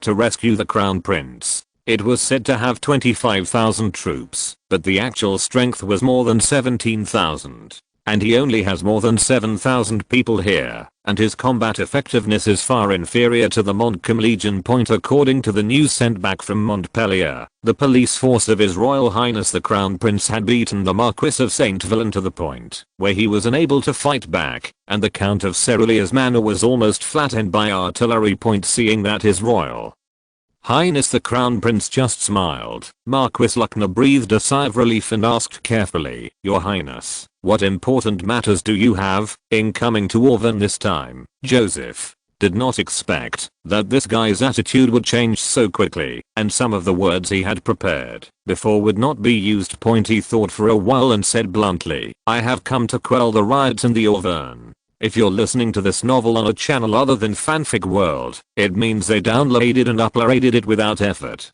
We cordially invite you to visit our channel, Mundo Fanfic Novelos. There you'll find the original version of this story and you can explore many other novels of various genres. We're waiting for you to immerse yourself in a world of incredible novels." Chapter 244 Incorporation. Marquis Luckner was stunned when he heard this. They had just refused to quell the chaos, to threaten the royal family before. Joseph changed the subject again. "I heard that you are planning to form an allied front, Marquis." Luckner suddenly broke out in a cold sweat. He knew in his heart that Marquis Saint Villain must have done everything. He waved his hands hurriedly. No, that's just..." Joseph raised his hand and interrupted him. "His Majesty is very dissatisfied with your neglect of duty and allowing the riots in Auvergne. At the same time, you secretly colluded with other officers to influence the royal family's decision making, which is an extremely serious mistake." Although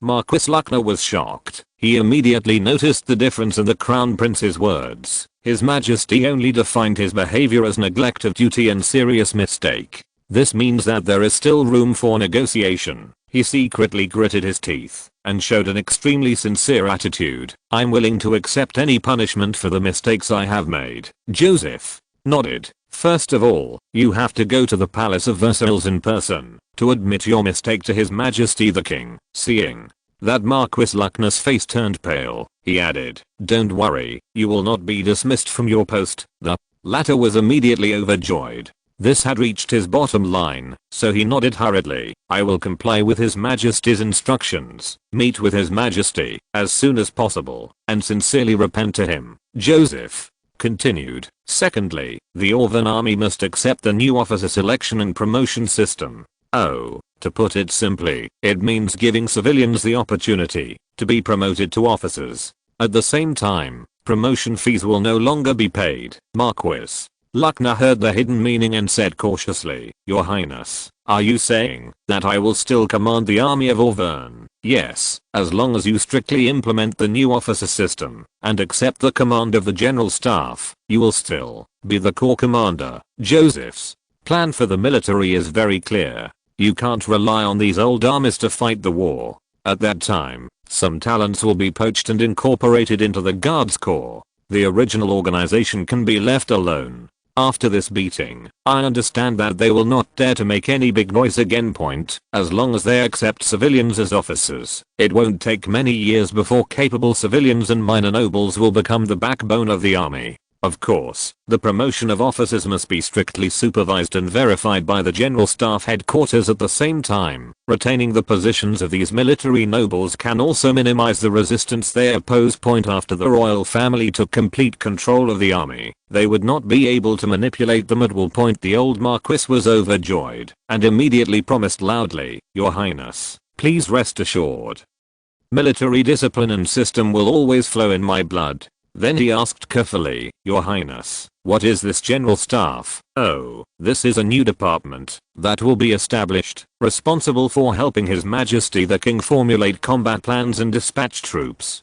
Joseph continued, "In addition, your legion must undergo establishment verification, cancel all vacancies, and draw down, based on actual numbers. In the future, military pay will be directly issued by the General Staff, including your military pay. Weapons and equipment will also be purchased and allocated by the General Staff. In this way, you don't have to worry about the expenditure of the army. Of course, you don't need to withhold military service tax." Waiting for funding, Marquis Luckner sighed secretly. This was tantamount to confiscating his financial rights. But thinking that at least he had kept his position as commander, he could still think of other ways to make money in the future. So he pinched his nose and agreed, "Yes, Your Highness, I understand." What Joseph didn't tell him was that the military police department would also be rebuilt and replaced directly by civilians or small nobles. In the future, it would not be so easy for officers to commit corruption.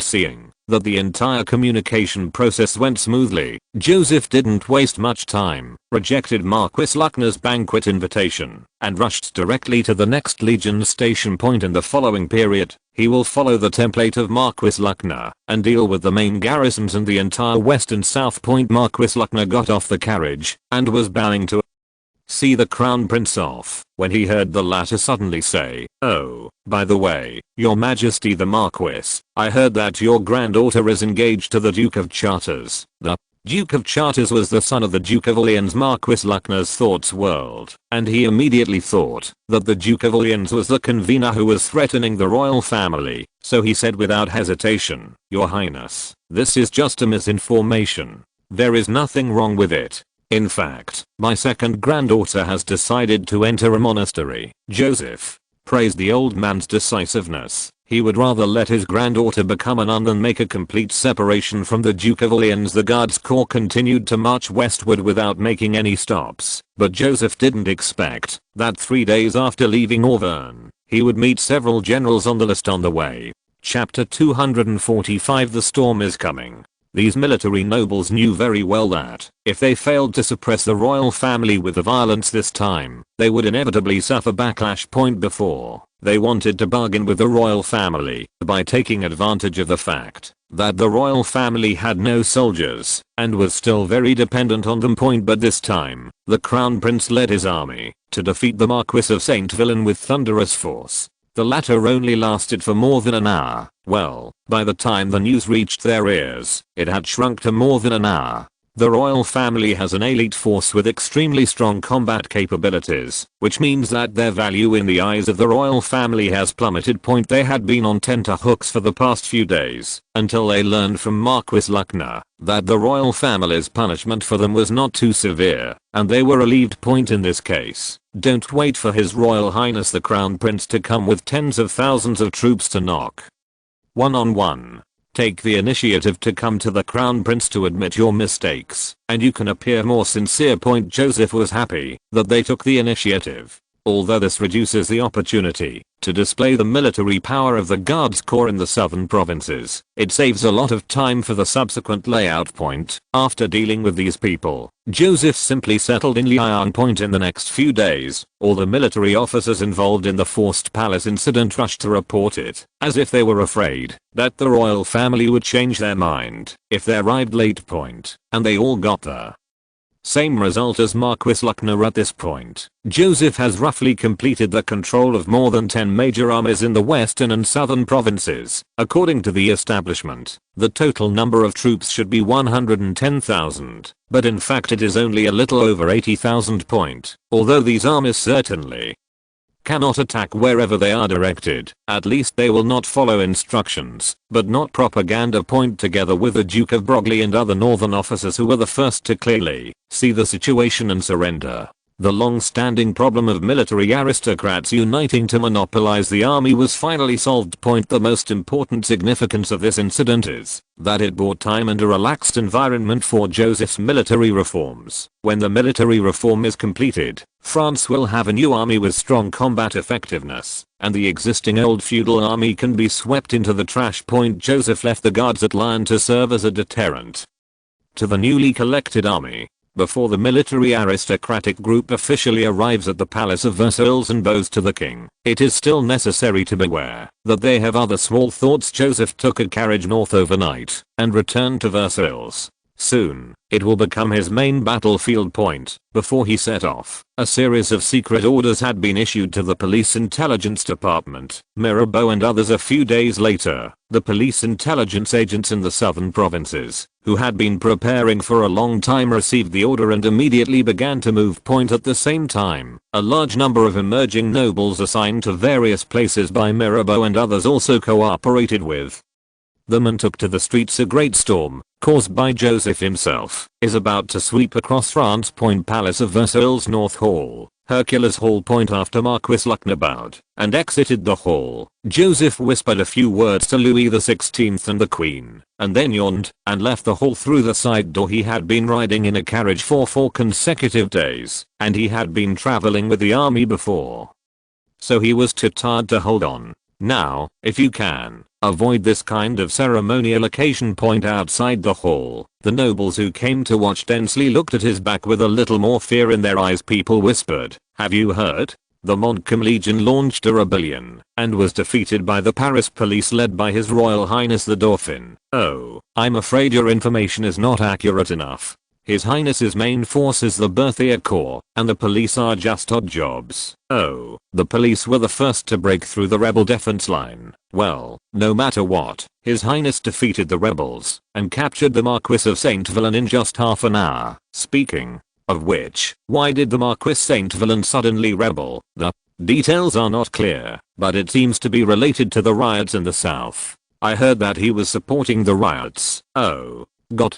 The man crossed himself on his chest. This is simply terrible. A nobleman like him is actually related to the riots. Yes, in the perception of most people in Paris and the northern provinces, the riots in the south are not over yet. However, His Royal Highness the Dauphin has cut off the black hand behind the riot, which is the Marquis de Saint Villain. Dung. The ceremonial officer tapped the end of his cane heavily on the ground and shouted, "General Morny has an audience." Then there was a low sound of a trumpet. General Morny straightened his collar, followed the palace officials, and passed between two rows of guards, then passed through two tall doors, and entered the Hercules Hall. He walked quickly to the middle of the hall, and found that only the king and queen were sitting across from each other. The crown prince was not here, and the pressure in his heart suddenly eased a bit. He knelt down on one knee and said loudly, "Your Majesty, I offer you my deepest apology for my recklessness and hastiness, and ask you to forgive me for my mistakes with your supreme mercy. I swear to God that I will always be loyal to you, serving you as your most humble servant." He continued talking for a while, and then Queen Mary raised her hand to signal him to get up. "You still have the trust of His Majesty the King and me, Your Majesty General. Thank you for your tolerance, General." Mornett made another touching expression, and then exited the hall with his head lowered. Then, the protocol officer ordered the next officer to appear. At this time, 70 or 80 mid-level and senior officers were waiting outside the hall, or waiting to admit their mistakes and express their loyalty to the king. Queen Mary looked at the officers outside the hall from the door, turned her head, and whispered to her husband, "I can't believe that Joseph only brought a group of policemen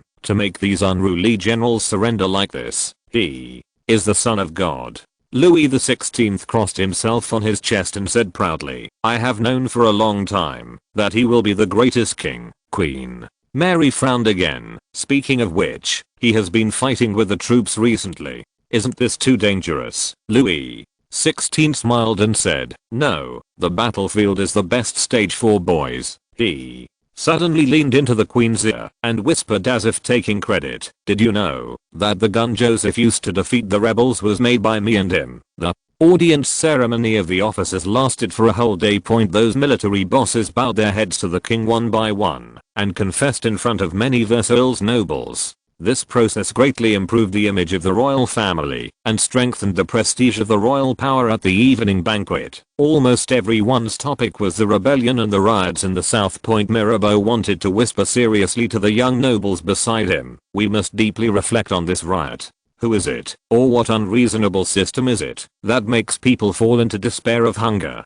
Middle. Chapter 246 Daily Activities at the Palace of Versailles. A young man in his 20s continued, "Are you talking about drought and cold winter, Lord Count?" "No, that's not the main reason." Mirabeau waved his hand vigorously. "The food shortages due to the nobles not paying attention to farming. They only stay in the Palace of Versailles and even forget where their territory is. This caused the land that could originally produce 18 bushels to only produce 12 bushels. It was they who stubbornly refused to sow potatoes. Even a backward country like Prussia did not have a famine as severe as France's, because they had potatoes." At the table not far away, Vigneault was also making an impassioned speech. "The peasants' meager harvest has to be taken away by their lords using mills and ovens. And the hunting grounds of the nobles occupy a very vast land, and not a single grain of wheat will grow there. Businessmen want to transport grain to places where food is scarce, but they have to face roadblocks that can be seen everywhere. We must petition His Majesty the King to correct these unreasonable things in order to avoid riots." The Nobles beside him nodded. Yes, let's go together to plead with His Majesty the King, please. Your Majesty, issue a decree to help those poor farmers. We must unite and raise our voices for the poor people. Let's go see His Majesty tomorrow. Today's France has been influenced by Enlightenment ideas for many years. Even in the Palace of Versailles, there are many aristocrats who accept the ideas of Rousseau and Voltaire. Especially among young people, it has almost become a fashion point. Therefore, after a little guidance from Mirabeau and others, countless young people responded enthusiastically. As for the conservative nobles, they have long been accustomed to these sounds and just pretend not to hear them. If they argue with the emerging aristocrats because of this, they will most likely be defeated. In terms of debate level and theoretical reserve, they are far from the opponents of young people steeped in Enlightenment ideas. Early the next morning, the young nobleman who had had a heated discussion with Vigno for most of the night last night stood in the middle of the marble courtyard, loudly preaching the views he heard last night. Around him, at first, there were only a few dozen nobles who had made appointments at the dinner. Gradually, more and more people gathered, and soon there were 400 to 500 people gathered around to listen to his speech.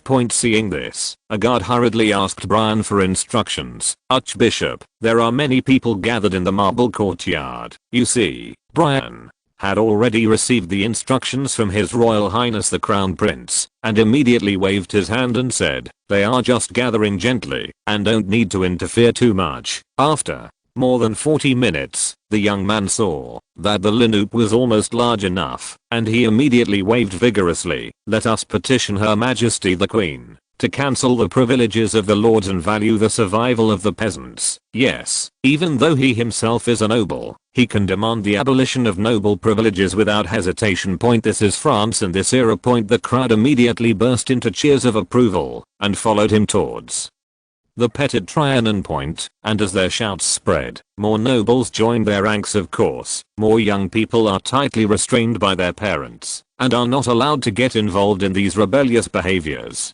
On this day, many people were beaten severely by their father. Because of this matter, as the head of France, Queen Mary has long been accustomed to the collective petitions of the nobles. They will have such troubles almost every few months for various reasons. She listened patiently to everyone's submissions, and then kindly expressed that she would seriously consider it.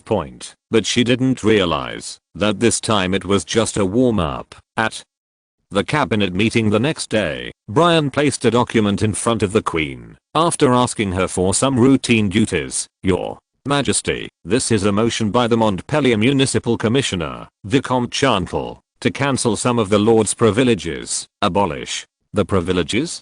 Queen Mary immediately thought of those who came to petition yesterday and opened the document doubtfully. Therefore, I implore Your Majesty to cancel the hunting, pigeon raising, rabbit raising, and fishing privileges of the nobles. Reduce the hunting ground area, and reduce the hunting grounds, to reclaim land for arable land, to increase food production. Abolish the Lord's Court. Today, the Lord's Court is completely out of date, and a large number of lords have lived in Versailles for a long time, and they are simply unable to preside over judgments. In view of the good operating experience of the courts in cities such as Paris, all disputes should be brought to court. Farming requires a lot of labor for farmers. After that, if they have to work for the lords, it will lead to neglect of care of the fields, and thus reduce food production. Therefore, the farmer's obligation to work for the lords should be cancelled. The farming contract between the lord and the tenants should not be voided by the lord's unilateral decision, but should be signed under the supervision of the court. The tenants can choose to leave the land they originally cultivated. Serfdom has seriously affected Queen Mary read it patiently and couldn't help but frown slightly. What this bill talks about are proposals to abolish the privileges of the nobility, especially land-related privileges, ranging from corvée service to the lord's judicial power, to hunting and breeding privileges, as well as mill and oven taxes, etc. And the reason given was high-sounding. It was to increase food production and avoid the recurrence of the riots that spread throughout the southern provinces. The Queen turned to look at Brian. Archbishop Brian, these rites are traditions that have lasted for hundreds of years and are a symbol of the dignity and status of the nobles. Perhaps we should not focus on these insignificant things, Brian. immediately said, "Your Majesty, these are not insignificant. Viscount Chantal is right, traditional privileges have a direct impact on this riot." Joseph had told him before that this matter would not involve the church's privileges, and the church's support for the abolition of the Lord's privileges would also enhance the church's prestige. Therefore, he did not hesitate at all when promoting this bill. Mirabeau said from the side, "Your Majesty, since the British abolished some of their privileges, the country has become significantly stronger." He just changed the concept secretly. Britain's strength comes more from its colonial and industrial development, but it did cancel some aristocratic privileges in the process, which is just a coincidence in time. Talleyrand, acting foreign minister for the time being, also agreed. Joseph is the initiator and will not object. The Minister of Justice and the Minister of Household Registration had not yet understood the situation, so they had to remain silent. Queen Mary hesitated again and again, feeling that the impact of this matter was too great, and finally rubbed her forehead and announced that we would discuss it another day. Joseph didn't intend to get it done in one go. In fact, even if the Queen does sign this decree today, the nobles whose interests have been harmed will definitely try to get it back. In the final analysis, this matter must be overcome by the old aristocratic forces. Today's motion is just to lure the snake out of its hole. That afternoon, Vicomte Chantal's motion was like a drop of water falling into boiling oil, causing the entire Palace of Versailles to explode. Thanks to Z's and Penyans Lou for their generous rewards for this book. The young author is so grateful. HMM. It's the end of the month. Keep asking for monthly votes. Chapter 247. The right to speak is determined by the decision. Duke Dolphin's nephew Roll slapped the armrest of the chair hard and glared at the frustrated nobles in front of him. "It's useless for everyone to complain here." He pointed to the new-style nobles gathering in the square outside the window. "We cannot let those guys destroy the ancient traditions and let them deceive Her Majesty the Queen. We have to fight them to make sure our birthright is not violated." He stood up and waved. "Don't be a coward here. Come with me to find Her Majesty the Queen. She will listen to us after all. It is about our own interests." When more than 10 people stood up, "Yes, let His Majesty make the decision for us. We can't let those young people run wild. Let's go. I'm going to scold them." Roar left the banquet hall immediately and walked downstairs. Many old nobles followed him along the way. By the time they arrived at the marble courtyard, 300 to 400 people had gathered. Luoer and his leaders bumped into the new-style nobles, who were listening to the speech, and immediately asked loudly, "What on earth do you want to do? You are also nobles yourself. Why do you want to desecrate the honor of nobles?" The young man who was standing next to the lion-headed statue on the palace wall and gave a speech shouted back, "The rotten privileges should have been abolished long ago." "What nonsense are you talking about? Do you want the nobles to be like the sans culottes on the street? The nobles are already comfortable enough. Why don't you go see those poor peasants? Their poverty stems from laziness and stupidity. What does it have to do with us? You are the ones who are lazy and stupid. How dare you insult me? I will fight you. Then come soon." The argument turned into insults and then escalated into a physical altercation. Not to be outdone, both sides began to fight each other. The battlefield also gradually moved from the limited space of the marble courtyard to the square of the Palace of Versailles. Soon, the number of people on both sides exceeded 1,000, and it was still increasing. Although no serious bloodshed occurred due to the intervention of the guards, the curses had spread throughout the Palace of Versailles. There are also people who imitate the common people and pick up rotten vegetables and clods of soil and throw them at each other. Joseph stood in front of the floor-to-ceiling windows on the second floor of the South Hall, watching with interest the battle with French characteristics in the square. If this was the case in Russia or Prussia, if they dared to make such a fuss in the palace, the king would have sent guards to disperse the two sides, and the leader would have been sent to prison. But in Versailles, this was just normal political activity. Him and also came over, looked out the window and said, "Your Highness, it seems that our side does not have the advantage. He is the person closest to the crown prince, so he naturally knows what is going on here." Joseph smiled slightly. "Don't worry, Mr. Mirabeau's main force has not arrived yet." "Main force, Emmons?" Doubts were quickly answered. As carriages parked outside the Palace of Versailles square, a large number of well-dressed people, but not as sophisticated as the aristocrats of the Palace of Versailles, poured into the square. Under the guidance of a dozen young people, they quickly joined the emerging aristocracy. Joseph took the teacup from Emin and signaled to the new people, "Look, everyone has forgotten that nobles in robes are also nobles. The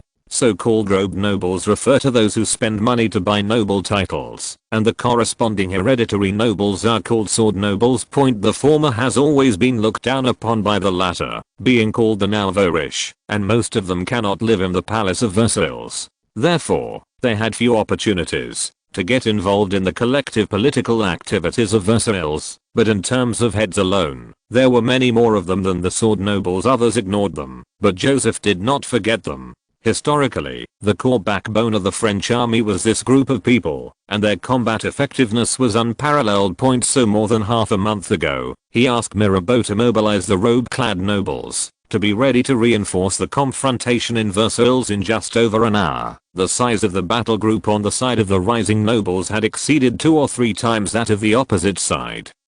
And people were still arriving to join. Moreover, most of these nobles in robes have judicial and business experience, and their eloquence and physical agility are much higher than those of the gentlemen in the Palace of Versailles. The tide of the battle turned around in an instant. The old nobles were pushed back steadily, and were finally pinned in a corner of the marble courtyard. They barely resisted with their backs against the wall of the Palace of Versailles, and their momentum became weaker and weaker. Finally, after all was hit on the forehead by a lump of dirt, and withdrew from the battle with a grin on his face, the old nobles began to collapse. Half an hour later, only people from the emerging aristocracy were left in the square. They cheered excitedly and rushed towards the petted Trianon Palace with several leading nobles expressing to His Majesty their full support for the Comte Chantal's motion. This is the French political tradition. The right to speak is determined by the situation. The French Grand Prix of that year has repeatedly proven this. Obviously, the old nobles were completely defeated in the battle just now. Of course, this was a situation that only occurred due to Joseph's deliberate connivance.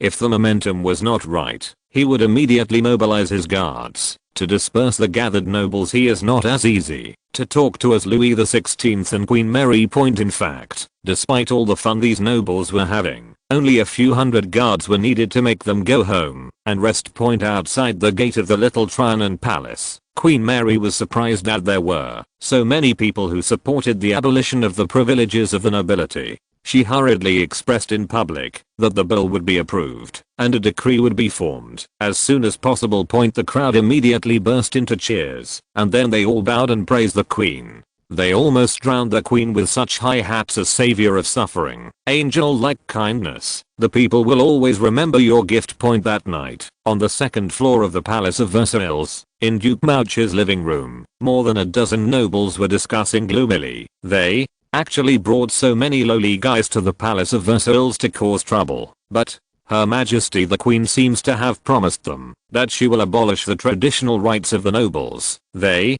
are so powerful that His Majesty cannot resist the pressure. Although these big guys will not directly participate in the petitions and confrontations like during the day, they are always paying attention to the development of the situation. A middle-aged noble said, "We must find more people to balance the situation. Yes, I can go to my hometown to mobilize the local nobles." Duke Dolphin thought and shook his head. "No, it's difficult for us to outnumber those liberals. They can gather thousands of people just by giving a speech on the street." "What do you mean? We have to give full play to our advantages."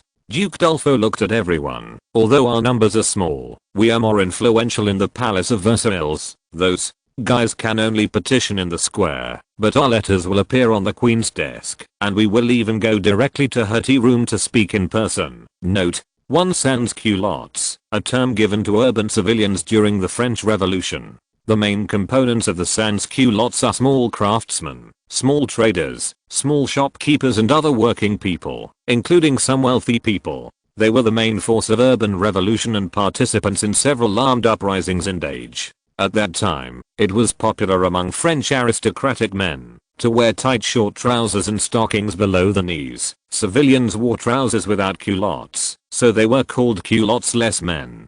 It was originally a derisive term for the common people from the nobles, but soon became synonymous with those who ordered their lives. Chapter 248. You have offended the crown prince, and you still want to run away. Mirabeau quickly walked into the crown prince's study, handed the hat to Eming, and then bowed to Joseph. Your Highness, from yesterday to half an hour ago, a total of 41 people have written to Her Majesty the Queen or met directly, expressed his opposition to the bill, to abolish the privileges of the nobility. He handed over a list as he spoke. Most of them are relatively influential nobles. Joseph took the list and gestured to the chair beside him with a smile. Please sit down. He glanced at the paper and nodded. Well, it's pretty much what I expected. Most of them are people from the dignitary meeting. It's easier to deal with it this way. The food crisis in the southern provinces this time was caused by the contributions of those at the Council of Dignitaries, and Joseph would naturally not forget them.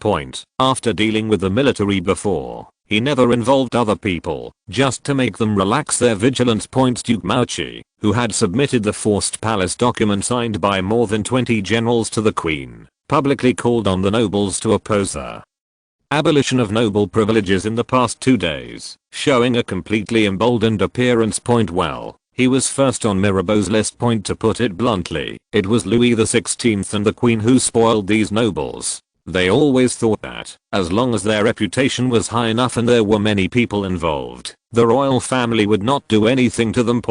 So this time they thought it would be the same as before, with the military bowing their heads to the royal family and them peripheral personnel being fine. In fact, Joseph just felt that the crime of punishing them directly was not serious enough, so he probably ended up reprimanding and imposing a fine. So I have been holding them back. The preparations are almost complete now, just in time to mix them up with the stubborn conservative forces in the Palace of Versailles. Joseph put away the list and looked at Mirabeau calmly. Have the arrangements been made for the western and southern provinces? The latter nodded. Yes, Your Highness. We have sent enough manpower according to your instructions. The funds and books were also prepared half a month ago. Very good. Joseph smiled. Then let's get started. The police intelligence department will also fully cooperate with you. Yes, Your Highness. Mirabeau bowed to signal and suddenly remembered the crown prince's amazing plan, and he couldn't help showing hesitation. Your Highness, is this move a bit too big? Joseph sighed inwardly. Alas, you guys like Fiang are not decisive enough in doing things and are full of compromise. If I hadn't been afraid that the Jacobins would be unable to contain them if they made a fuss, I would have sent Merit and Anton to take care of it. He said seriously to Mirabeau. With France's current situation, even if it has the same resources as Britain, it will never be able to win an industrial competition. What's more, our colonies and trade lines are far behind Britain. The old aristocratic forces are a huge resistance to industrial development. They occupy a large amount of land and labor, but do not contribute to the development of the country. We must use this rare opportunity to weaken them as much as possible, and ordinary methods are too slow. Only by using this method can we achieve quick results. You know, the Treaty of Eden can only protect our industry for 3 years. Not even 3 years, because once the British find that the situation is not good for them, they will probably tear up the treaty immediately. We must hurry up. Joseph knew very well that, in order to complete the industrialization of the country, the capital aristocracy must gain the right to speak and become the backbone of the country. It was precisely because they took this step first that the British became the world's hegemon. The torrent of the era from feudalism to capital cannot be stopped by anyone. Instead of letting those pure capitalists revolutionize the royal family, it is better to take the initiative to support the emerging forces among the nobility, that is, the capital aristocracy. The capital aristocracy is naturally close to the royal family. In addition, everything in their hands is obtained by themselves, so they will naturally support the royal family in the future. As for whether the concentration of royal power will seriously hinder the development of capital, those are situations that only occur in history. I have a 21st century brain, and I can implement various advanced reforms and policies much faster than those bourgeoisie who advance by groping, and I will not make detours. It can even be said that the greater your power, the faster and more smoothly France's industry, technology and capital will develop. Mirabeau was a little moved and finally put away the idea of compromise. Stood up and stroked his chest. Your Highness, I understand.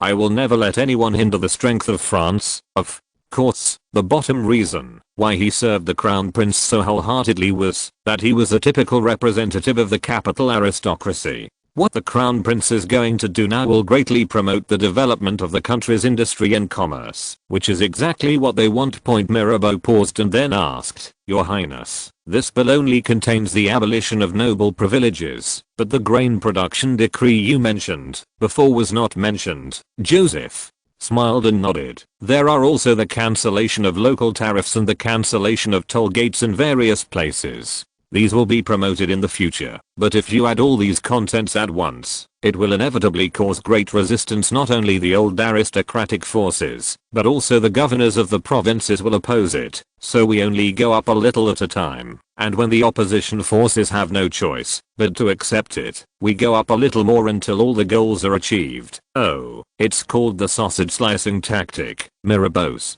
eyes widened immediately. He really didn't know why the crown prince had so many cunning methods in his mind. Well, no, it should be an ingenious strategy. Praise for your wisdom, Your Highness. He bowed quickly and exited the study. Joseph took out a plan to implement police reform nationwide. In the process of revising it, he saw Mirabeau coming back. The latter saluted hurriedly and then said in a hurry, Your Highness, it seems that Duke Mauchi has persuaded the Count of Artois. The Count is currently in the Petit Trianon Palace. Although the Count of Artois only has the title of Earl, he is not an ordinary Earl, but the biological brother of Louis XVI, with huge influence. He also has a name in history, that is, Charles X, the last king of the Bourbon dynasty. Note 1. Joseph was not surprised by this.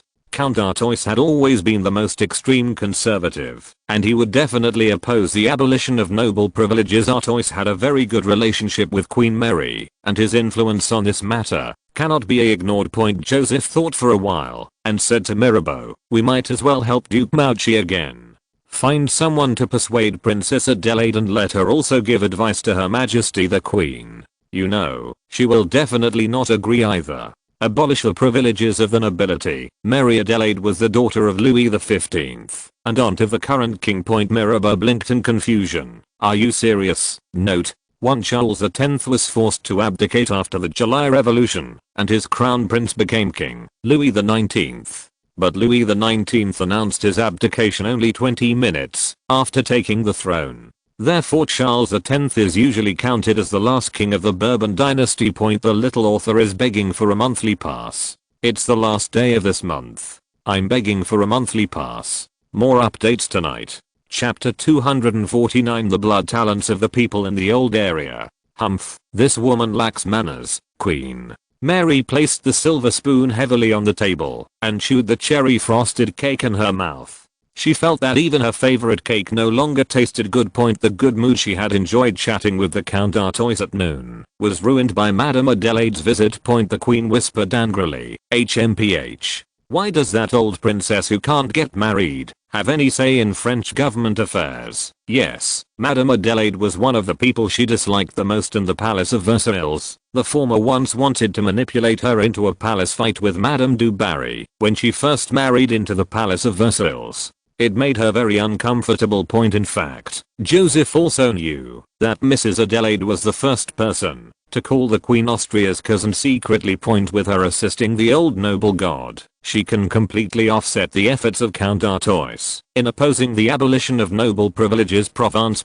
Nice. A middle-aged man wearing a black short coat and grey cotton trousers stood on the fishmonger's trolley, waving his hands and shouting angrily, who on earth moved away the grain reserves that His Majesty the King prepared for us? It is precisely because of the lack of those grains that the price of bread in the city has more than doubled. What do those black-hearted guys want to do? They want to murder us. The food shortage had just passed, and many people had lost relatives and friends at that time. When they heard his words, they immediately stopped and listened with frowns. The middle-aged man continued, Perhaps everyone has seen those messages. Yes, the names on that deck of cards. The Duke of Seville, the Count of Serruria, the Duke of Dolphin, the Duke of Mauchi. They are the ones who used despicable means to steal the food from the granary and then watched helplessly watch us starve to death. This speaker was brought to Nice by Mirabeau. Joseph had not announced Mono's private transfer order and messed up the grain storage, and he had not even asked anyone to arrest Mono so far, just to put this blame on a more important target. Moreover, the Parisians received news that the riots in the south had not completely subsided because Joseph needed this unquiet momentum to continue and needed a directed riot. As for the blame evidence, it doesn't matter at all. People just need an outlet to vent their anger, and they don't care about any evidence. If those in the Council of Dignitaries wanted to defend themselves, they could come one by one in the southern provinces. With the current level of information dissemination, even if they can produce conclusive evidence, it will take half a year to explain it to everyone. What's more, they have no evidence of self-examination. This is the convenience of mastering public opinion. In the past, the great nobles headed by the Duke of Orleans used public opinion weapons to smear the royal family all day long. Now it is time for them to have a taste of being slandered. Joseph knew very well that he could not bring down so many great nobles at once. Even like Duke Musi, it would be very difficult to bring down one. But this is France. Which weapon here is the most powerful? There is no doubt that it is a street riot, a collective demonstration by citizens. The blood talents of the people in the old district are no joke. They are terrifying monsters that can swallow even the king. As long as this big killing weapon is used, the Dukes of Mauchi and Duke Dolphin will be as fragile as paper. Even a top noble like the Duke of Orleans can be easily torn to pieces. Of course, Joseph knew better that if this big killer weapon could not be controlled, it would bring terrible backlash. Therefore, he has been committed to focusing the monsters within a limited range from the beginning, and at the same time, the monsters are all led by his own people. Even the people who took the blame afterwards were ready. This is to ensure that the monster can disappear immediately after the target is targeted. The citizens who were watching the man in the black coat immediately started talking in low voices. What are the playing cards this gentleman is talking about? A young man immediately took out a pamphlet from his pocket and turned to the first page. Ah, don't you even know this? Look, this is it. Everyone looked around and saw neatly painted playing cards with a simple portrait on each card and a name underneath. The first one is the Duke of Mauchi, followed by the Count of Serruria. There are 52 cards in total, covering all the high-level officials of the dignitary meeting. Joseph arranged this in order to concentrate people's anger as much as possible. As long as all the people on the poker cards are blown up, the demonstrators will naturally disperse because they have lost their target. Speaking of which, the cool operation invented by later generations of Americans is really convenient to use. An old man onlookers pointed at the pamphlet and loudly said to the middle-aged man giving the speech, "Did they really take away the food reserves? It's them." The latter clenched his fists tightly. "They stole all the food into their own manor." Someone else raised a question, "But why do they do this?" "Money. It's all about money." The speaker in the black coat pointed eastward. "They steal the grain reserves, and the price of bread in the city will rise due to the lack of grain. At this time, they will sell the grain at a high price. You can earn more than twice as much as you want. The lives of you, me and all the poor people have become jingling silver coins in their hands." The old man thought of his wife who had starved to death.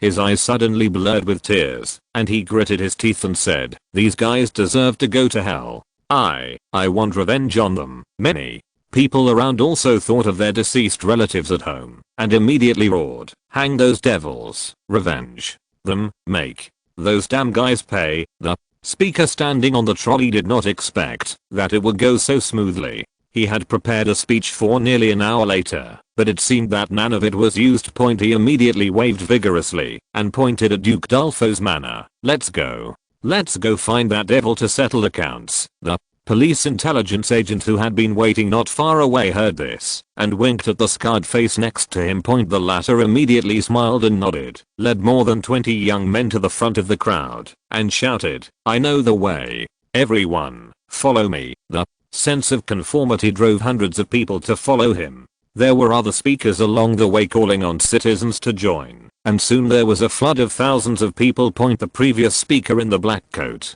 took a few sips from the water glass handed to him by his companion, and was about to rush to the next location to continue inciting the citizens. The few policemen standing further away had already been admonished by the secret police and had no intention of coming over to meddle in other people's business. At 3 o'clock in the afternoon, a huge crowd surrounded the manor of Duke Dolphin. The guards of the manor tremblingly pointed their guns at the angry citizens until the housekeeper nervously pushed the door open and negotiated with the leader, Scarface. I recommend Toad's new book, The First Wizarding World War. Toad has helped me many times, and I'm very grateful to him. Although I know that I'm just a young person with little resources, I still want to do my best to recommend Toad's new book to everyone. Welcome everyone to read Chapter 250, The Boomerang of the Meeting of Dignitaries. What nonsense are you talking about? The butler of Duke Dolphin's manor looked at Scarface with an arrogant expression. Your Excellency, the Duke never knows anything about food reserves. This is the Duke's territory. You'd better leave quickly before the army comes and arrests you all. The police intelligence agent on the side immediately turned to the people and shouted, "Did everyone hear this? They are guilty of thieves and are threatening to send the army to arrest us." More than 1,000 demonstrators suddenly burst into roars. "This noble's lackey, beat him, don't talk nonsense to him, go in and get our food, everyone, rush in." The housekeeper was startled by the momentum. He only had 10 guns here. If the rioters surged up, it would be impossible for the manor's guards to stop them. He hid his slightly trembling hands behind his back and shouted in a sullen voice, "You dare to threaten the nobles? This is a serious crime." A gang member mixed in the crowd hit the housekeeper with a clod of soil. "Those who steal food are criminals." The others were prompted, and all kinds of stones and garbage immediately flew over, almost drowning the few guards at the door of the housekeeper's manor. The housekeeper retreated to the gate and said to the guards in fear, "Pick up your guns. If anyone takes one step forward, shoot them to death." The police intelligence agent in charge of the nice area signaled people to stop attacking and looked at the housekeeper with a pleasant look. "Look, everyone says that the Duke transported the grain reserves. If you can let us enter the manor to check, maybe we can prove the Duke's innocence." Scarface and his younger brothers also shouted, "Yes, enter the manor to check, prove your innocence. According to the boss regulations, as long as you enter the manor, you will receive a bonus of 20 livres." The housekeeper saw that the rioters were eager to climb over the wall. He hesitated for a moment and finally nodded helplessly. "You can take a look if you want. I told you there are no food reserves here. But only 3 people can come here at most." Scarface immediately said loudly, "No, it's impossible for 3 people to investigate such a large manor. It would take at least 20 people. Yes, only 3 people will be bribed. It takes 30 people. I'm going to check it out." Finally, under the threat of everyone, the manor's butler entered the manor with 20 people including Scarface and police intelligence agents. The police intelligence agent first pretended to look in several cellars and quickly identified a stove for burning garbage and motioned to Scarface with his eyes. The latter immediately ran to the stove according to the script, picked up a rag from the grass behind, and shouted, "Isn't this a grain bag from the grain reserve?" The people who entered the manor immediately gathered around. When they saw the half-burned cloth bag, they could no longer hold back. "It's them who stole the food reserves. This is the proof. These damn guys still say no." Under the astonished gaze of the butler, Scarface ran back to the entrance of the manor and threw the evidence to the demonstrators. "Look what we found. Of course, this thing was left in the manor last night by a police intelligence agent. There are 2 other similar evidences." Scarface waved vigorously to the crowd. "What are you waiting for? Get our food back." His younger brother immediately stepped forward to overwhelm the guards with familiarity. This trick was taught to them by the spies of the Duke of Orleans. The angry demonstrators suddenly burst into the manor with their eyes bloodshot and screaming. Everyone in the manor was trembling with fear, hiding in corners and not daring to stop him.